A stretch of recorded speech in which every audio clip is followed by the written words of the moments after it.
Narabedla Ltd. by Frederik Pohl. Copyright 1988 by Frederik Pohl. Narrated by Roy Avers. This book was originally created for audio cassette playback. Any announcements concerning cassettes do not apply to this recording. This version contains markers allowing direct access to major portions of the book. Annotation. Nolly Stennis, former operatic baritone, currently an accountant, finds himself involved with Narabedla Ltd., a firm that has extraterrestrial backing and is involved in interstellar intrigue. Narabedla is willing to make Nolly a superstar in order to protect its mysterious organization, and Nolly embarks on a journey beyond his wildest dreams. 1988. From the book jacket. Nolly Stennis was an accountant. Sure, he'd once been a promising baritone with high hopes of taking the opera world by storm. He'd even been offered an unbelievable singing opportunity by Narabedla Ltd., until illness ruined his voice and ended his career in music, leaving him to make his living handling the taxes of musicians. Then a cellist friend was approached by Narabedla Ltd. with a similar magnificent offer. Nolly was sure there was something fishy about the deal, and when the cellist was killed in a plane crash shortly after accepting the job, Nolly set out to investigate. He fully expected to uncover a web of intrigue and conspiracy. What he found was intergalactic intrigue beyond imagination. Nolly was determined to expose for all of Earth Narabedla Ltd.'s unusual affairs. But Narabedla Ltd. was equally determined to keep him quiet by making his greatest dreams come true. About the author. Frederik Pohl has been everything one man can be in the world of science fiction: fan, a founder of the fabled Futurians, book and magazine editor, agent, and above all, writer. As editor of Galaxy in the 1950s, he helped set the tone for a decade of SF, including his own memorable stories such as The Space Merchants, in collaboration with Cyril Kornbluth. He has also written The Way the Future Was, a memoir of his first 45 years in science fiction. Frederik Pohl was born in Brooklyn, New York in 1919, and now lives in Palatine, Illinois. Other books by Frederik Pohl. The Hichi Saga. Gateway, Beyond the Blue Event Horizon. Hichi Rendezvous, The Annals of the Hichi. Black Star Rising, The Cold War, Starburst, Bipole, The Age of the Pussyfoot, Drunkard's Walk. Pole Stars, with Jack Williamson, Undersea City, Undersea Quest, Undersea Fleet, Wall Around a Star, The Farthest Star. Preferred Risk, with Lester Del Rey. The Best of Frederik Pohl, edited by Lester Del Rey. The Best of C.M. Kornbluth, edited by Frederik Pohl. Chapter 1. When Woody Calderon told me about the offer he couldn't refuse, but was going to anyway, he blew my mind. He had done that often enough before. I expected a certain amount of weirdness from Woody. It came with a turf, because he was a musician, after all. I hadn't expected this particular variety. Woody was a cellist. I was an accountant, for among other artists, him. Woody paid me a retainer plus my hourly charges to handle his money, except that he rarely had any, and to keep him out of trouble with the Internal Revenue Service, which I sometimes couldn't. I wasn't getting rich on Woody's account, because his career wasn't making him rich either. It had started off like wow, with a wonderful first-year string of successes, when he won the Tchaikovsky Prize, and debuted at Carnegie Hall, and had the critics comparing him to Casals and Rostropovich. But then he hadn't had a second year. At first he was a prodigious wunderkind, the kind that makes 30-year-old cellists weep. Then all of a sudden the critics began to open their reviews with, while not up to the brilliance of intonation and impeccable musicianship of his debut, Woody Calderon's new recital is nevertheless disappointing, is what they were saying, and Carnegie Hall lost his telephone number. Nevertheless, and this time I am talking a happier kind of nevertheless, he really was the kind of cellist you could fairly compare with anybody you liked, even if he wasn't getting either the bookings or the reviews anymore. I kept him on as a client, partly because I was certain that sooner or later he would make it again, and partly out of sympathy. The sympathy was a personal thing. It happened that I, too, had had a brilliant first year. I was a baritone. I sang in all the glorious places, La Scala, Covent Garden, the Met. I did them all. Oh, I only had little roles, to be sure, somebody's father or somebody's jailer, but it was only a matter of time until I'd be doing Papageno or Tonio. Everybody said so. At that time I even said so myself, to the girls I was having so wonderful a time dating. And we all might have been right, too, if it hadn't been for the damn wardrobe mistress's damn kid that gave me the damn mumps in Chicago. I didn't get sick enough to die, just sick enough to wish for it. When I was well enough to sing again, I couldn't. I do not wish to tell you what it felt like when the doctors began talking about how sometimes, even with the best of care, mumps had consequences. Well, not the disease itself so much as the side effects of some of the treatments. Well, in layman's terms, Mr. Stennis, they weren't very good at layman's terms. They were better at medical terms, like Guillain-Barré syndrome and tracheostenosis, and I hope you understand, Mr. Stennis, that there is no possible question here of anything like malpractice. Well, there wasn't. I made sure of that. I checked it out. But the trachea and the larynx had got involved. The warm, strong baritone voice had been turned off. And, unfortunately, not just the voice. It was not a good time for me, those days right after I came off the critical list. I did have a safety net. My mother, bless her prudent departed soul, had laid down the law while I was still in college. If, against all her sound motherly advice, I were going to go in for something as madly chancy as a singing career, I had to take the precaution of studying something employable as well. So I'd taken a full load of accountancy courses, done well in them, had all the credentials. I needed to put them to use. So instead of being a star, I began preparing the tax returns of stars, and a lot of non-stars I didn't have the heart to turn away, like Woody Calderon. Woody came in for his appointment with me an hour late, and $800 short. I was working out with the weights beside my open window, and he nodded approvingly. "Keeping in shape, huh? Good, good. But listen, you're going to have to store them for me again, Nolly," he said. "I haven't got the money."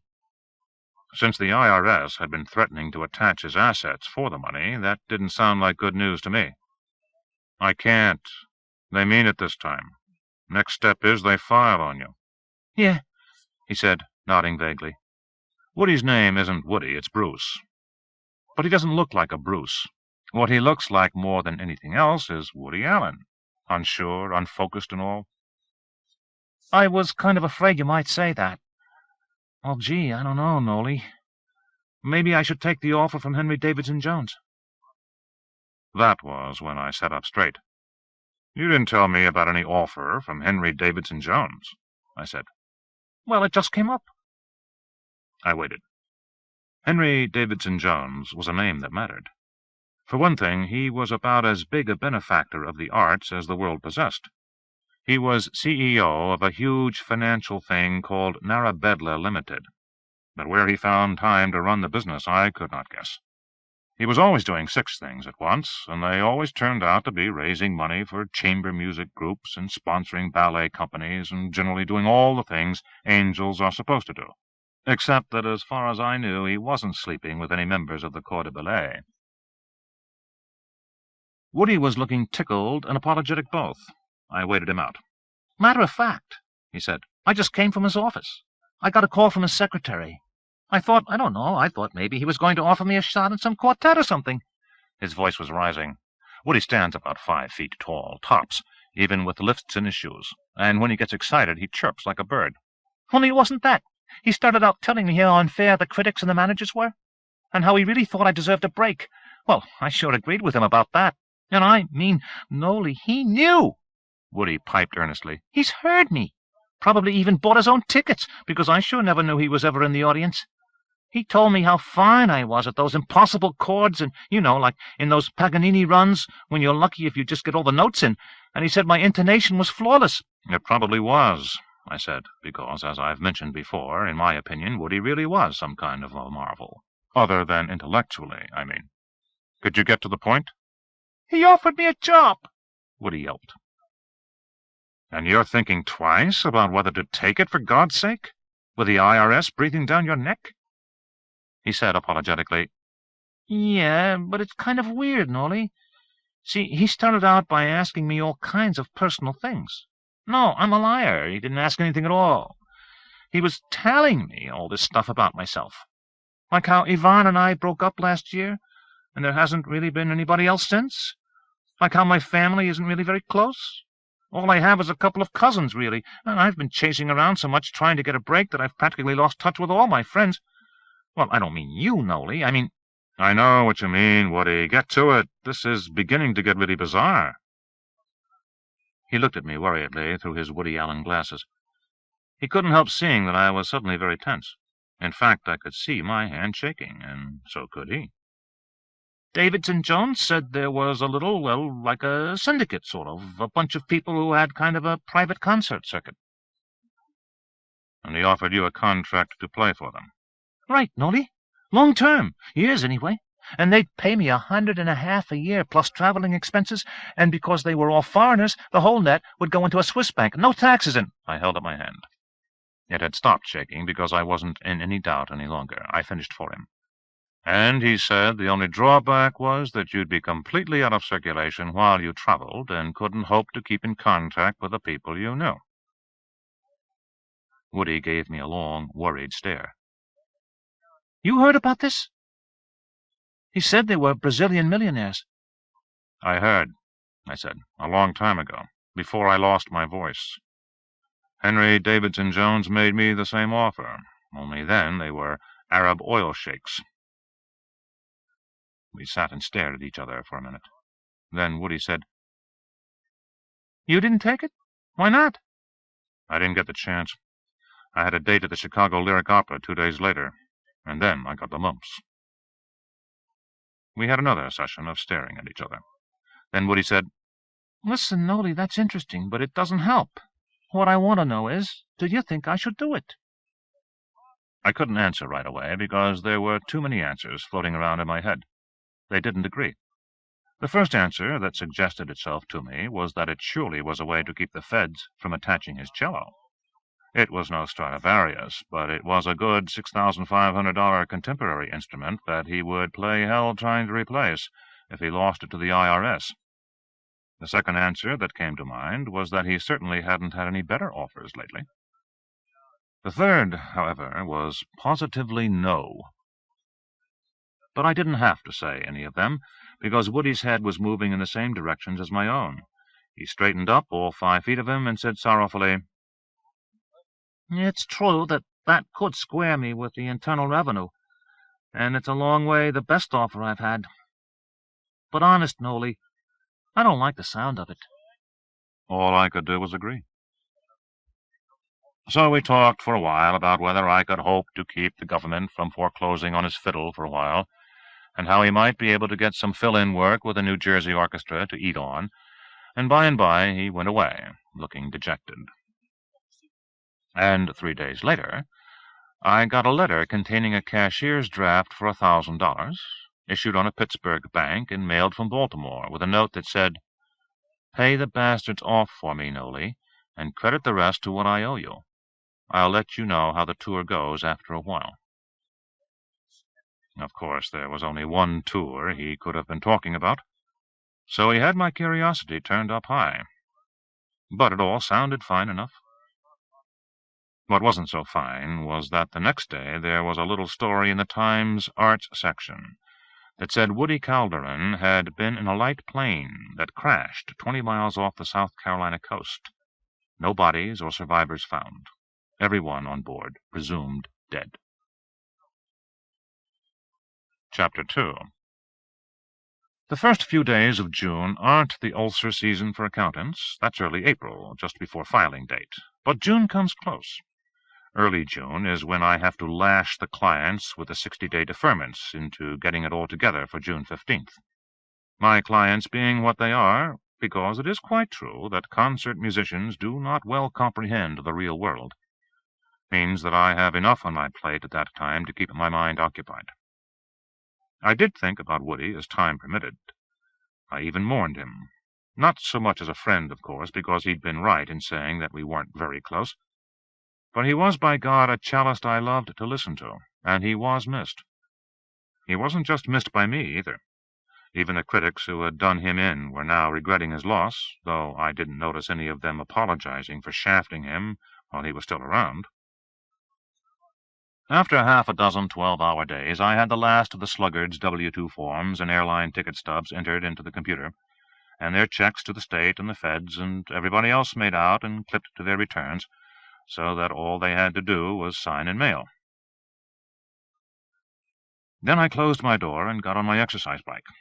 It's a good thing to do while I'm making phone calls, and after I thought for a while, I dialed my oldest and homeliest friend, Viktor Orzechowski. "This is Nolly Stennis of the accounting firm of Nolly Stennis and Associates, Mr. Orzechowski," I said. "Isn't it about time you let me proposition you again, so we can have a nice tax-deductible lunch?" He was agreeable, and we settled on the Four Seasons. Vic Orzechowski is not only an old buddy from both high school and Columbia University, he also thinks he saved my life. Maybe in a way he did, after the bumps did me in. And anyway, ever since then, he has felt obliged to keep it saved. In school, we saved each other's lives in class as a matter of routine. We had partnered each other in those desperate semesters on tax law and estate management. We made up weird and wonderful financial transactions to set each other, then helped reduce them to orderly columns of figures for the professors to check over. We coached each other for examinations and took notes for each other when we cut classes. Vic more for me than I for him, because I also had those everyday sessions with my vocal coach to add to my burden. It worked, though. We both graduated up near the top of the class, and the job offers came in. Of course, I turned them all down. I was going to be a singer. What made me think of Vic Orzechowski was that the job offer he had accepted had come from Narabedla Ltd. When I got there, Vic was at the bar, chatting with a Caribbean-tanned old man with "corporation lawyer" written all over him, and a woman I easily recognized to be one of the mayor's chief administrative assistants, and although the Four Seasons is used to having plenty of high-powered people there, half the bar was rubbernecking at them. Mostly at Vic. He had on a dove-gray, open-throated shirt, and a dove-gray raw silk jacket over it. He smelled of good cigars and expensive barbers, and he was, as I have said, the homeliest man I know. Of course, that was before Narabedla, so I hadn't yet found out what homeliness was like. Vic's looks never stopped him. He looked like Mr. Potato Head in high school, too, fat face and eyes a quarter-inch apart, but the girls never let him alone. "Let's go inside," said Vic, terminating his conversation, and I followed. Accountancy rule number 1. Never drink at the bar before lunch. The expense account looks better when everything is on the meal check. They seated us immediately, although the big room was full, and they put us right next to the pool. Vic ordered one of those filthy European things that taste like burned bicycle tires steeped in cough syrup. I had a glass of white wine, and we did the necessary. "I have asked you to lunch, Vic," I said, pro forma, "because I want to make a presentation on behalf of my accounting firm, Nolly Stennis and Associates. We believe we could provide for Narabedla very satisfactory service for such accounting matters as are not handled internally." Vic returned my serve neatly. "I'm really sorry, Nolly," he said, "but it's the policy of Narabedla Ltd. to perform all its accountancy functions with in-house staff. Since we're privately owned, we are excused from a lot of filing, and so we have the option of keeping many of our financial affairs quite confidential. However," he added, getting carried away with the spirit of the game, "if at any future time these policies should change, I will certainly see that your firm is considered." He beamed at me. I beamed back at him. The letter of the law was satisfied. We had had a business discussion, and 80% of the cost of the luncheon had therefore become deductible as a business expense. "So how have you been?" he finished, as the drinks came. I said, "Fine, fine, Vic. You're looking good yourself. Lost a little weight?" "I wish," he said glumly. Vic had been chubby even in high school, but when he started earning big bucks, he really let himself go. He had to be 300 pounds. Where he found those good-looking suits that actually seemed to fit him, I couldn't guess. He gave me a rueful grin. "Mary Ellen's been putting on a little weight, too." I said, "Oh." His wife had been a skinny little thing when they married. A few more pounds wouldn't have hurt her. "She's up to 200, he said, sipping his Fernet Branca, almost as though he liked it, and added quickly, "She looks great, though. The only thing is, it gets kind of tricky to make contact, if you know what I mean." He gave me a look both comical and gloomy, and began to tell me about his doctor's advice, which was no good, because basically it came down to eating less. And my God, hadn't he been trying to do that for years? And his wife's best girlfriend's advice, which was to put planks under the mattress so Mary Ellen wouldn't, sink out of reach. It was a great friendly lunch. We had a bottle of wine with the artichokes and the stuffed veal, swapping personal stories and reminiscences and getting mellow. When I judged he was mellow enough, I said, "I've got a little problem, Vic." He mopped the last of his crusty bread and the last of his cream sauce, looking at me. "That was true about company policy, Nolly." "I know that, Vic." He nodded and waved to the waiter for coffee. "It isn't money, is it? Because if it is, hell, Nolly, I know you're good for whatever you need." "Not money, just a problem. I have this client, or at least I did have him, and I told him about Woody Calderon, and the offer he couldn't refuse, and the $1,000 cashier's check." Vic refilled his coffee cup twice while I was talking. He drank it hot and black, swallowing it down as though he wanted to make sure he blotted up the last of the wine before he said anything he maybe shouldn't. Then he sighed. "That's funny," he commented. "So what are you going to do? Pay off his IRS tab?" "I already did that. There's $200 left over." "So that's your fee. Just keep it." "No," he said, nodding as though the dentist had just told him the tooth would have to be recapped. "I know. It isn't the money that's worrying you. You want to know if I know anything about it as far as Narabedla and Mr. Davidson Jones are concerned." I said, "You can see where I might be curious." "I don't mind your curiosity, Nolly." He thought for a moment, beckoning for more coffee. "You understand, Narabedla's huge. I don't know everything that goes on in it. Maybe nobody does but Henry Davidson Jones himself, and I'll bet even he can't keep track of the details. I have a specific job. I'm U.S. Investments and Subsidiaries, that's all. I audit the statements from the other offices and prepare a consolidated profit and loss for the board meetings. That takes my time and 7 other people's just for that. I don't have a thing to do with, for instance, any of the offshore holdings, except now and then when one of the U.S. executives makes a trip to Europe or somewhere for meetings and we get his expense records. And I certainly don't know anything about Davidson Jones's personal philanthropies. He's never discussed his interest in the arts with me. He's never discussed anything with me. I've never met the man." "It was just a thought," I said. "I'm sorry I can't help you, Nolly," he said warmly, his big face friendly enough and regretful enough. To make up for it, he said, "How about a brandy?" So we had a brandy, and Vic told me why the Mets couldn't possibly repeat last year's season, while the Yankees were bound to improve. And when the check came, he grabbed it. "Narabedla's got more money than you do," he said. And then, while we were waiting for his credit card imprint, he said suddenly, "There is one funny thing." I took a deep swallow of the cooling coffee. Then I sat up straight, wishing I hadn't had the final brandy. Something was coming. "It's not a secret," he said seriously, to himself more than to me, I thought. "There's no reason you shouldn't know about it." He paused to add in the tip and scribble his name. I didn't even breathe. "It's just this woman," he said. "She came into the office a month or 2 ago. Irene Madigan. From Beaumont, Texas, I think. Only she was staying at that woman's hotel downtown, the Martha Washington, is it? God knows if she's still there. And she didn't belong in our department at all.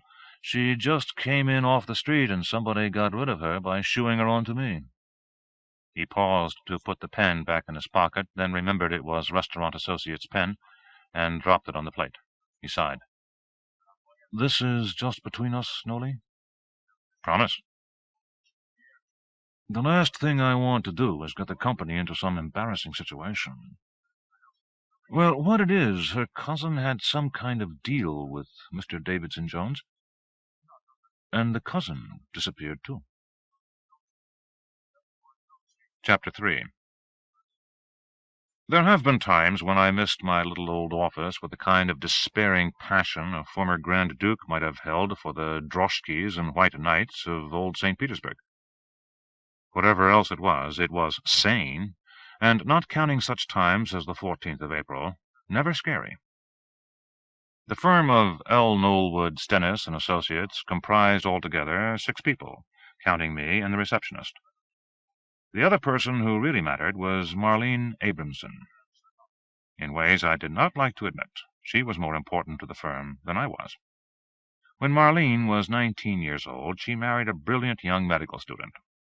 For the next 7 years, she spent her time bearing 3 of his kids, supporting them all while he finished school, keeping up her own studies on the side, and providing an impeccably kosher house. Then one night, the medical student, now a gynecologist, took her out to an expensive dinner in the kind of place where you can't make a scene, and told her about the physiotherapist who was about to make him the kind of attentive, loving, sharing wife he had always dreamed of. Marlene was a wonder. She didn't even tie up his assets for the next 1,000 years. She only told her lawyer to make sure the kids got all there was for them to get, and philosophically walked away from Central Park South to see what the world had to offer to a divorcee with kids. Whatever else it had, it hadn't provided another man. By the time I got Marlene, the last of the kids was starting college. Marlene was over 30, had to be well past 45, I calculated, and her principal interests were dieting, fussing over the incompetent, and waiting for the grandchildren. Lolly Stennis and Associates suited her perfectly. There were plenty of unworldly incompetents among our clientele, and she suited them better than I would have believed possible when I hired her. Marlene was a creative and smart bookkeeper who didn't like to admit that she was also a CPA. She could have walked out of my office any day and taken half the accounts with her. She didn't because she had no reason to. She had as much vacation time as I did, which was almost all the time there was when either of us could be spared, and on the first business day of every year she would tell me how big a raise she wanted. I would give it to her. We never argued about it. She knew what the cash flow was as well as I did. She wasn't greedy, and neither was I. She was also my good friend, so she was the one I told about the missing cousin of this Irene Madigan. I had, of course, told her about Woody Calderon long since. She listened attentively. Then she whistled. It wasn't a very successful whistle, because this was one of the days when she was giving up smoking and her mouth was full of chewing gum. But it expressed astonishment and concern. "So what about going to the police, Nolly?" "Would you? What do you think?" "I think like you think. No. You got nothing solid for them to go on, and Jesus, what's the use of it? They can't even find the 3 kids that ripped off my stereo and the silver dollars from Harrah's Club in Vegas." "D'accord," I said. Marlene had been practicing her French to get ready for a week in Paris, and I had been helping her. Us operatic types, or former operatic types, get to learn a little of everything. "So where's this Irene Madigan now?" "She's not in the Martha Washington, anyway. She checked out 2 weeks ago. They wouldn't give me an address." "She might be in the Beaumont, Texas phone book." "She might," I agreed.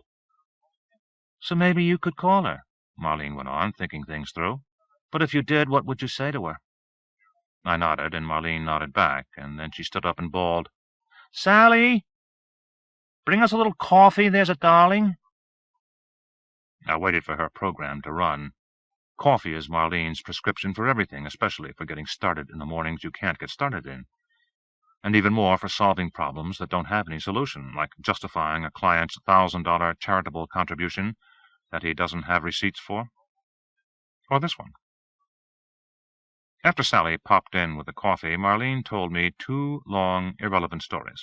I listened to them patiently, knowing that, like the hum of the cooling fan when the computer is going, they were the outward sign of the processing that was going on in her head. The first story was about the Schwarze who cleaned her apartment, and how the city bus driver, who was her lover, was suspected of fooling around with a Board of Transportation payroll clerk. The second was about the Schicksa, who was her daughter-in-law, who not only was Milwaukee's biggest customer for the pill, but was thought to be considering a tubal ligation. I listened. I knew how Marlene's mind worked, so I wasn't surprised when she made the abrupt transition back to the subject. She was saying that it would serve the Schicksa right if Marlene were to come to stay for a weekend and put aspirins in the pill holder, and finished with, "Wait till she wants to be a grandmother herself. She'll sing a different song." "So, why don't you just go to him and ask?" I hung on. Ask who what?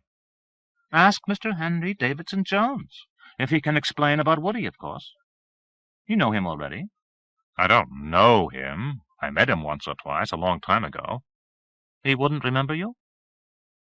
I said reluctantly, "I guess I could remind him." Marlene took a sip of her cooling coffee and made a face.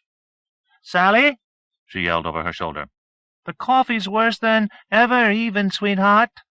And to me she said, "You've already thought of all this stuff both ways, right?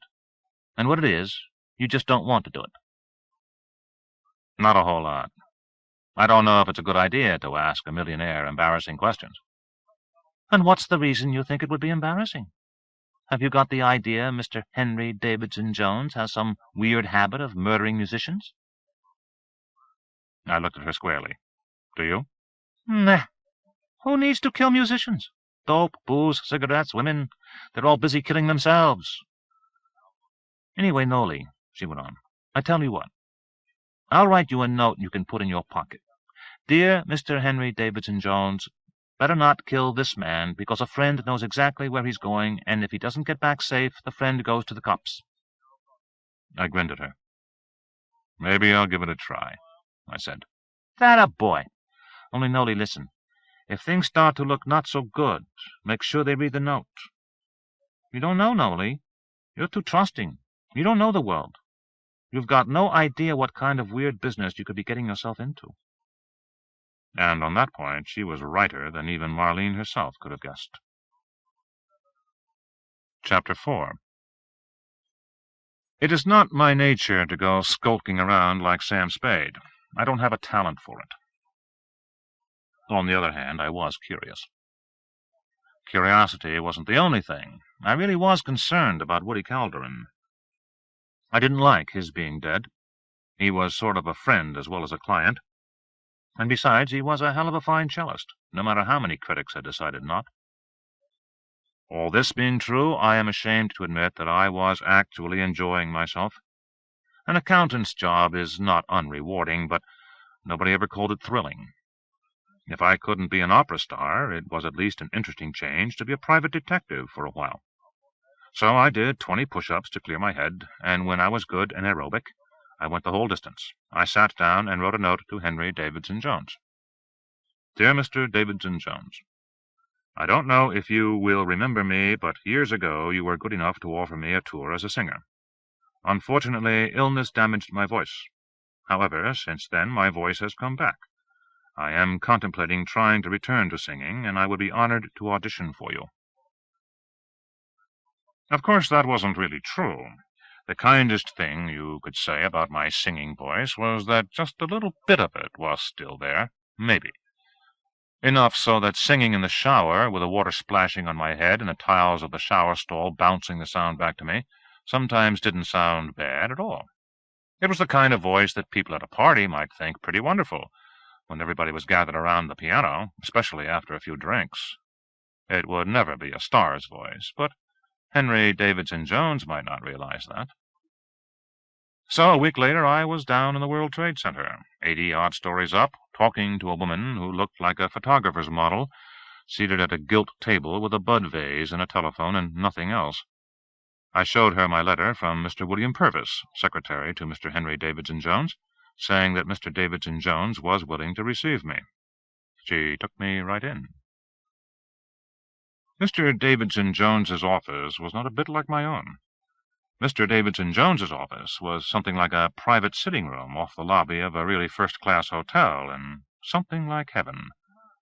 It was furnished in rich. It had a clump of palm trees growing out of a tub in the middle of the room, and flowering vines, hibiscus maybe, climbing the far wall. I won't even talk about the furniture, which was mostly antique couches. I won't talk about the ceiling. Well, not exactly, because it didn't have one. What it had was a sky. I don't mean it was a real sky, because even if the ceilings were glass, you couldn't look out at the top of the World Trade Center without seeing a lot of upside-down Japanese tourists in Windows on the World. But what it was could fool you. There must have been some sort of planetarium projector somewhere, because Mr. Henry Davidson Jones's ceiling gave every appearance of being studded with actual stars. I could even recognize some of the constellations. The easiest ones, anyway. About the easiest there is Orion, with its 3 stars in a row for the belt. And there it was, flanked on one side by Sirius and Procyon, on the other by Aldebaran and the Pleiades. Behind a scattering of flowering vines on one of the side walls was a ceiling-high tank of tropical fish. It was illuminated from within, beautifully lighting a bunch of 2-dimensional angelfish and a lot of bright red and green and orange tetras. And all this on the 80-somethingth floor of the North Tower of the World Trade Center. He was not only a very rich man, Mr. Henry Davidson Jones, he was also one willing to spend money to indulge himself. The other kind of man he was a relaxed and self-assured one. He opened the door for me himself. He shook my hand warmly, and he greeted me by name.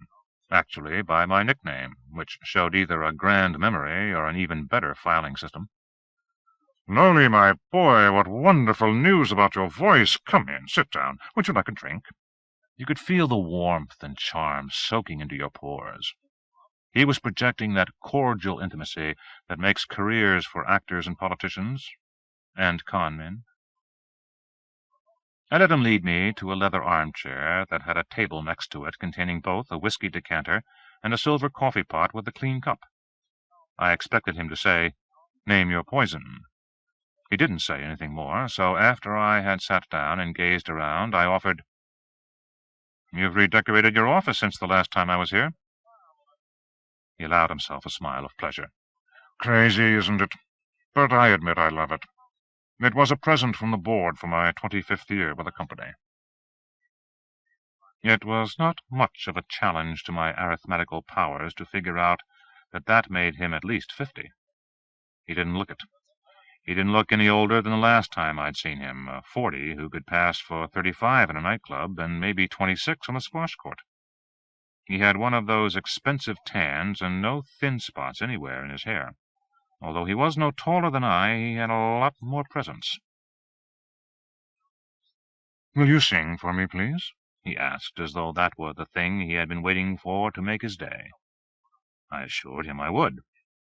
He spoke into a telephone on the desk. Well, I guess it was a desk. It looked like a drawing-room table with 4 different vases of flowers, but there turned out to be a phone somewhere among them. Almost at once a door opened. A nice-looking elderly lady came in and smiled at me. She lifted the lid of a kind of secretary-looking thing and revealed a keyboard. "Miss Harfst will accompany you.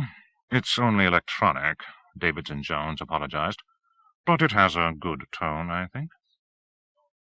It did. It took me a moment to get used to the idea that even a millionaire can keep a recital accompanist on premises for whenever he may take a notion to hear somebody sing. But when I suggested to the woman that we try the champagne aria from Don Giovanni, she nodded and began to play immediately. She played through at once beautifully, and the tone of the piano was all Davidson Jones had promised. The champagne aria is a delightful, fast-paced piece, not too hard if you watch yourself on the breathing. I sang it really fairly well. Davidson Jones listened with full attention, but without comment. "Would you like another?" I offered. Pagliacci, perhaps? No, you've done well, he said, giving the accompanist a smile that meant she could go. She did. My congratulations, Nolly, said Davidson Jones. I never thought I'd hear you sing like that again. Are you ready for some coffee, then? I let him pour me a cup of Marlene's recipe for dealing with everything, and took the difficult plunge. I don't suppose that offer is still open after all these years, Mr. Davidson Jones, but what made me think of it was what happened to Woody Calderon. He didn't spill a drop of the coffee. He didn't even look surprised. Ah, Woody, he said sadly. What a pity. What a terrible loss to music. Yes, Nolly, I had hoped to help his career on a bit, and I am deeply saddened that it can't be done now. He told me about your deal, I said. It was funny that it was so much like the offer you made me all those years ago, I thought. He nodded in agreement. Rich people are all pretty much the same, aren't they? They do have their functions, but as a class they're simply inordinately secretive. Yes, I said, wondering whether to ask him if he thought he was like that. It didn't seem a good idea. Then I took the plunge on what also didn't seem like a good idea, but maybe an essential one. I took a deep breath. And then there was the young woman from Texas who had a similar offer from you, I believe. He looked polite. A young woman from Texas? Her name was Madigan. I think her first name was Tricia. Tricia Madigan, he repeated to himself, listening to the sound of the name as he spoke it. He shook his head. Excuse me a moment, Nolly. He picked up the phone again and spoke quietly into it. After a moment he put it down. I'm sorry, Nolly, we don't have any record of any woman named Madigan. In fact, I'm not sure we've been able to do anything for any young women artists at all for some time. I do remember a black girl with a wonderful contralto voice, but that must have been a year or more ago. Oh, and there was Louise Sarragan, a harpist. She was from Oklahoma. Tulsa, I think. But that was a good many years ago, I'm afraid. I believe she gave up concert performances to raise a family. He shrugged deprecatingly. Often enough, artists have more interest in their personal lives than in their art. I'd be the last to blame them, Nolly. But it is a pity. I always have a personal sense of loss when someone turns down one of these tours, or, as in your case, is unable to take it. But believe me, I accept those decisions. I'm only an amateur impresario. When I can help, I do, but I'm not God. Why, I said that to your friend Woody, now that I think of it, when he declined my offer. Then he sat back and looked at me seriously. So now I think it's time to tell you what you want to know. Whether or not the offer of a tour is still open for you. I stumbled. Well, I didn't really expect... He cut me off.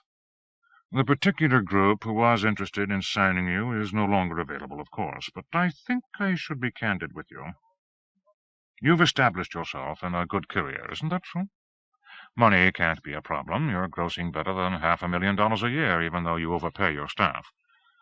You could do more if you wanted to go after more billings. Apart from not having married, you're really pretty much settled down, wouldn't you say? So I can't believe you'd be willing to give all that up just for a tour that wouldn't net you any more than you're getting now, and certainly could not, by its very nature, lead to the sort of reviews and future bookings that could build a career. Well, I said, swallowing, he was very well informed on me. Also, he continued soberly, although your voice has certainly improved to a considerable extent, I wonder if it would be up to the demands of an operatic career. You can't always pick and choose your roles, you know. You could do your voice great harm in just a few engagements. And there's not much demand for concert appearances for someone who is not a star. And could you, do you think, really make it back to the Met? I'd be afraid not, Nolly. The old son of a bitch hadn't missed a thing.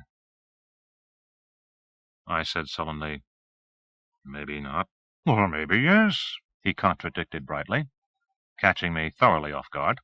Tell you what, would you like to try a small part just to see how it feels to you? I'm helping to organize a gala for the Philadelphia Academy of Music. We're doing Beethoven's Ninth, and we will be needing soloists for the final movement if you want to try out. No need to decide now. Just give me a call if you like the idea any time in the next month.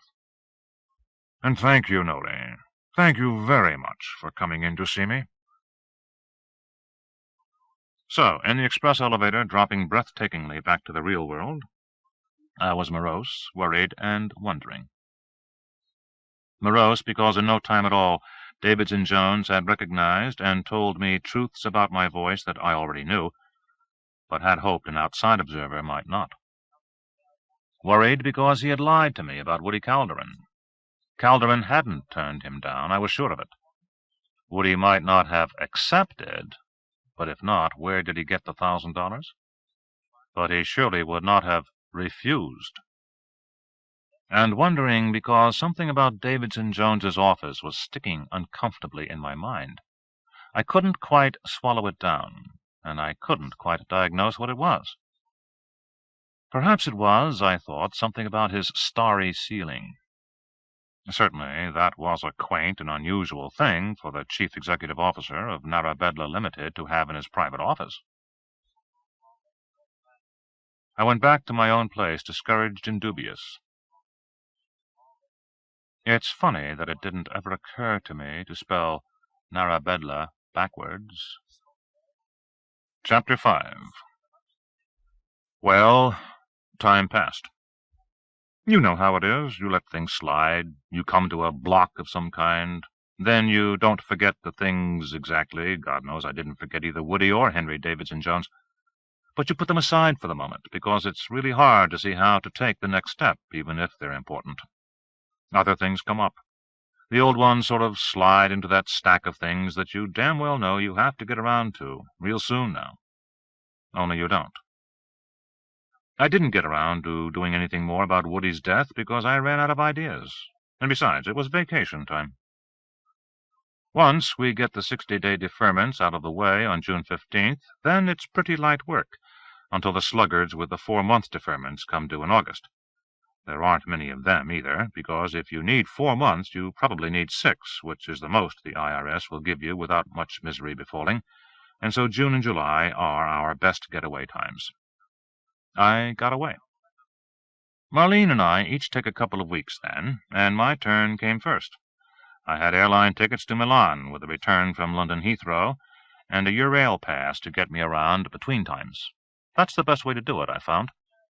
Europe isn't all that big, and you can get almost anywhere from almost anywhere else by rail overnight, and with a pass you don't have to make reservations. You get on the train, you go. My vacation is also business, of course. I mean, it really is. I've defended it successfully in 2 audits, one of them really bloodthirsty. I have an arrangement with most of my artists' representatives to split a commission now and then, and so I turn up bookings for some of the artists as I travel. I had dinner with some of the people at the Teatro Lirico in Milan, went down to Rome for a day, then on to Naples to the Teatro San Carlo, then back to Milan just in time to buy a ticket to La Scala, when I saw that it was Trovatore that night. One of my sopranos was to sing in that production later in the year. I don't often pay for an opera ticket, but as I had made up my mind at the last minute, I didn't bother to get comped. In the intermission, I wandered around the sparsely filled theatre, looking at the busts of Verdi and Leoncavallo, with nothing more on my mind than whether to head for Paris or Vienna the next morning. The thing was, I was feeling pretty good. I promised myself that I would get up early enough the next morning to run a mile or so before the Milanese were abroad to gape at me. I didn't even feel the usual heartburn when the baritone got a solo curtain call.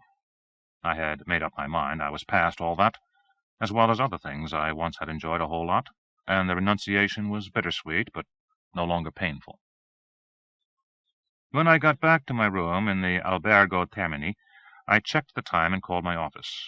It was nearly 6 in New York, but Marlene was still there. "How's business?" I started as usual, and as usual Marlene said, "You shouldn't ask. Jack Pershing came in today with a return and a check for the balance due." "That was due on the 15th. What a memory, she said admiringly. Listen, Nolly, I told you we shouldn't let somebody like him mail it himself. Oh, and I forgot to say the check's post-dated 2 weeks. I didn't say what I wanted to say. Marlene wouldn't have minded, but sometimes the overseas operators listen in. I just said, "So now we have to figure penalties and interest." It's already done, Nolly. Don't holler on Jack. He's got wife troubles. How's Italy? I sat in the royal box at La Scala tonight, I reported. Same place Mussolini used to sit before they hung him upside down. Don't let it give you ideas. Nolly, listen. Then a pause. There's always that bit of a second delay in transatlantic telephone calls while the voices go to the satellite and back. It makes conversations sound a little strained. But Marlene was sounding a little strained on her own, too. That Irene Madigan woman. Who? I said. Then I remembered. Oh. Yeah, that one. With the cousin? Well, she came into the office looking for you last night. She figures that this guy, you know who I mean. I don't want to say the name. I know who you mean. Well, she figures he knows something about her cousin. He swore to me he didn't. I know, I told her all you said. But she still thinks so, and she wants to do something about it. I swallowed. What in the world can an unknown woman from some place in Texas do about Henry Davidson Jones? Are you still there, Nolly? Sure. What's she going to do? Well, for openers, she's following him around. She said he was on his way to Nice in his yacht. By now she's probably there, too, in the Holiday Inn, the one at the airport. Then she stopped talking. The satellite bounced silence back and forth between us. "Do you think I should talk to her?" I said. Me? Nah, Nolly. I don't know what you ought to do. I'm just telling you. But you know you could be going that way anyhow, couldn't you? And listen, Nolly, she's not a nut. She's a nice, goyish kid. Real worried about her cousin Tricia. Who is, I suppose, a soprano or something. Marlene giggled. I hadn't expected that. Soprano? You want to know what Tricia is? She's the Texas state champion baton twirler. There was, after all, no reason I shouldn't go to the Côte d'Azur. A lot of my clients performed there now and then, especially dancers, although I didn't have many of those. The coast isn't what it used to be. But, after all, where did the Ballet Russe de Monte Carlo come from? So I checked out of the Tammany just in time to catch the late-night train to Nice. It didn't have a real sleeping car, nothing but couchette, but miraculously I managed to get a first-class one. So the only other person in my compartment was an elderly Spanish woman on her way to Port Boa. She snored, even above the noise of the train, but I slept well until the porter shook me awake. Irene Madigan wasn't in the hotel, but she had checked with the reservations clerk to find out I was coming, and left a message that said she would phone me at noon. That was fine. After the train ride, I needed to get the juices flowing again. So I worked out for an hour, not pressing very hard, in the Holiday Inn's exercise room. I didn't mind loafing a bit. I ate a very decent breakfast out on the sun deck, watching a Concorde take off from the airport just beyond the road, splashed around in the tiny pool for a while, and was in my room when the phone rang. Mr. Stennis, I'm Irene Madigan. I really can't thank you enough for coming here. Nice voice. Nice manners. I said, "That's all right. Where are you calling from?" Half a laugh. Actually, I'm in Monaco right now.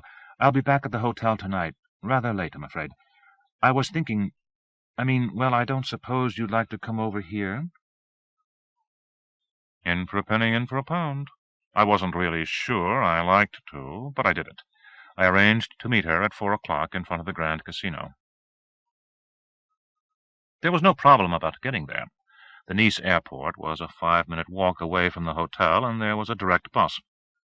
At 3:30 I was standing in front of the plaque the Société des Bains de Mer had put up to Sergei Diaghilev, wondering how I would recognize Irene Madigan when I saw her, when she came up behind me. "Please tell me you're Nolly Stennis," she said, "because I don't want to be arrested for soliciting strange men in Monaco." "They don't arrest you here for that. They might tax you," I said, shaking her hand. "I'm Nolly." She looked at me with a kind of good-natured surprise. "I was afraid. I thought you might be more like You know, an accountant instead of, well, I mean, with muscles and all. I gave her a neutral smile.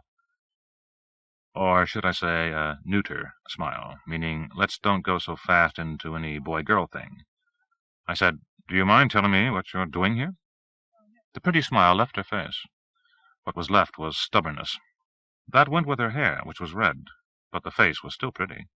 She said, "I'll go wherever he goes, and he's somewhere around here. See that big white yacht by the breakwater? That's his. Only he isn't on it, I think." "You think?" She unslung a pair of field glasses from around her neck and thrust them at me. "See for yourself." Without much interest, I followed orders. The yacht was certainly a beauty, easily a 100-footer.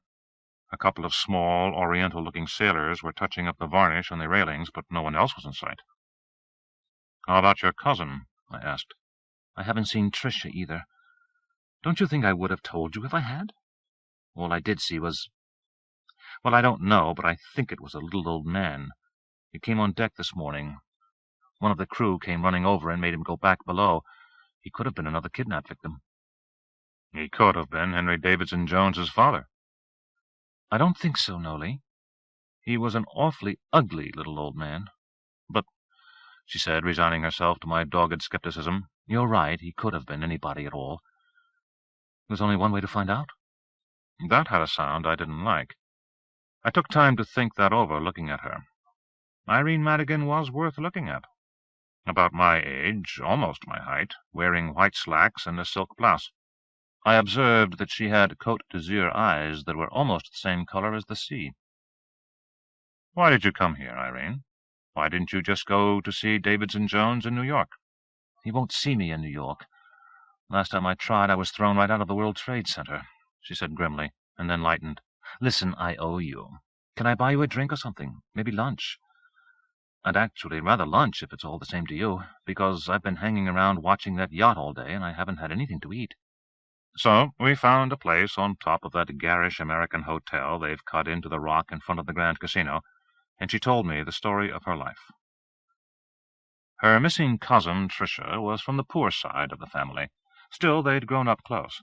Then Tricia went off to start her own life, the big ambition of which was to be a Dallas cowgirl and make it with every player on the Rams. Then she discovered baton twirling. That looked like the first, best step to her goal. "Only," Irene said, "she got kind of mixed up with some guy. Then she got into the Hare Krishnas. Then we lost touch for a while." Meanwhile, Irene herself had married young, moved to California, divorced almost as young, and spent 5 years trying to make it in the movies. I could see that she might come very close. She had, but never a really decent part. And the rich side of the family, I judged, wasn't all that rich because she had supported herself with odd jobs in Hollywood. Checker in a supermarket, travel agent. I even drove a cab for a while, she said. I had my little trust fund, but I didn't want to touch it until I had to. But now— She paused with a forkful of shrimp halfway to her mouth, looking out at the sea. She finished uncertainly, "Now I feel as if I have to." "Do you think I'm a nut?" I reassured her. "You can't be a nut, because Marlene doesn't think you are." So then I had to tell her all about Marlene and my business, and why I was an accountant rather than a lead baritone at the Met, although I didn't tell her all of that. I couldn't tell her all of that. She was too pretty and too nice, and maybe a little bit too sad, and I didn't want to discuss mumps with her. So I jumped ahead to Woody Calderon. And so we came to Henry Davidson Jones. She told me her story. Tricia had come out to Hollywood, too, hoping to convert baton twirling into at least an occasional walk-on in a bikini. Never got off the ground. Went back to Beaumont to start over. But meanwhile the two cousins had picked up again, and when Irene decided she wasn't going to get discovered in Hollywood, being then 31, while the maximum discovery age was about 22, she went back to Beaumont herself. Tricia was all excited. She'd had this wonderful offer. She called Irene one evening to tell her about Mr. Henry Davidson Jones and his promises of $500,000 tax-free dollars spread over a period of 4 years, and Irene had wished her well and got down to the serious business of washing her hair. And about 5 o'clock that morning, Irene told me, the phone rang again. It was the Port Arthur police. They said Tricia had been in a car accident. She was dead. I felt a chill grazing the center of my spine. And the car went into the water, and they never recovered the body, I guessed. Oh, no, it wasn't that way. They had her body in the morgue, and I identified it. She looked like crying for a moment. I mean, not as though she were going to do it, but as though she'd done too much of it lately. I was her closest living relative, she said, so I told them they could use her organs for anybody who needed them. I called up Henry Davidson Jones's office in New York to tell them about it. They didn't send anybody to the funeral, but they did send the biggest damned wreath of flowers you ever saw, I think. There wasn't any name on it, but the florist said it came from New York. She finished eating her shrimp. Then she said, I wonder whose body it was I had cremated. Chapter 6. The sun was shining bright off the Mediterranean. A tour bus was offloading summary men and women with cameras. At the table next to us, 4 young German boys were arguing over whether Mutti would be angry if they all had another sweet. It was not an ambience for this kind of discussion. I nearly choked on the last of my omelet. But you said you saw her in the morgue. I thought I did. I saw a young woman who looked as much like Tricia as Tricia would, with her head all mashed and her nose pushed up under her left eye, and all the exposed flesh I could see, all bruises and gashes. I did make an official identification for the police. She was driving Tricia's car and wearing Tricia's clothes and carrying Tricia's pocketbook. That was 6 months ago, Nolly. I really did think it was Tricia. Wouldn't you? I was almost as exasperated as upset. Come on, don't ask rhetorical questions. You changed your mind, right? Why? She said, I was putting away all her papers, and some papers I saved about her. I couldn't even look at them for months, but I saved everything. And then I decided to bundle it all up and do something with it. Maybe burn it, maybe send the whole batch off to some other relative, if I could think of one. And I found myself reading the actual police record of the accident. They gave it to me for the insurance. Was there a lot of insurance? There wasn't any at all, but the police didn't know that. They were just being nice. The truck broadsided her at 5:15. They had the time exactly, confirmed by witnesses. They didn't call me right away. It took a long time to track me down. They had to check back through my California addresses and everything, because Tricia still had the old address in her pocketbook. But it was 5:15 when it happened, all right.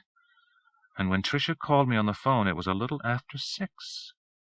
I was watching the NBC network news. I didn't say anything right away. I wanted to make sure I was understanding what she was telling me. To help out, I invoked Marlene's cure-all and ordered coffee from the very English waitress. American coffee, I specified, pointing to where it said that in the menu.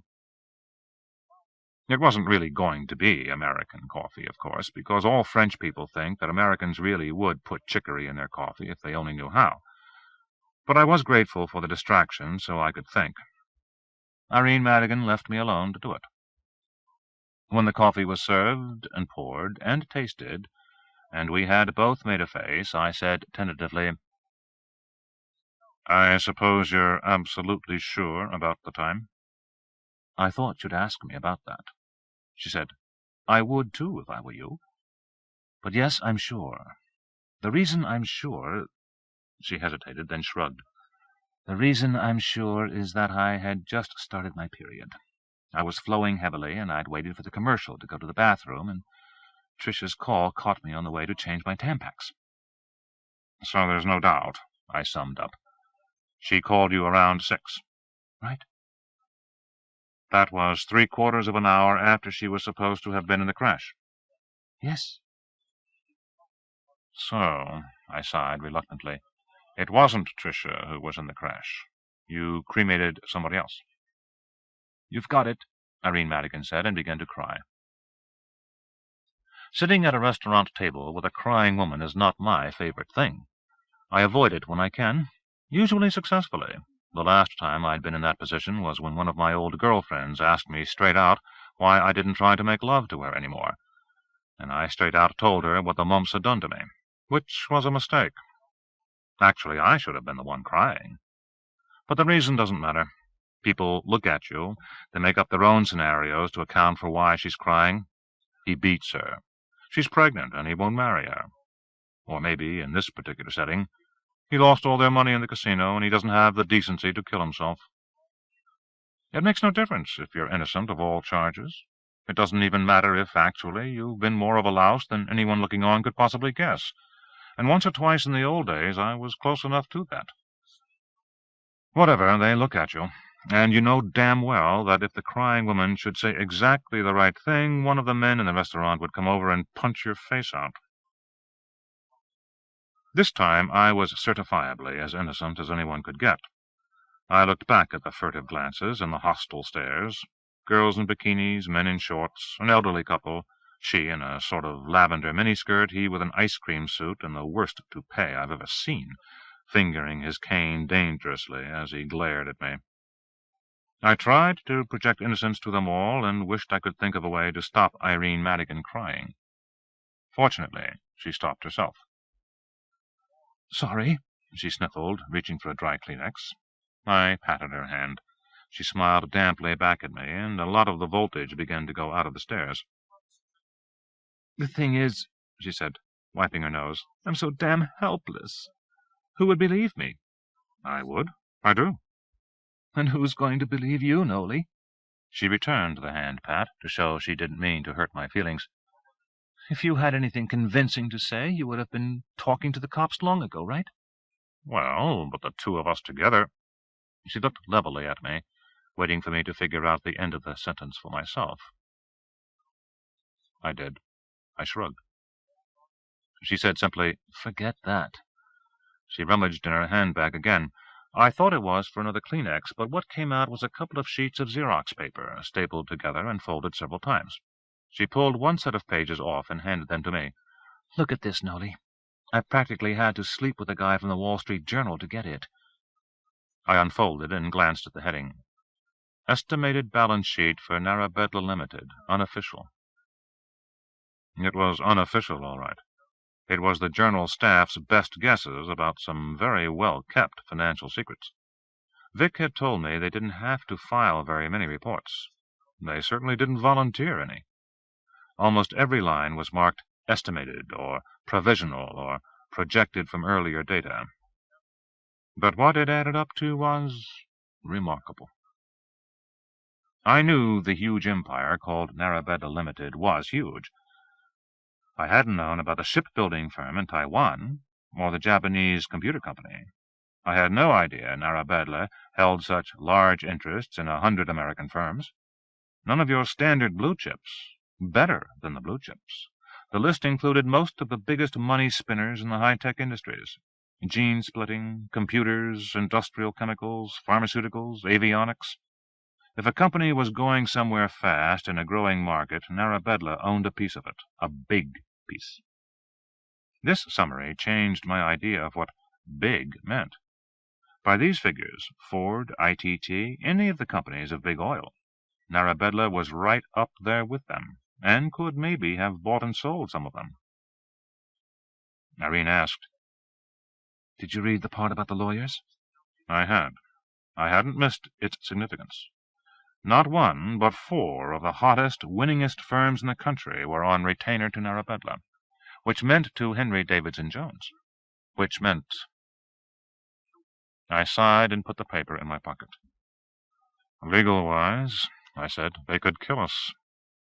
She set her chin. "All the same, the son of a bitch kidnapped my cousin." I said reasonably, "We don't know that for sure. We certainly don't have a clue about any motive." "Sex, Nolly." She pointed to the yacht across the bay. "Sure, that sounds crazy. A man like Henry Davidson Jones wouldn't have to kidnap good-looking women and lock them up in a harem. God, his big problem ought to be fighting them off. But if he did do that, what better place could there be to do it in than a yacht like that?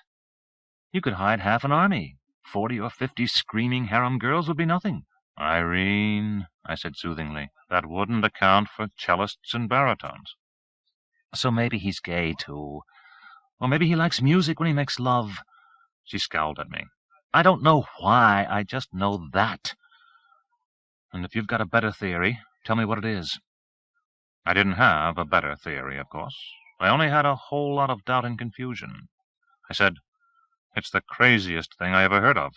And that was true. But I hadn't then been to the second moon of the seventh planet of the star Aldebaran. Chapter 7.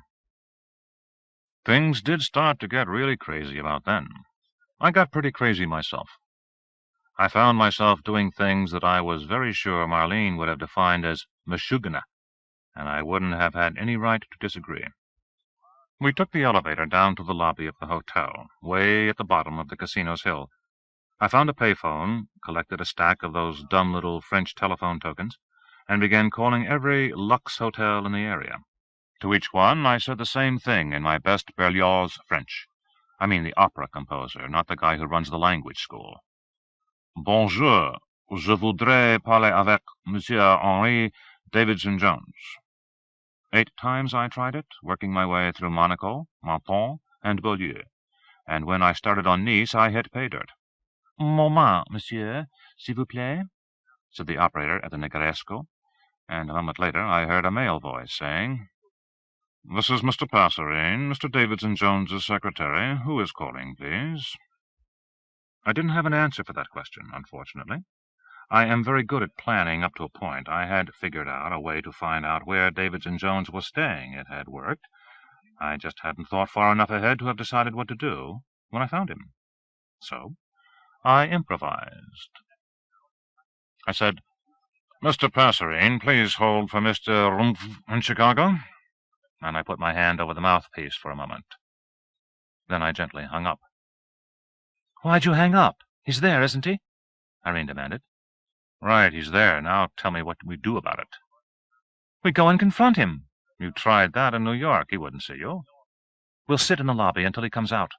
"They'll throw us out, Irene. It's a classy hotel."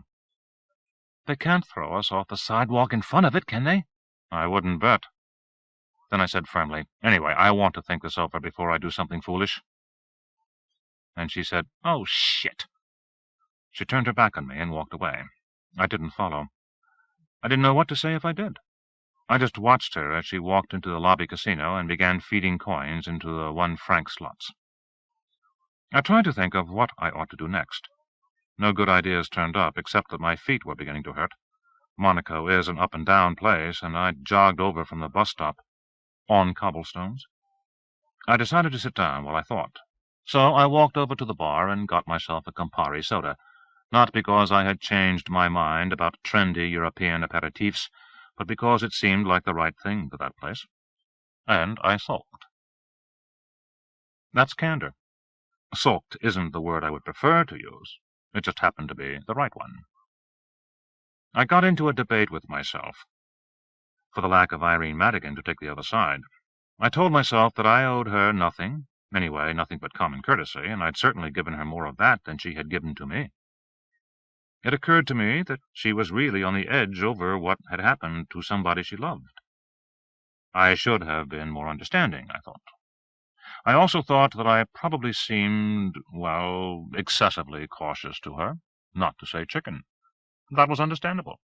Actually, I was more prudent than she, if only because the person I was principally concerned about was only a client, not a blood relative.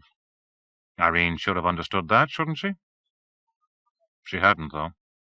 That bothered me, in a part of my mind where I was pretty tender already. I guess you could call it the area of personality I thought of as manliness. The old girlfriend who had wept at dinner at Il Gattopardo ran into me a year or two later. She didn't cry this time. She only looked me up and down and chatted for a while, and then made up her mind. "Why do you have to be so macho, Nolly?"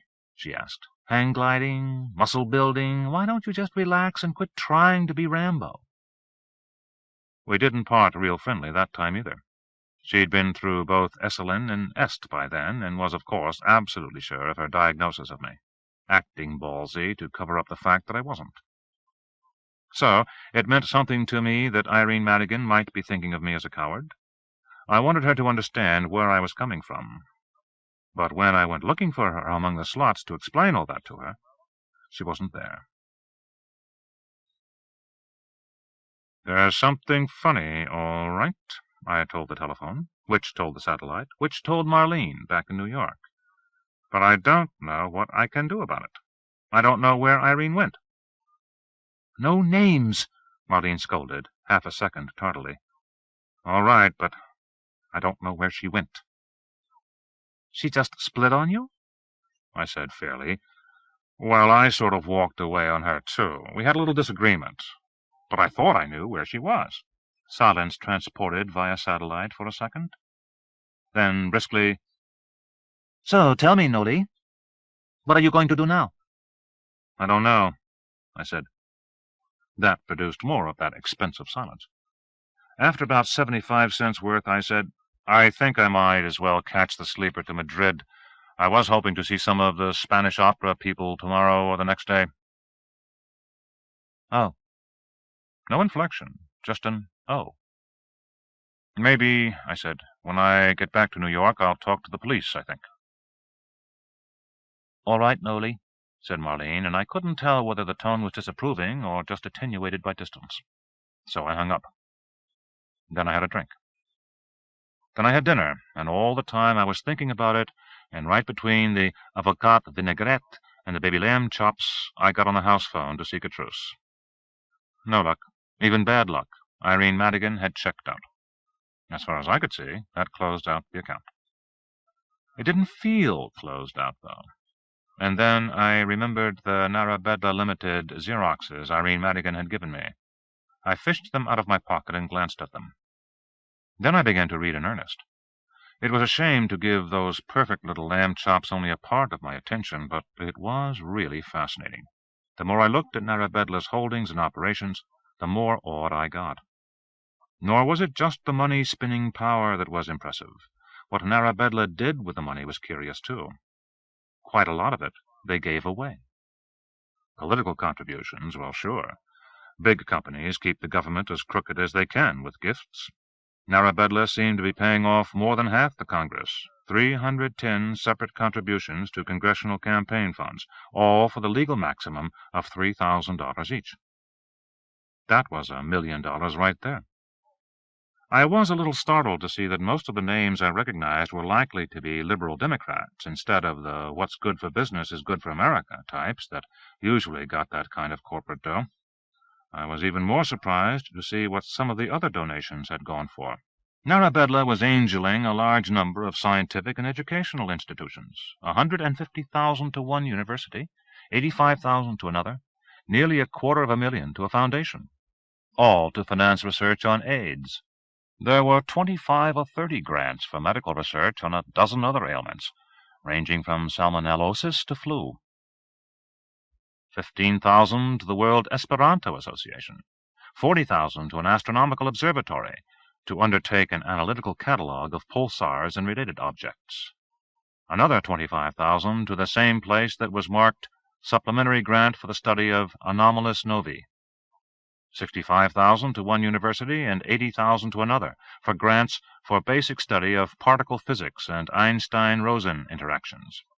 A big one, nearly $500,000, to Caltech, survey of earthquake precursors in the Palmdale Bulge. It wasn't all science and politics. The list went on for 3 pages, a few thousand here, a lot more thousand there, to a long list of do-good organizations. Peace groups, civil rights groups, groups of all kinds, from the NAACP to the Unitarian Universalist Church of America. And I'm not even beginning to talk about the music conservatories and chamber music quartets and struggling opera companies. He was quite a good and responsible citizen, Mr. Henry Davidson Jones. The total made my eyes pop. His Narabedla donations had totaled more than $11 million in the latest known year. There was certainly, I told myself, no reason to think that anybody like that would do anything as pathologically felonious as kidnap people. With that in mind, after dinner I had them call a taxi to take me to Niceville, and all the way to the station my thoughts were fully occupied with the task of changing my mind. It wasn't hard to do.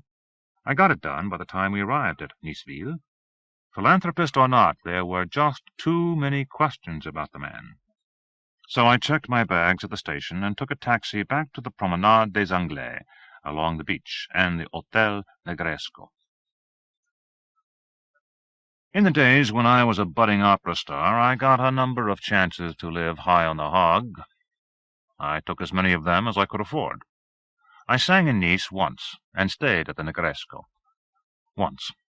I valued the experience greatly, especially when I saw the bill, which, fortunately, was picked up by the people at the opera festival, because if I had had to pay for it myself, I would have been working that week for nothing.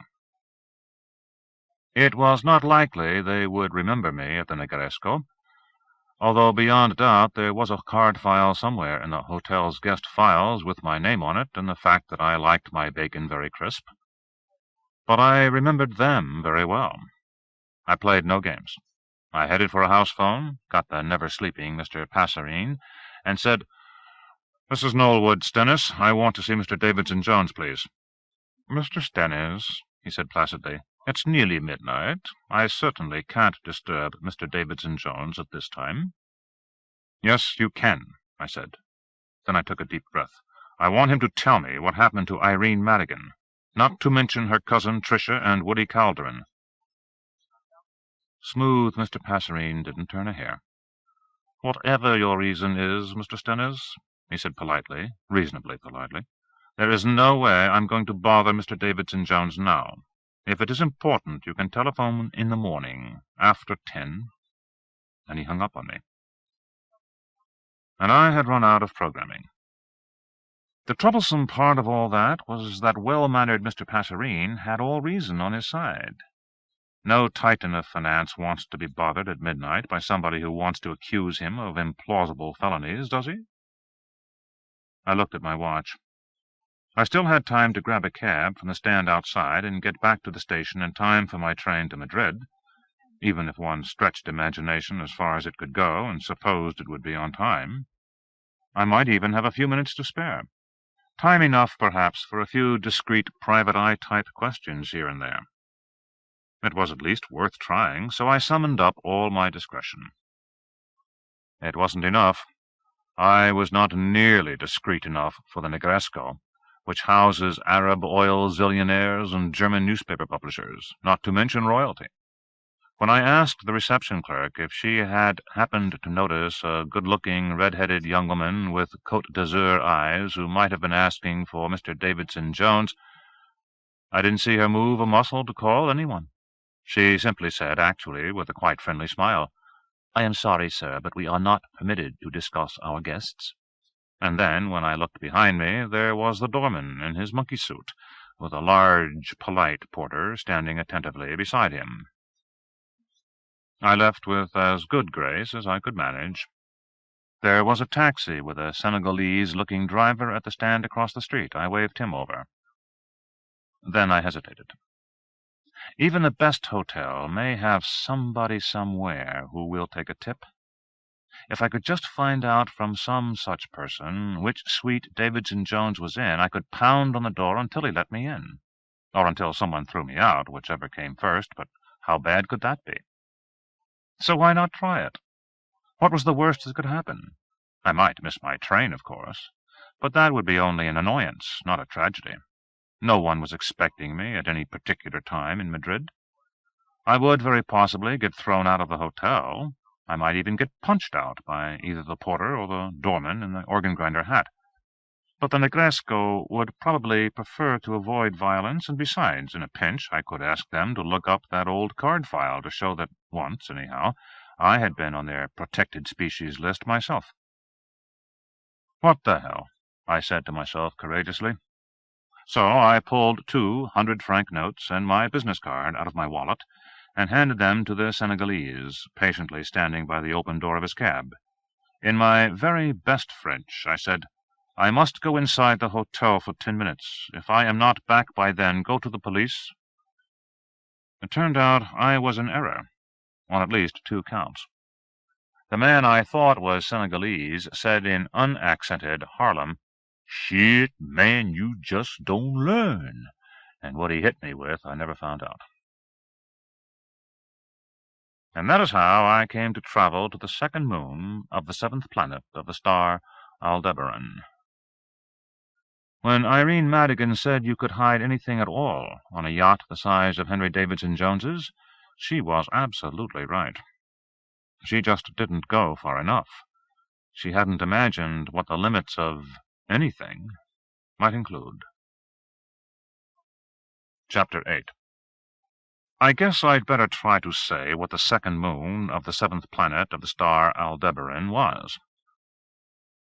It was disorienting. In fact, it was very, very disorienting. I woke up with a lump on my head, but it didn't hurt, and a funny feeling that I'd lost some weight. I had. I was, as I discovered later, in the outermost shell of the cylindrical, far-from-natural moonlet that had started out as the second moon of the seventh planet of the star Aldebaran. But even there, the gravity, or the rotation of the thing that I felt as gravity, was only about 80% of what I had experienced all my previous life. One would think, I damn sure would have thought, that somebody who'd been knocked out, lugged aboard a yacht, shoved into one end of a black box, and dragged out of the other a million zillion miles away. I mean, you'd think that anybody like that would be hopelessly befuddled, if not blown entirely away. It wasn't like that. It was disorienting, sure, but I knew right away what had happened. I mean, all but the details. It could have been Mars, or the Moon, or the fourth dimension, or the year 2275 A.D., but I knew right away, no question at all, that what had happened was weird. Of course, at that point, I didn't see any of the really weird ones. What I saw was a red-headed, hippie-looking, middle-aged man, whose name, I found out, was Sam Shipperton, standing over me while he read the note that had been tied around my neck.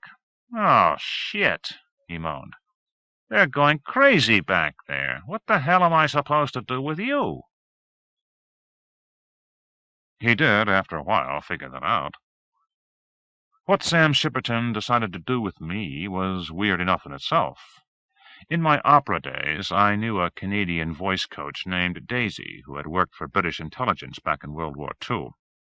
She was 22 years old when she finished her training, not very worldly. On her first assignment, they slipped her into Naples just ahead of the Salerno landings, and something went wrong with the arrangements.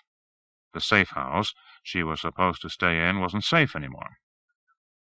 The chief of the Partigiani, who was her control, had a real-life career as a stage magician. He improvised, and that night young Daisy found herself on the program at the Teatro Reale, doing a striptease before 800 howling members of the SS Panzer Division Heimat. It was, she told me, very drafty. It was not quite the same for me when I arrived on the second moon. I didn't have to take my clothes off for the audience Sam Shipperton put together for me. On the other hand, my audience was nothing as home-like and relaxing as Nazi soldiers. My audience wasn't even human. There weren't 800 of them, there were only 6, but oh Lord, I'd rather have faced the Wehrmacht. One member of my distinguished audience was shapeless and slimy. 2 were spidery, and the other 3 were even worse. I mean, just to look at. I'm not saying anything about the smell. The man named Shipperton didn't give me time to get set or even to eat. These people, he said, he actually used the word, people, were very busy, and you had to perform for them when you could, because you might not be able to get them together later on. So I performed. I chose a number at random, and for them I sang the catalogue aria from Mozart's Don Giovanni, Leporello's song about the Don's many conquests. It wasn't my favorite aria, not to mention that it wasn't even in my proper range. It was just the one that I was most sure I could get through without rehearsal, because I had done it so often in the shower. I didn't have a stage, just a sort of cleared space in a viney, greenhousey chamber, which was not at all draughty. It was closer to the temperature of a steam bath. The arrangements were as peculiar as the circumstances. There weren't any rows of seats. One member of the audience actually sat in a kind of a chair, 2 hung from tree branches. A little black shiny thing that more or less resembled an oversized bedbug scurried in and perched on the piano as I sang. I was on a sort of dais, or maybe a kind of slave block, rather than a stage. Heaven knows what the lighting system was. I didn't see any spotlights. The light seemed to come from the air around us, not from a projector, which had the effect that I could see the audience clearly. Not, in this case, an advantage. And my accompanist was a woman named Nora Platt. She knew the Mozart score well. She'd played it in London when it was new. She looked no more than middle-aged, but she was, she told me, 214 years old. Chapter 9. Once my audition was over, I got ordered around a lot, for hours, by everybody. It was, wait here, and get in there, and we'll be ready for you in a minute, over and over, while I was hustled into things like elevators, only I never felt them move, and out of them into places that smelled funny and looked worse. I didn't really make much sense out of what I was seeing. Two questions kept pushing themselves to the top of my mind. Neither of them had anything to do with the second moon of the seventh planet of the star Aldebaran. The first question was, would Marlene be ticked off at being left to deal with the post-filing problems of our clients? And the second was, what in the world had got into me to get myself into this fix? I didn't have good answers for either of them, or indeed to any of the million lesser questions that kept bobbing up. I don't remember when I noticed that I felt curiously light. I don't know at what point it occurred to me that I wasn't going to get a chance to slip into a phone booth, because there weren't any phone booths, and call the cops, because there wasn't anything that looked like a cop, even a French one, and get rescued, because nobody seemed to care about the fact that I needed rescuing. Everybody appeared to have concerns of their own. When I say everybody, I am including some mighty strange bodies. There were other people around, people who sometimes looked at me curiously and sometimes said hi.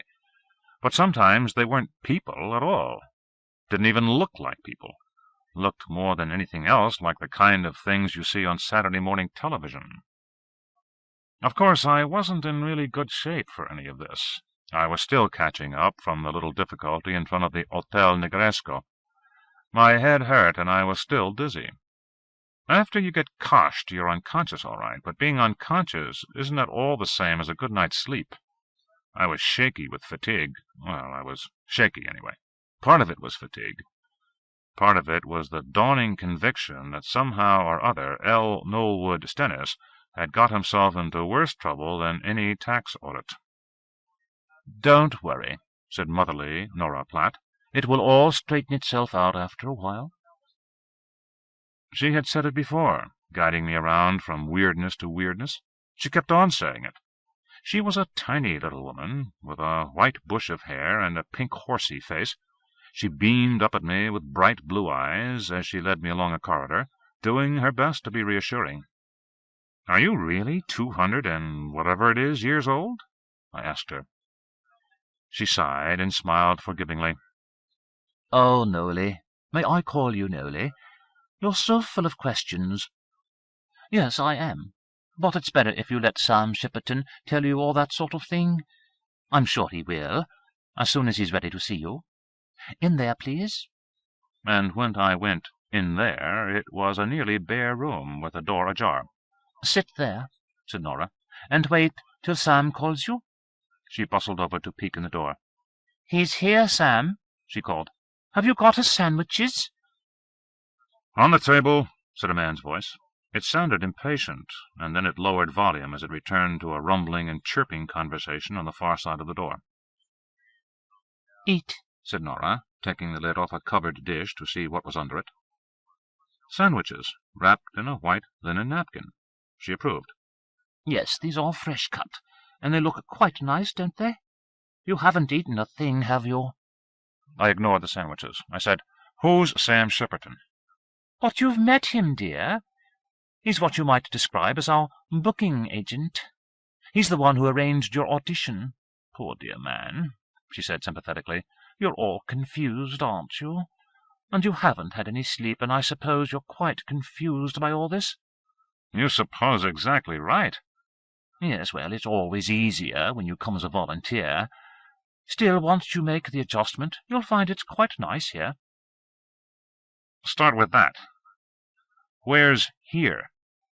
"Why," she said patiently, I'm told that this is the second moon of the seventh planet of the star Aldebaran, but we just call it Narabedla. Won't you try your sandwiches? I asked for the chopped cheddar and watercress specially, but if there's something else you'd rather have—" "What I'd rather have is answers." She pursed her lips. "Oh, indeed? Answers to what questions?" "Well, to begin with, what are all these Looney Tunes?" "Looney Tunes?" "The funny-looking things, the creatures." "Oh, the natives," she said, nodding. "They are a bit off-putting at first, aren't they? Well, to begin with, let's take the ones who were auditioning you. Meritegabinda is the Minim, the little short one in front, you know. He's really quite nice, and very interested in earth music. Then there's Barak, who's a Ggrezna, and I think there might have been an Irudi and a Jazil. I'm afraid I didn't really pay much attention to them. It was a rather last-minute engagement, you know, and I simply didn't look. I suppose one of the eyes of the mother was there as well, but they're so small one doesn't always see them. Well, one wouldn't, would one? I mean, that's more or less what makes them so useful to everyone, isn't it?" I snarled. "How would I know?" "Yes, of course," she said soothingly. "Is that the sort of thing you wanted to know?" "You left out the most important part. They aren't human." "Well, of course they aren't human, Nolly," she said crossly. "We don't perform for human audiences here, do we? It's all the 15 peoples, at least the few among them who care for such things. Binder and the others are the impresarios. They decide whether or not a given company can perform for their clientele, do you see?" "I don't." I glared at her. "Are you trying to tell me that this whole thing is just a scheme of Henry Davidson Jones to kidnap opera singers for a bunch of Martians?" "Oh, no, Nolly. Not only opera singers, and certainly there aren't any Martians. And nobody gets kidnapped. Well, your own case is quite unusual, isn't it? And Mr. Davidson Jones does much, much more than arrange tours for artists. But," she sighed, "from your point of view, at the present time, well, yes, I suppose you could say that. Nolly, I'm really terribly sorry, but I do have another engagement, so if there's nothing else you need just now—" "I need to know what's going on!"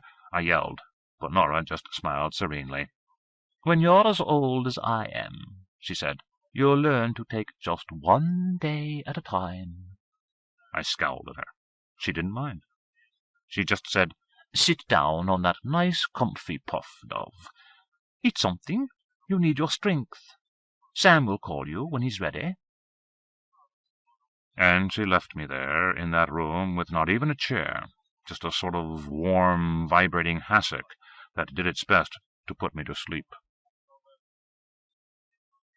How do I explain what it was like to find myself without warning on the second moon of the seventh planet of the star Aldebaran?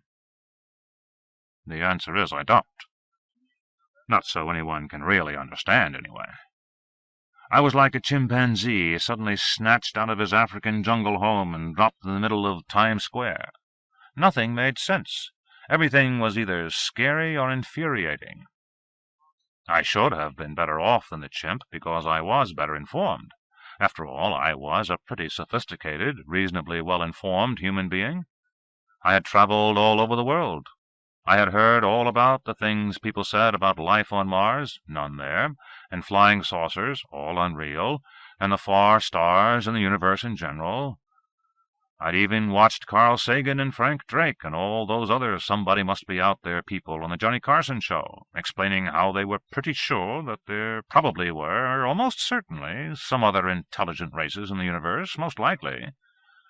But unfortunately, not very many of them, they would add, because they'd been listening real hard on the big radio telescopes for a long time, and what they'd heard was zilch. That was the big difference between me and the chimp. The poor chimp would have been astonished to find this new world possible. I, on the other hand, was triply bewildered because I knew perfectly well it was impossible. So I wasn't just angry, exhausted, and confused. I was in traumatic, if not indeed terminal, culture shock. And that was before I'd even met the mother, or seen the statue at Execution Square. "I said you can come in now," snapped the voice of Sam Shipperton. It woke me up. I'd drowsed off on that warm, vibrating hassock with one of the sandwiches uneaten in my hand. Sam Shipperton was standing over me, and he wasn't alone. The thing with him was not at all human. It was the same thing I had seen on top of the piano while I was singing, only now I could get a good look at it. What it mostly looked like was a big bedbug, the size of a dachshund. Maybe it looked a little more like one of those extinct things I used to get as rubbery plastic models out of the gum machines in Asbury Park. Those were called trilobites. This particular trilobite-looking thing was standing on the table and chirping up at Shipperton as he stood there. It was chirping in English, but so shrill and so fast that I couldn't quite make out the words. Yeah, Shipperton said absently, glowering down at me. "I'll take care of it." There was a final admonitory burst of chirping from the bedbug. Then it hopped down from the table and scurried out the door. "So they say," Shipperton said sourly after it. Then to me, "What a mess. You've turned up at a bad time, Stennis. But come on in while I figure out what the hell to do with you." I was still half asleep. I had no better ideas, so I followed, munching on the sandwich and staring around. In my time, I've been in any number of booking agents' offices. Never one like that. Like any agent, Shipperton had a big desk. It didn't resemble any regular desk. It wasn't mahogany or bleached oak or knotty pine or any of those other trendy things. It wasn't wood at all. I didn't know what it was. Most of the desk was ebony black, but the top of it was, I suspected, one huge computer screen. It was a mosaic of small, square images. As Shipperton absently reached out and tapped on one or another of them, they flickered and flowed faster than my eye could follow. They meant something to Shipperton, though, because he was staring at them disconsolately. The rest of the furnishings were standard enough. Well, some of them were. Somewhat standard. That is, he had the kind of impressive, expensive furniture that you'd get in the office of a really big-time agent or a small-timer willing to invest the money to look big. There was the traditional casting couch, huge, deep blue, and upholstered in what looked and felt like real leather. There were a chair and a hassock to match, and a coffee table with a vase of fresh-cut flowers between two tastefully displayed sheaves of magazines. The magazines were dentists' office regulars, National Geographic and People, and so on, with Variety and the Hollywood Reporter mixed in. All recent issues, too. The flowers were harder to be sure of. One kind was lilacs, another might have been hibiscus, and another I didn't recognize at all, but collectively they smelled sweet. There was a deep figured rug, maybe Persian, and there were no windows at all. The reason there were no windows was that every inch of wall space was filled with small square pictures, from about hip height to the ceiling. I thought at first they were photographs. Silly me. They were more of those computery kinds of things, because I saw that, as Shipperton played with his desktop, some of them blurred and changed. The one good thing was that they were all of people, human people. Most of the pictures were of people I'd never seen, but then I recognized the sweet old face of Nora Platt. It occurred to me to see if I could find Woody Calderon among them, but Shipperton didn't give me time. He took his attention off the desktop and gave it to me. "What a day," he said morosely. "The polyphase index is still dropping in spite of everything, and what I just had to tell the mother was that your audition was a bust." I had already made up my mind to say what I wanted to get off my chest, regardless of anything this man might have to say. I plunged right in. "Shipperton, I was brought here by force and against my will. That's kidnapping, and that makes you an accessory to a capital crime, and—" I stopped in the middle of my planned speech, having taken in what he had just said. I finished, "What do you mean my audition was a bust?" He said sourly, "A bust. As in, forget it. I thought for a minute that I might talk some of them into letting you sing for them like any regular artist, but you stank. So that's out. And now what am I going to do with you? I opened my mouth. Then I closed it again. I'd made my protest. It was on record, for whatever that was worth. Certainly not much. I didn't really have anything more to say. Sighing, Shipperton got up and went to a little desk at the side of the room. It opened and revealed a coffee pot with cups. He filled 2 of them and shoved one at me before he sat down again. "I wish they hadn't dumped you on me right now," he complained. "Things are still real tense over that colonization thing with the Bachet, and everybody's pretty tired of song recitals anyway." "No," he warned, as I started to open my mouth. "Don't give me an argument right now. Just keep it down while I think." I didn't see any alternative to that, and besides, I wanted to finish my sandwich. So I did. Whatever Shipperton was, he didn't look like a traditional booking agent. He wasn't one of the female ones in a tailored suit, and he wasn't one of the fat and 50 ones with a big cigar. Shipperton looked to be about 35.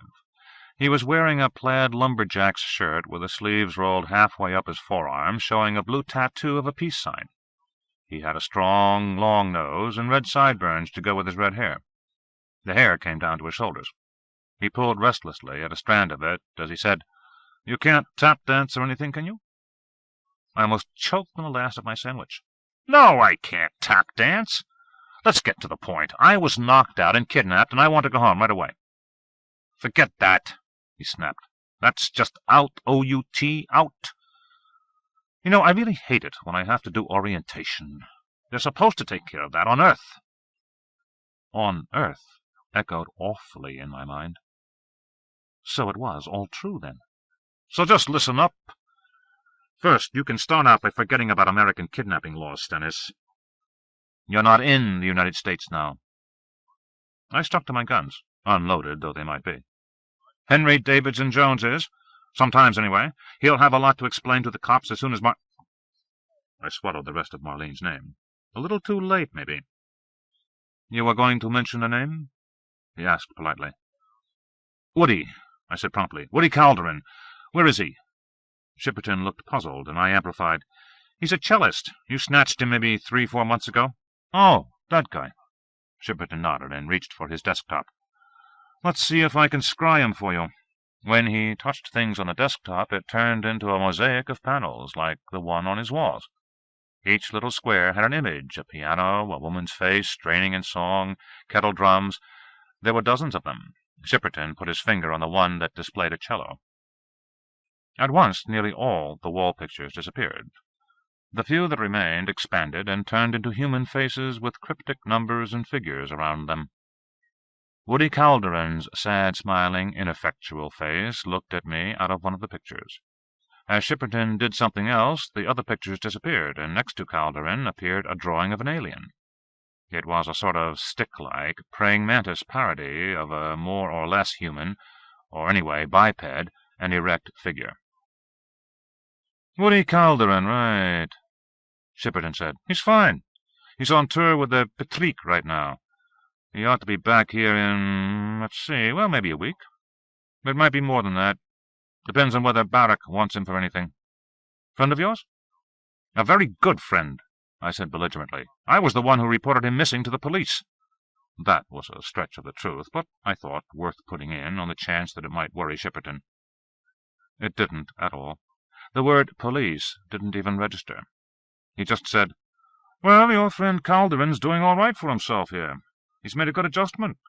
He's done 3 tours already, all modern stuff that the other cellists never learned, and he's got a nice cash balance in his bank account to show for it. Now, let's talk about you.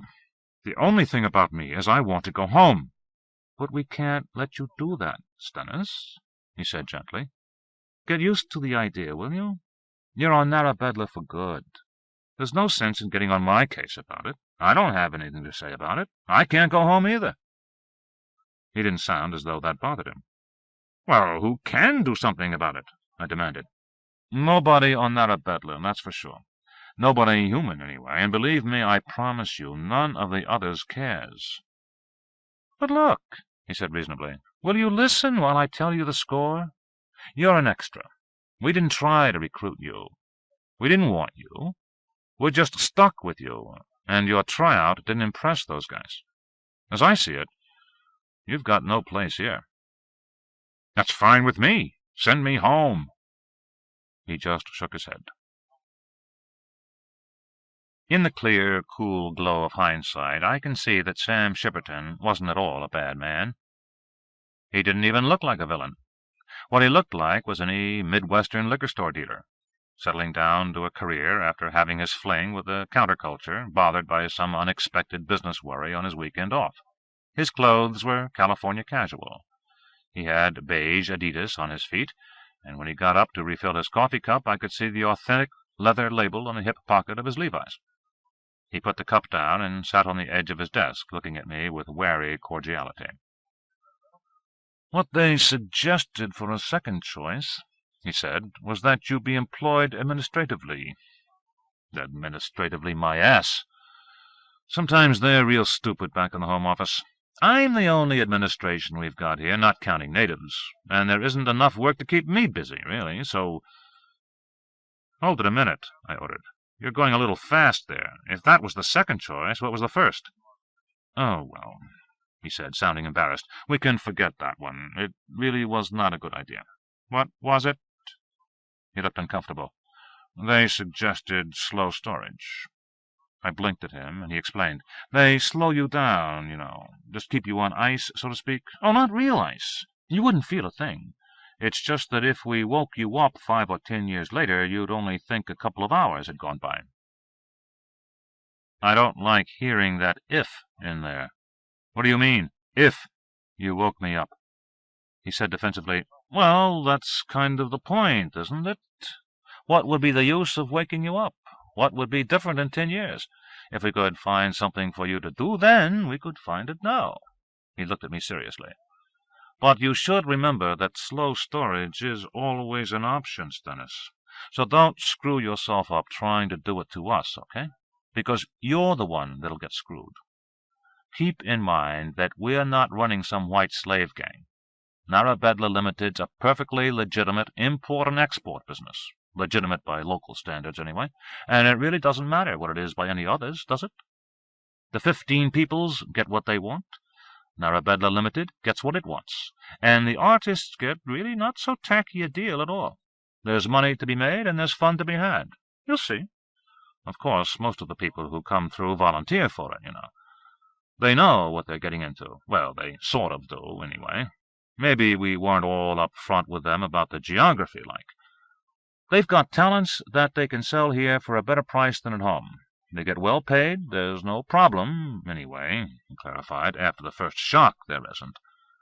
Maybe right at first they're pretty pissed off, but when they see what a sweet deal they've got—" "What's the matter?"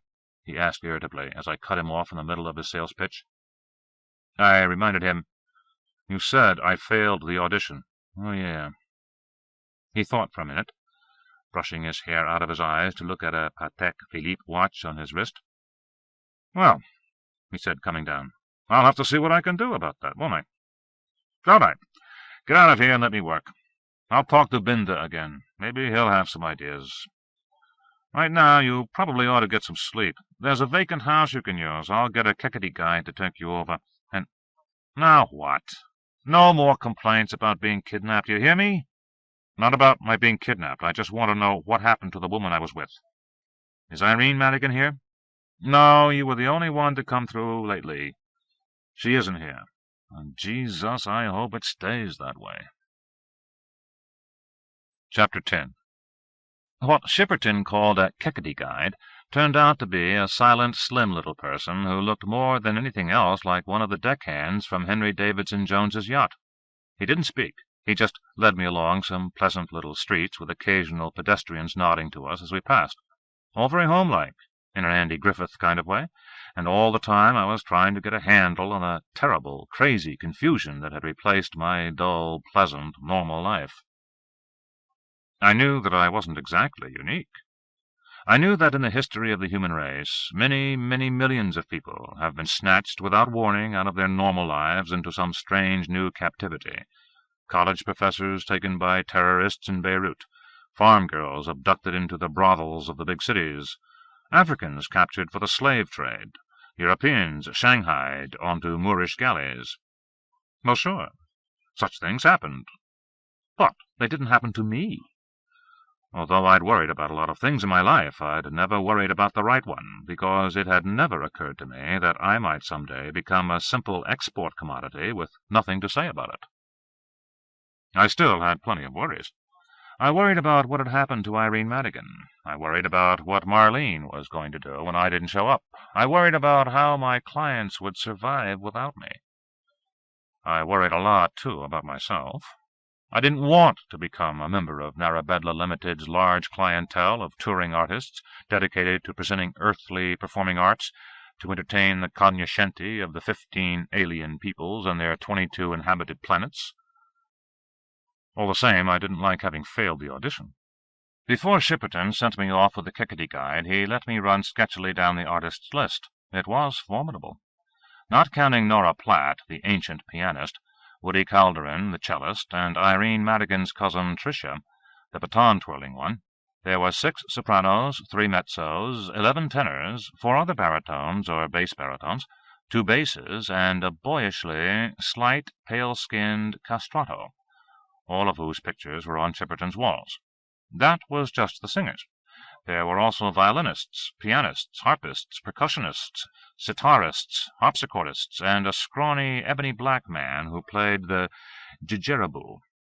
There were jugglers, acrobats, gymnasts, unicyclists, half a dozen black guys who had once been a kind of generic imitation of the Harlem Globetrotters, and a man who drew in chalk on sidewalks, a glass blower specializing in instant animals, 2 heavy metal and 1 punk rock group. But their war-paint, dreadlocks, and mohawks were wasted on the audience's ear. There was a lion-tamer with 6 lions, and a man with a flea circus, and a man who imitated bird calls, and 2 mimes, and a small but otherwise first-rate ballet company, 2 break-dancers, and a Jamaican who played steel drums. Obviously, Narabedla Ltd. Had been doing a lot of business over a long, long time. And those were just the artists who, being human, had originated on the planet Earth, Shipperton explained. He told me that his office didn't handle the non-human others. He said he was really glad of that. The Kickety guide got me nearly to where I was going before I came out of my fog long enough to look around. "Hold on a second," I ordered, pausing. We were in a quiet kind of intersection in what almost might have been a small town back on Earth. There were 4 different streets leading away from the little square, which was a star-shaped plot with a couple of flowering fruit trees. What caught my eye was one of the ugliest statues I had ever seen. The statue was life-size. It was a man, a very human and terrified-looking man, and a monster. The piece looked a little like the Laocoon group, except that there was only one man in the coils of the monster, and the monster was a lot worse-looking than any terrestrial snake. "A bronze general on a horse would have been a lot nicer," I told my little guide. He peered up at me curiously, but didn't respond. I turned away from the hideous statue and gazed around at the intersecting streets. The first street on the right appeared to be a sort of Greenwich Village mews, with gas lights and wrought-iron gates. The next looked like a little English village that the local historical authorities wouldn't let anybody change, thatched-roof houses with diamond-shaped glass panes in the windows. When I started toward the third, the guide tugged encouragingly at my arm, and I followed him into it. The street looked like one of those Southern California hillside places, with buildings pressed tight against each other, poised between brush fire and mudslide, except that these dwellings didn't have any carports. Why would they? I hadn't seen any cars. The 5th house on the right had a scarlet door with a lion's head knocker, framed by 2 lemon trees in fruit. The other thing it had was a little swinging sign that said, "Malcolm's Place, 14 Riverside Drive." There wasn't any river for it to be on the side of, I observed, and while I was staring at the door, the guide turned and trotted away. I was on my own. One of the little black bedbugs paused in scurrying along the street to gaze at me. It didn't linger. Evidently, I wasn't very interesting. I reached out for the doorknob. It disconcerted me to find that it was locked. Shipperton hadn't said anything about a key. He certainly hadn't given me one. I looked under the doormat hopefully. No key there. There was no one in sight to ask for help or even advice. Apart from being really worn out, I think I was by then so numbed by the shocks and weirdnesses of the previous 24 hours that the reasoning and competent part of my brain had just thrown up its hands and gone to sleep. The rest of me urgently wanted to follow its example. I couldn't think of anything to do about the problem. I simply stood there for a minute or two, contemplating the door, until without warning it was opened by a tall, surfer-looking young woman who said, "If you want in, why don't you knock instead of just rattling the darn doorknob?" She was naked. By naked, I mean not a stitch. The numbness that affected my brain was powerful stuff. I said politely, making no adjustment to the fact that she didn't have any clothes on at all, "I'm sorry. I thought this was supposed to be the house I was going to stay in, but I guess you live here." "Hey, no, I'm just visiting," she said, giving me an appeasing smile. "You want to talk to Malcolm Porchester. It's his pad. He's getting his chalks together, but he'll be right out." She picked a kimono kind of garment off the back of a chair and wrapped herself in it, looking me over the whole time.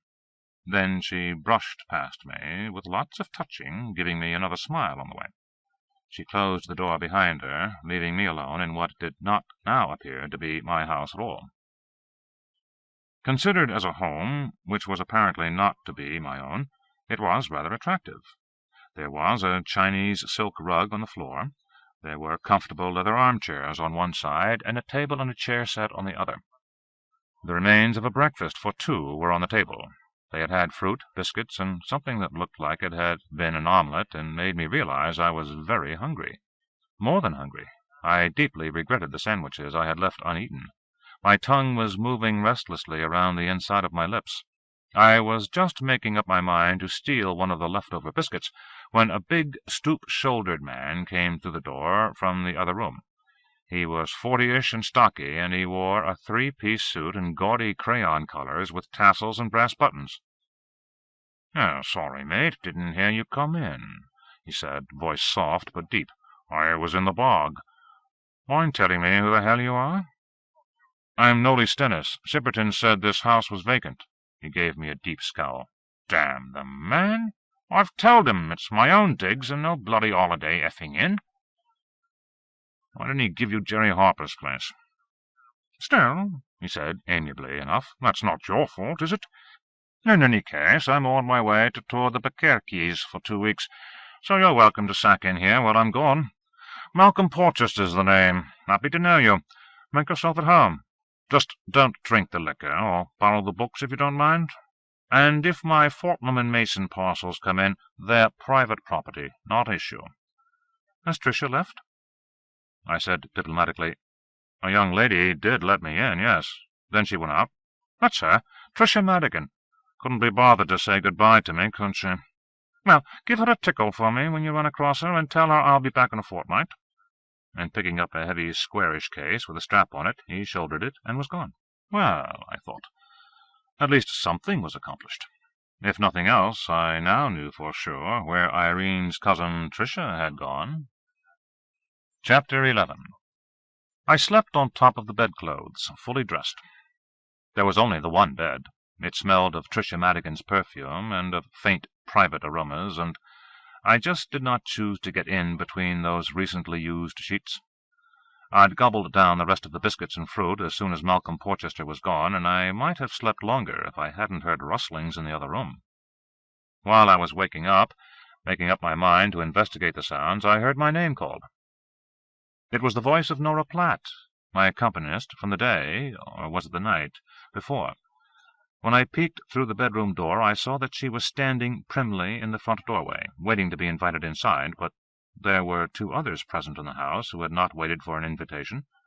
They appeared to be the same sort of small brown men, oriental-featured, that Chipperton had called keketes.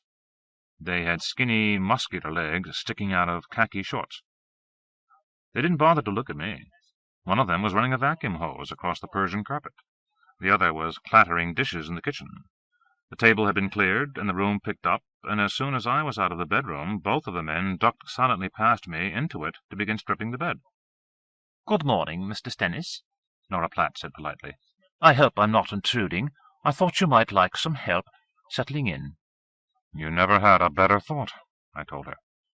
Nora Platt was a tiny thing, no more than 5 feet tall. Her hands were in proportion.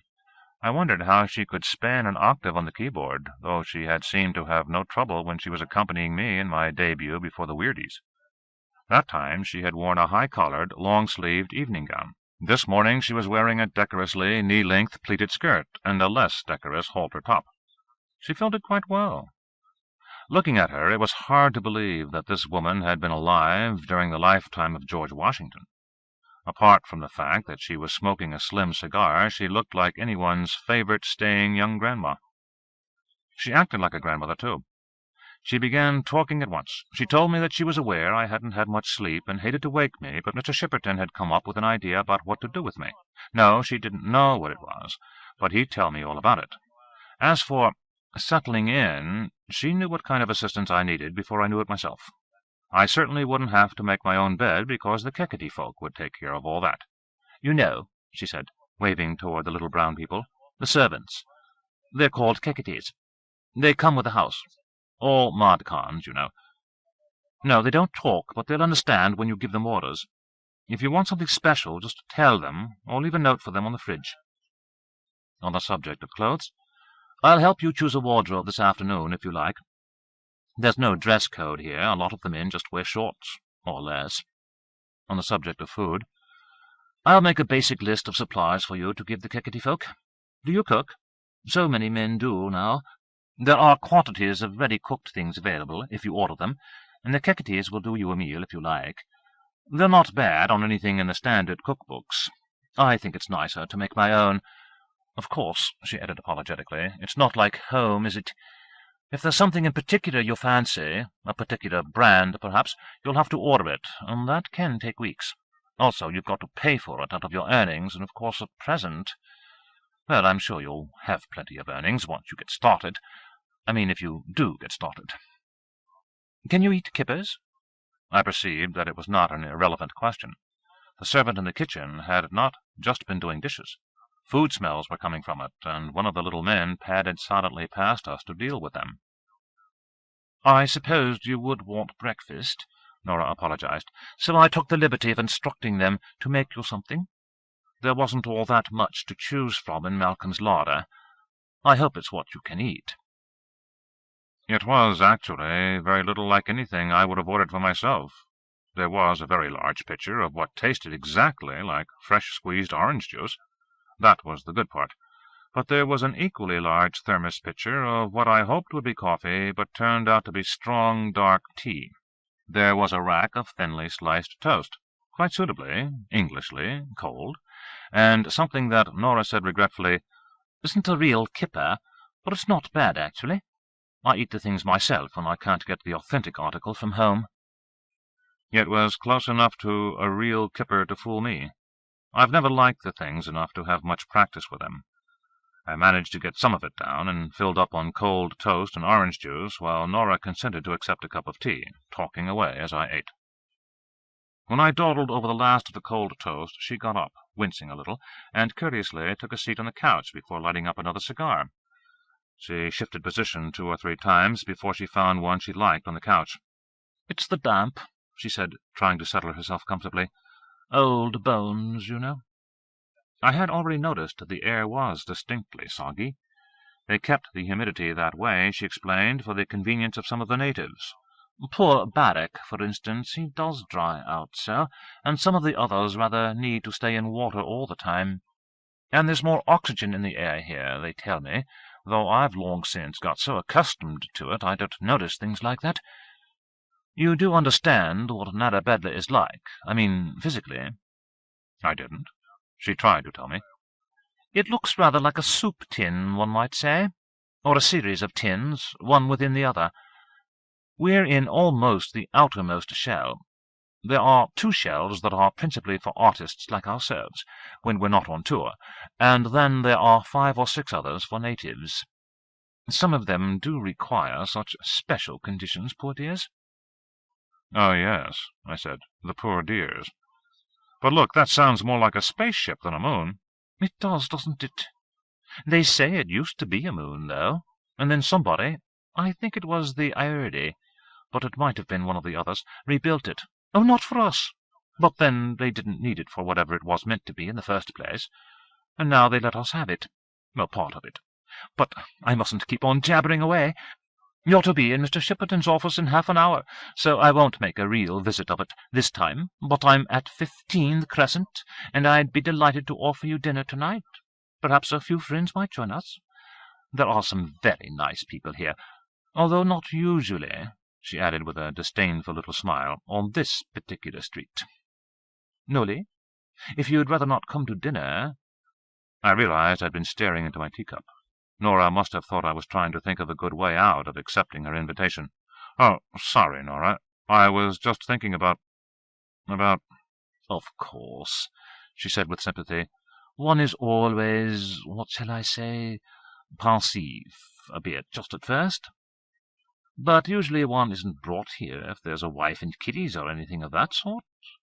The tone of her voice made it a question. "There isn't anyone like that," I said, "but I do have friends, and I'm a little worried about them." I told her about Marlene and Irene Madigan, and my worry that Henry Davidson Jones would do something unpleasant to them if they got curious about me. "Oh," she said, nodding. "Irene Madigan. That would be the cousin of our Tricia. She's a silly young thing, but there's no real harm in her." It took me a moment to realize she was talking about Tricia, not Irene. "Anyway," I said, "I don't want them kidnapped, too. I've got to get back before they get into trouble." Nora puffed cigar smoke at me sympathetically. "Yes, we all feel that way at first."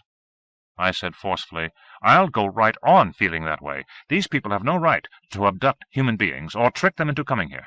I don't care how pleasant this place is. It's a prison, and I'm going to get out." "Nolly, dear, it's simply not possible to get back, you see. I know it's quite a wrench at first." "It's a crime," she said crossly. "Well, of course it is, if one takes that point of view." She stubbed her cigar out vigorously, then smiled. "I sometimes wonder," she said, all bright-eyed and accommodating again, "if there's something in the air in this house. Malcolm Porchester used to go on saying that sort of thing, too. And he wasn't the first. Of course, Malcolm's never tried to do anything serious about it. What is there that one could do, really? But he did go on endlessly on the subject. Well, Nolly," she said practically, "mustn't keep Mr. Shipperton waiting. You know the way to his office? Second left, past the execution. And don't forget dinner tonight. 7-ish, if that's convenient for you." Nora Platt hadn't left me a whole lot of time, but there was enough for a quick shower. I took it. I needed it. I was irritated by the fact that I didn't have time to get aerobic first. I hate to bathe and then work up a sweat. But there wasn't anything to keep me from taking another shower later on if I found some way to work out. The discontented, but not deprived, Malcolm Porchester hadn't left me much of a wardrobe that fit, but there were clean socks and underwear at least, and I helped myself. He had, after all, put only his whiskey, his books, and his Fortnum & Mason packages off limits. All this made me, I thought without guilt, probably a little late for my next go-round with Sam Shipperton, but why should I worry about inconveniencing a kidnapper? So I didn't rush to his office. I took time to smile at a couple of passers-by, who smiled back affably enough, but kept on going on their own errands, and to look around this soup-can sort of a moon I was living on. Having been clued in, I saw that Nora Platt's description of the moon called Narabedla might well be accurate. Looking back down the ill-named Riverside Drive, I thought I could see that the road did, in fact, seem to curve up slightly at the end. It was hard to tell, because the street dead-ended at a cluster of trees. In fact, anywhere I looked I could see no farther than a few dozen yards, never more than 50 or so, before something blocked the view. There wasn't any sun in the sky, either. There wasn't even any sky. What had looked like blue sky with fleecy clouds was actually a ceiling no more than 20 feet over my head. As soon as I studied it closely, I could see that it wasn't real. I didn't study the grisly sculpture Nora Platt had called The Execution, because I didn't like looking at it, and besides, I wasn't enjoying my sightseeing. I was too busy rehearsing what I wanted to say to Shipperton. He didn't give me a chance. "You're late," he greeted me affably, "but that's cool. Barrack won't be ready for us for a little while yet. Did you ever conduct?" He caught me off balance. "Conduct what?" "Conduct an opera, naturally. You certainly can't sing." "Sorry, but you just don't have the voice anymore." "Well, maybe the natives wouldn't know that. But we have a reputation to maintain, you know. But Jonesy sent along a lot of stuff about your career when you were in opera, and Barrack's taken an interest in you. That's what we have to do now, go and talk to Barrack.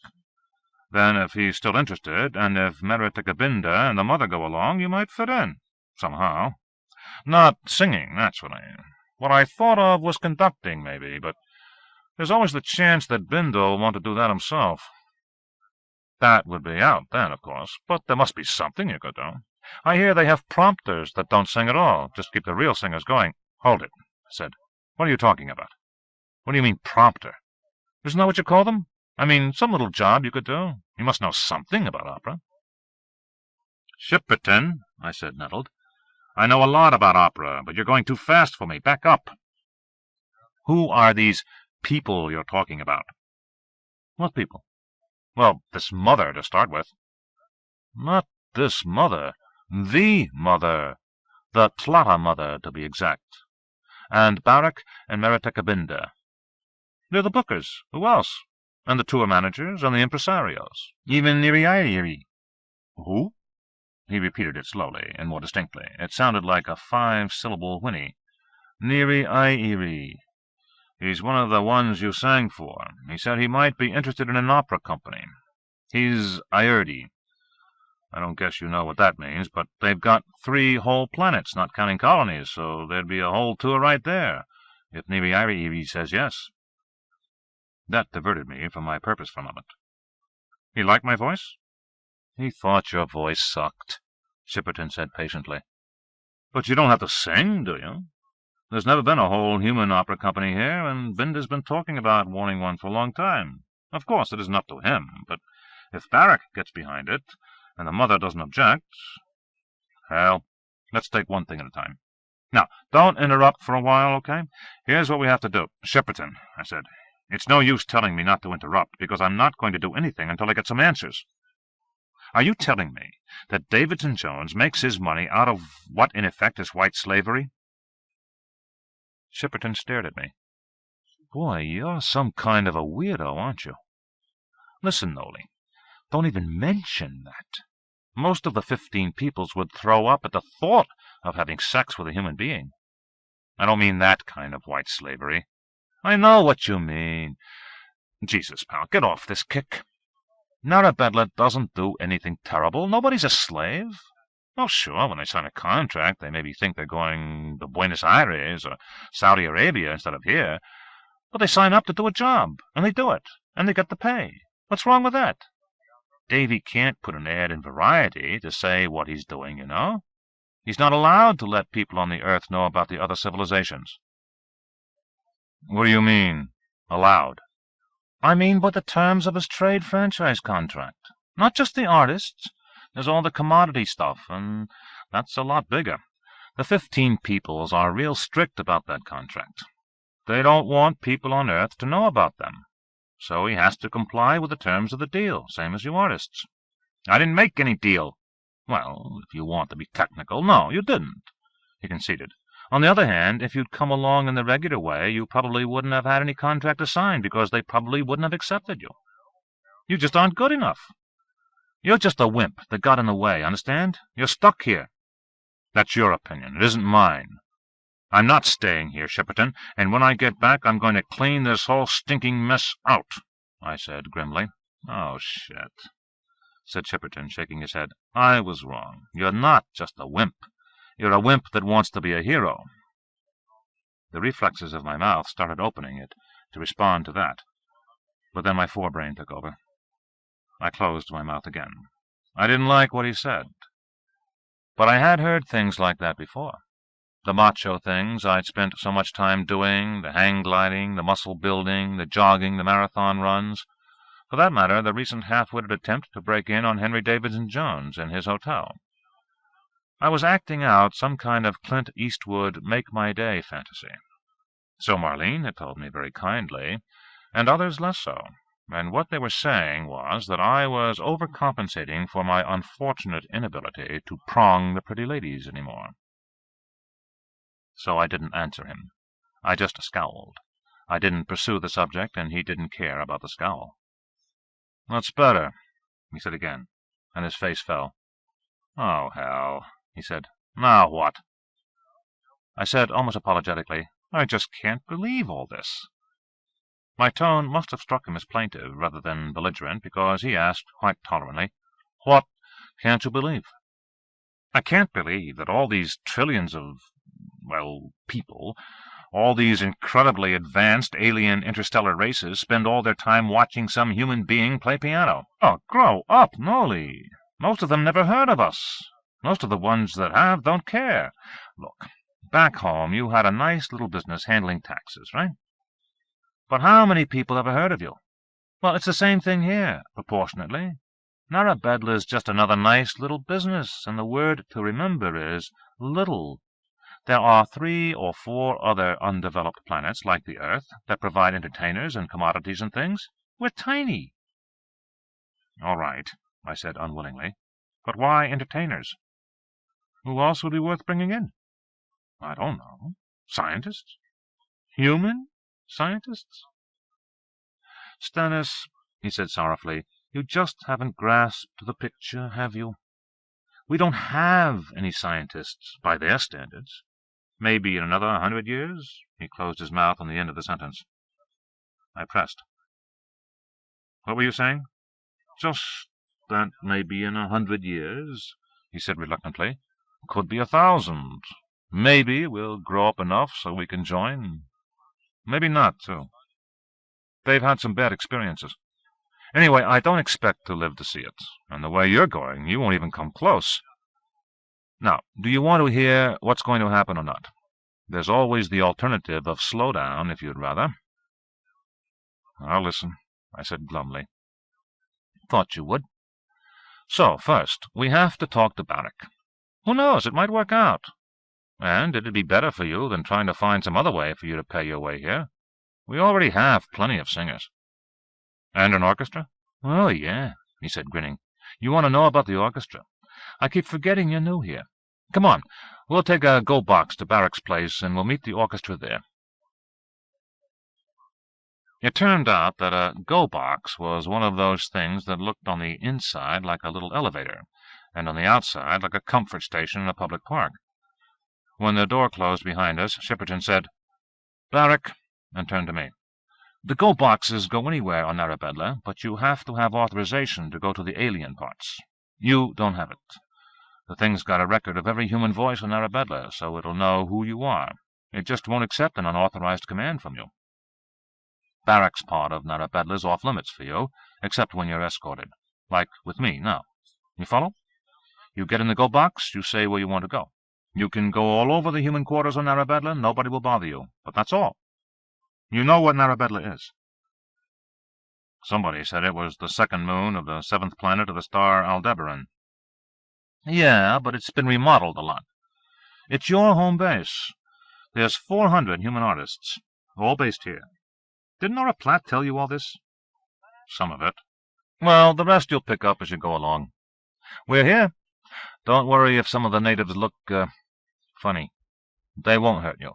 I mean, unless you do something to them first."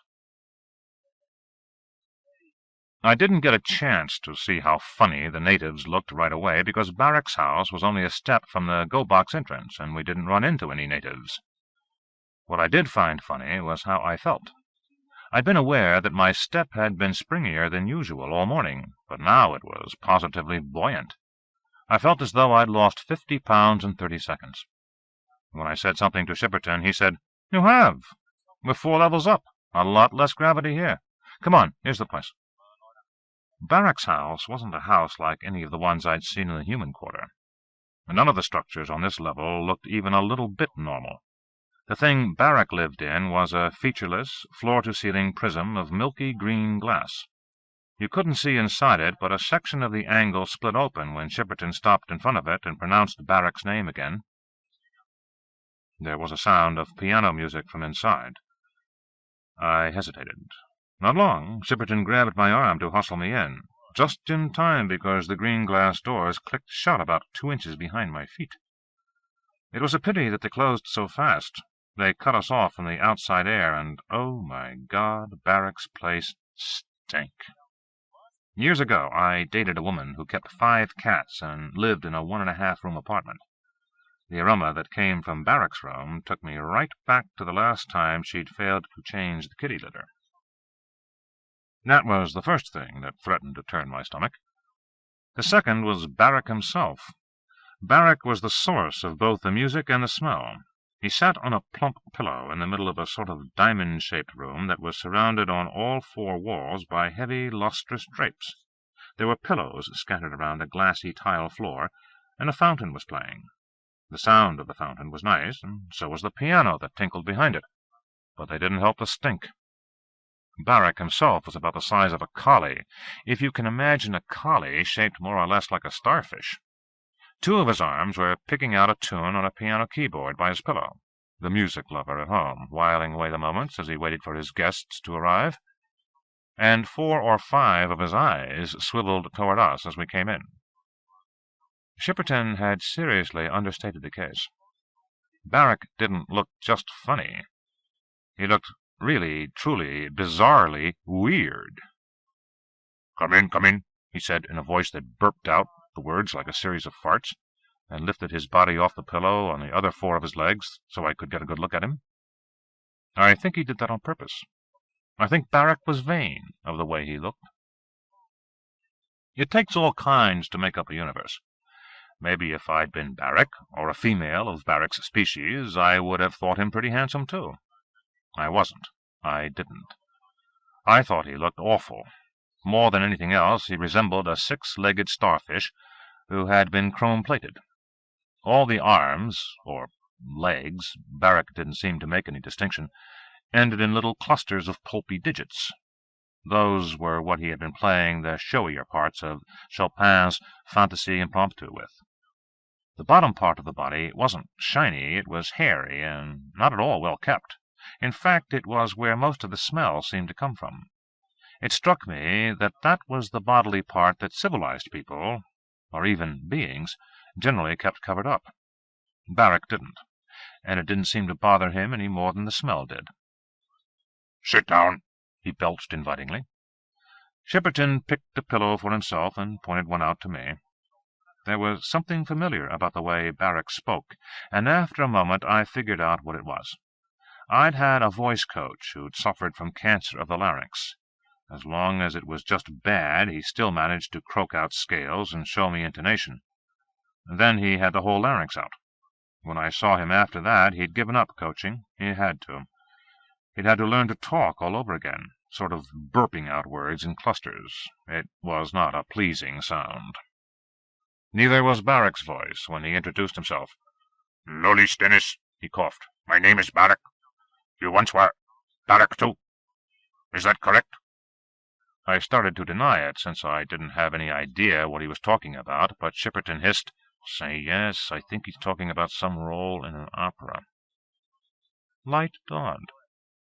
"Oh, the role," I said, trying to remember all the parts I'd ever sung. Then it clicked. "You mean like I sang the role of Barrack once? The servant in the Busoni Turandot?" He waved a couple of arms affirmatively. "You were Barrack, yes?" I see what you mean. Yes, I guess I was." I reflected for a moment. It wasn't quite true. I decided to tell the truth, if only to show this weirdo that Narabedla's information agencies didn't always get the facts straight. "I did contract to sing the role, yes. I rehearsed it, and I was all ready to perform. But then I got sick." I hesitated a moment, then decided to try a joke, not one that I really thought very funny. After that, I would have been better cast as Truffaldino. I could see from Shipperton's scowl that I had lost him. Barak protested. No, voice is wrong. Then the starfish thought for a moment, while the 6 limbs stirred restlessly. Then they folded themselves into what I took to be the equivalent of a nod. Barak laughed, I think, and said, "Ha, ha, ha, ha! Now see your point. Understand? Lost your balls." Even a dozen years after the fact, even when it was a silver-plated starfish that put it that way, I found myself flushing. It was bad enough to have to say such things to myself. Hearing them from somebody else was really nasty. But I only said, "That's approximately what I meant." The starfish explained it to Shipperton. "Truthful, Dino. Chief eunuch in opera. Understand?" The punctuated voice sounded almost enthusiastic. "Is good joke you make. Is good thing to hear. You understand, Shipperton?" He didn't wait for Shipperton to answer. He burped on. "Is interesting. Human societal. Document opera. You know what. Wish to know all. Strange sexual. Questions raised. Turandot. Her male parent. Order sex with stranger. She not want. She rather die. Is possible so?" Shipperton gave me a warning look. "As you can see, Barak is very interested in human social customs as well as our music." "I can see that," I said. The look in his eye told me I should take this dumb conversation seriously, so I thought for a moment before I added carefully, "Of course, operas are not exactly realistic depictions of life, Barak. But that particular element of the plot is, yes, based on things that have sometimes happened with human beings. Both men and women sometimes have been known to commit suicide for love, either because they were forced to have sex with somebody they didn't want to, or because they couldn't do it with somebody they did want." "Fantastic," burped the starfish. Shipperton nodded approval. I hesitated for a moment, then offered, "But look, Barak, that's not really a very good opera, you know. I mean, hardly anybody does it any more. The only Turandot you ever hear in the major houses is Puccini's." "Makes no difference." Barak was silent for a moment, looking thoughtfully at me. That is, that's what I thought he was doing, with most of those eyes, which were as featureless as a lobster's. Then he suddenly changed the subject. "Okay, you sing now." I said, "I beg your pardon?" "You sing now. What role you know?" "Sing something?" Shipperton hissed uneasily. I hissed back, "But you said I stank." "Do it." There was no point in getting huffy, and the surroundings weren't right for starting an argument. So I said, "Well, I suppose I could. Not any of the Barak arias, I'm afraid. I don't remember them at all." Barak's burps began to sound irritated. "Sing some damn warhorse. No Pagliacci prologo?" "Well, sure, everybody knows that. I suppose I could manage that if I had some kind of accompaniment." Barak waved an arm to shut me up. Without raising his voice, he belched out an order. "Hurry, you come." The drapes against the wall rippled, and through them a sort of sweet potato-shaped creature came rolling and skipping into the room. Purry was maybe even stranger-looking than Barak, though that's a close call. Purry was about the same size as Barak, and it did, or he did, have short legs along the bottom of its or his body. He, or it, also had perforations all over the surface of its body, each cavity equipped with a set of muscles like lips, or, well, like some other kind of orifice muscles, worse than lips. Although it had warm puppy eyes, they were not attached to a head of any kind that I could detect, but that didn't keep it from speaking. "Here I am, Barak," it said in beautiful golden tones that seemed to come from the holes in its skin. "Hello, Mr. Shipperton. Hello, Mr. Stennis. I'm Purry. I'll be your orchestra. Would you like me to play something?" "Pagliacci prologo," Barak commanded, and instantly, out of that little creature, began to come a volume of sound I would not have believed possible. An orchestra?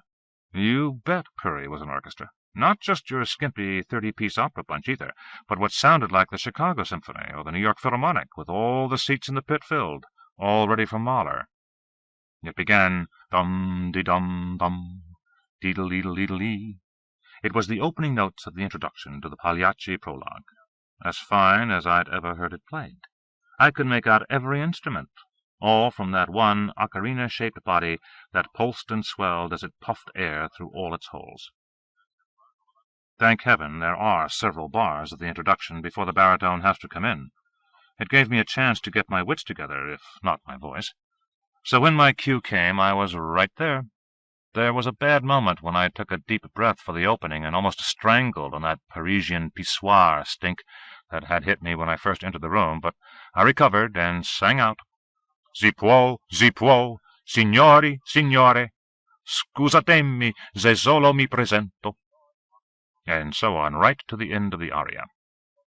It certainly wasn't the best performance of my life, but for somebody who didn't really have much of a voice left, I belted it out pretty good, even hitting real close to that hard A-flat near the end that gives everybody trouble. I almost expected applause when I finished. I didn't get any. Barrack was silent for a moment. Then he said, "There you go now. Shepperton, wait outside." Shepperton just got up and left. The little ocarina said politely, "Thank you, Barrack. So long, Mr. Stennis. See you later. You are great." But I knew that wasn't true, and I hadn't heard from the impresario himself. I never waited for the next morning's reviews with more impatience than I waited to hear what that shiny starfish thought of my singing. I never did hear that. After a silent moment, his arms writhing and his eyes wandering all over the room, all he pumped out was, "I want to give you fatherly advice." That took me aback, because for a moment there I had almost forgotten about Marlene and Irene and Narabedla and the fact that the genius I was singing for was only a stinking starfish. I had almost felt like a real singer again. Barrack brought me down. I waited for the fatherly advice without joy. I'd never had much satisfaction out of it from my own father, and didn't expect any from a starfish. I was right. He flailed 3 or 4 arms in my general direction. "Norwood Stennis," he blatted. "You live by rules here." I said, "I beg your pardon? What rules are you talking about?" "Rules of behavior. You talk, go home. Okay, no crime. But you hurt somebody, you get hurt back. You kill, you die. Not counting servants, of course. Now you go."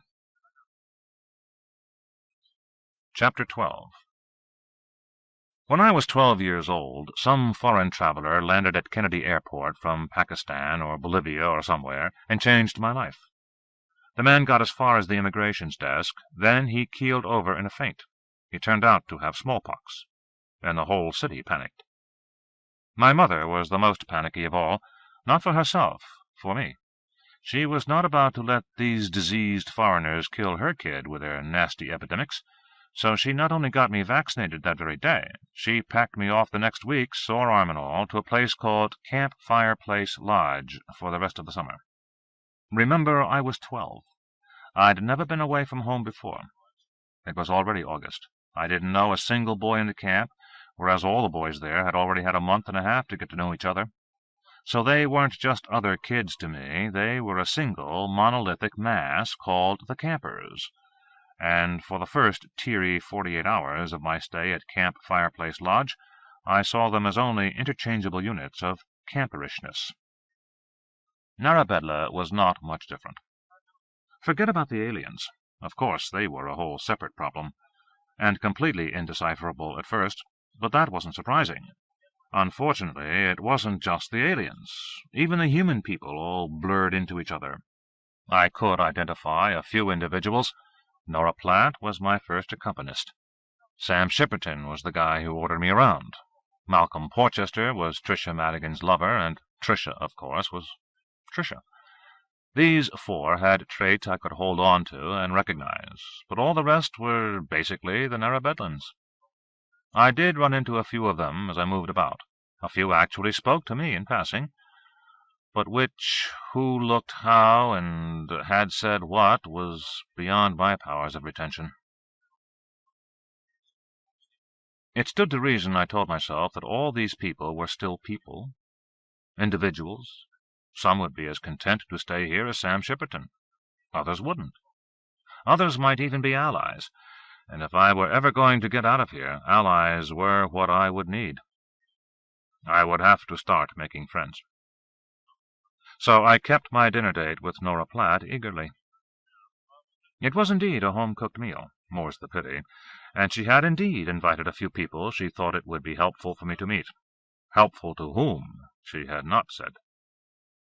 15, the Crescent, was one of those thatched roof jobbers, though once you got inside it turned out to be a whole lot like the house I borrowed from Malcolm Porchester. It even had one of those TV-looking things. When I walked in, it was filled with appetizing smells. When I made some conventional remark of appreciation, Nora said demurely that what she was cooking was nothing special, really. As a matter of fact, it wasn't. Nora's culinary tastes had been formed in the late 18th century, when English cuisine consisted mainly of equal parts of barely warmed-through meat and of pepper.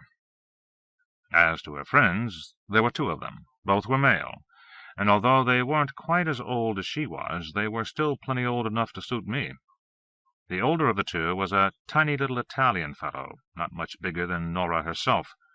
He had been born in 1822, which made him just about the right age to have been eligible to be Nora Platt's grandson. He wasn't, though. He wasn't related at all, except that they had all been picked up in one of the early Narabedlan experiments at importing human entertainers. His name was Bartolomeo Canduccio, a tenor from the pre-Verdi age of Italian opera. The other was, or said he was, a Shakespearean actor.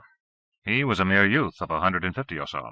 His name was Efford Joyce, and he was markedly deferential to Canduccio, because the tenor was a senior, I supposed, and equally deferential to me, because he was looking for a favor, I supposed, though what favor I might do for a 150-year-old Hamlet was a mystery. I was astonished at their ages. I asked, "How come you're all so old?" Efford Joyce supplied, beaming. "We are, aren't we? You see, they take excellent care of us here, as you will discover once you settle in." It hardly seemed worth while to say again that I didn't intend to do any settling in. Anyway, Canduccio spoke up, matching Joyce's radiant smile. "It is precisely so," he agreed. "To be sure, at first it is discomforting here, not true? One needs a little bit of assistance." "Well, Mr. Stennis, I know this, and for that reason I have had prepared for you a little regalo." "He's brought you a gift, Mr. Stennis," Joyce said helpfully. "Yes, a gift." Canduccio handed me something flat and square and wrapped in red paper. I supposed the stuff was paper, though it felt more like silk.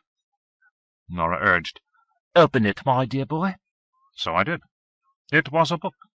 A sort of a book. It was bound in maroon sort of leather, with lettering stamped in sort of gold. The printing on the cover read, "A Guide to Narabedla and the 15 Associated Peoples.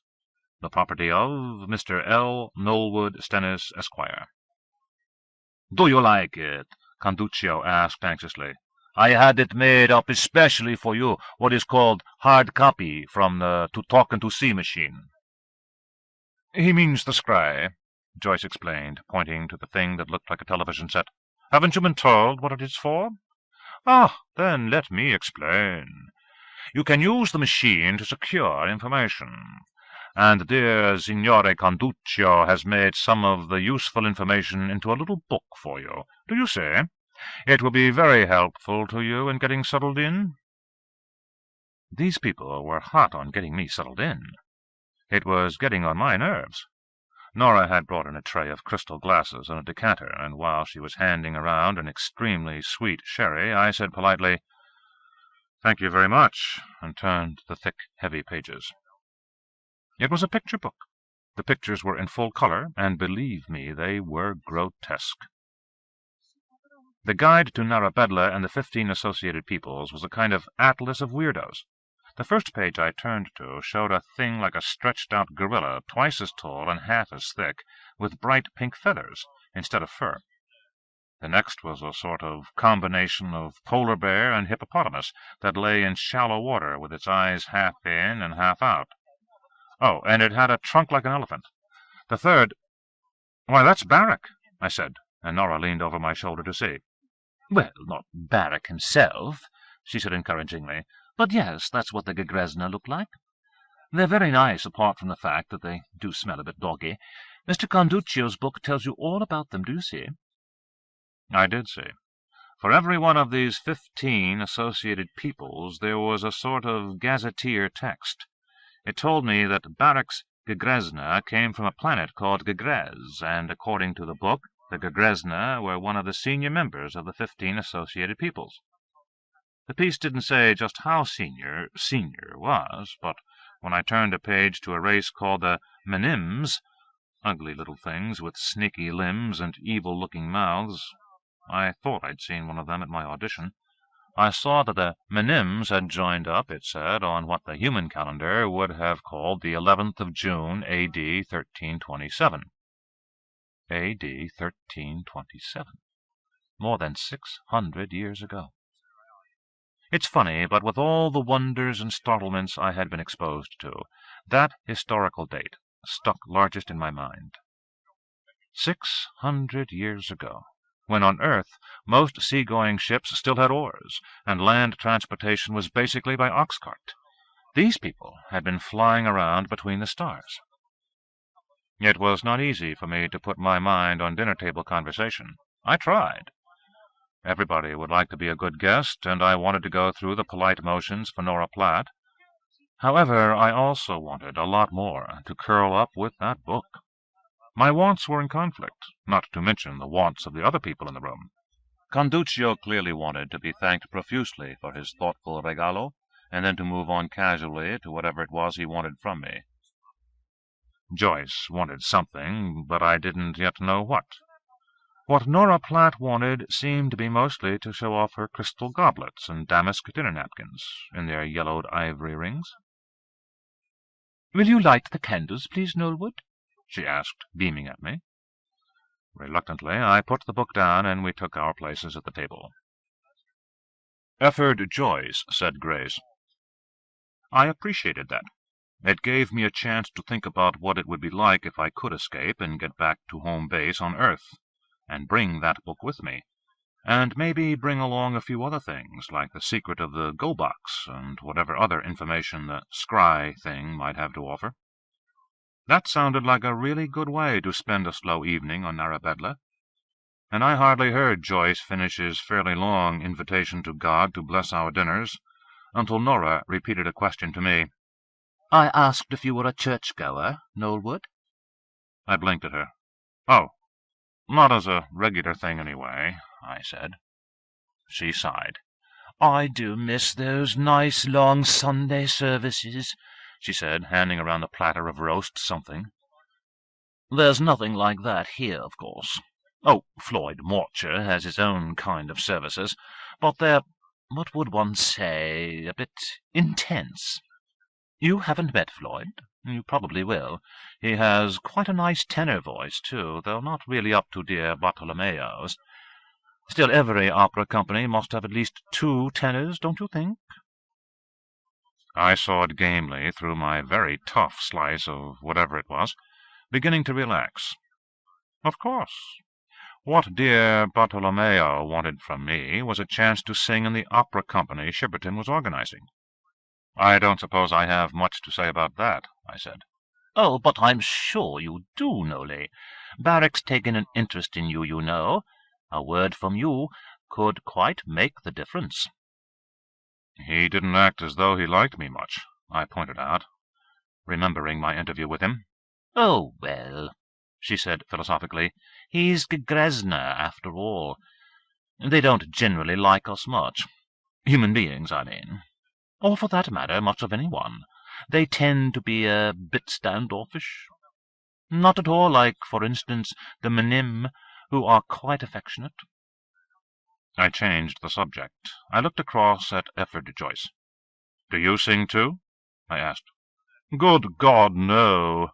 he snorted, looking as though I'd asked him if he molested small children. Then he corrected himself.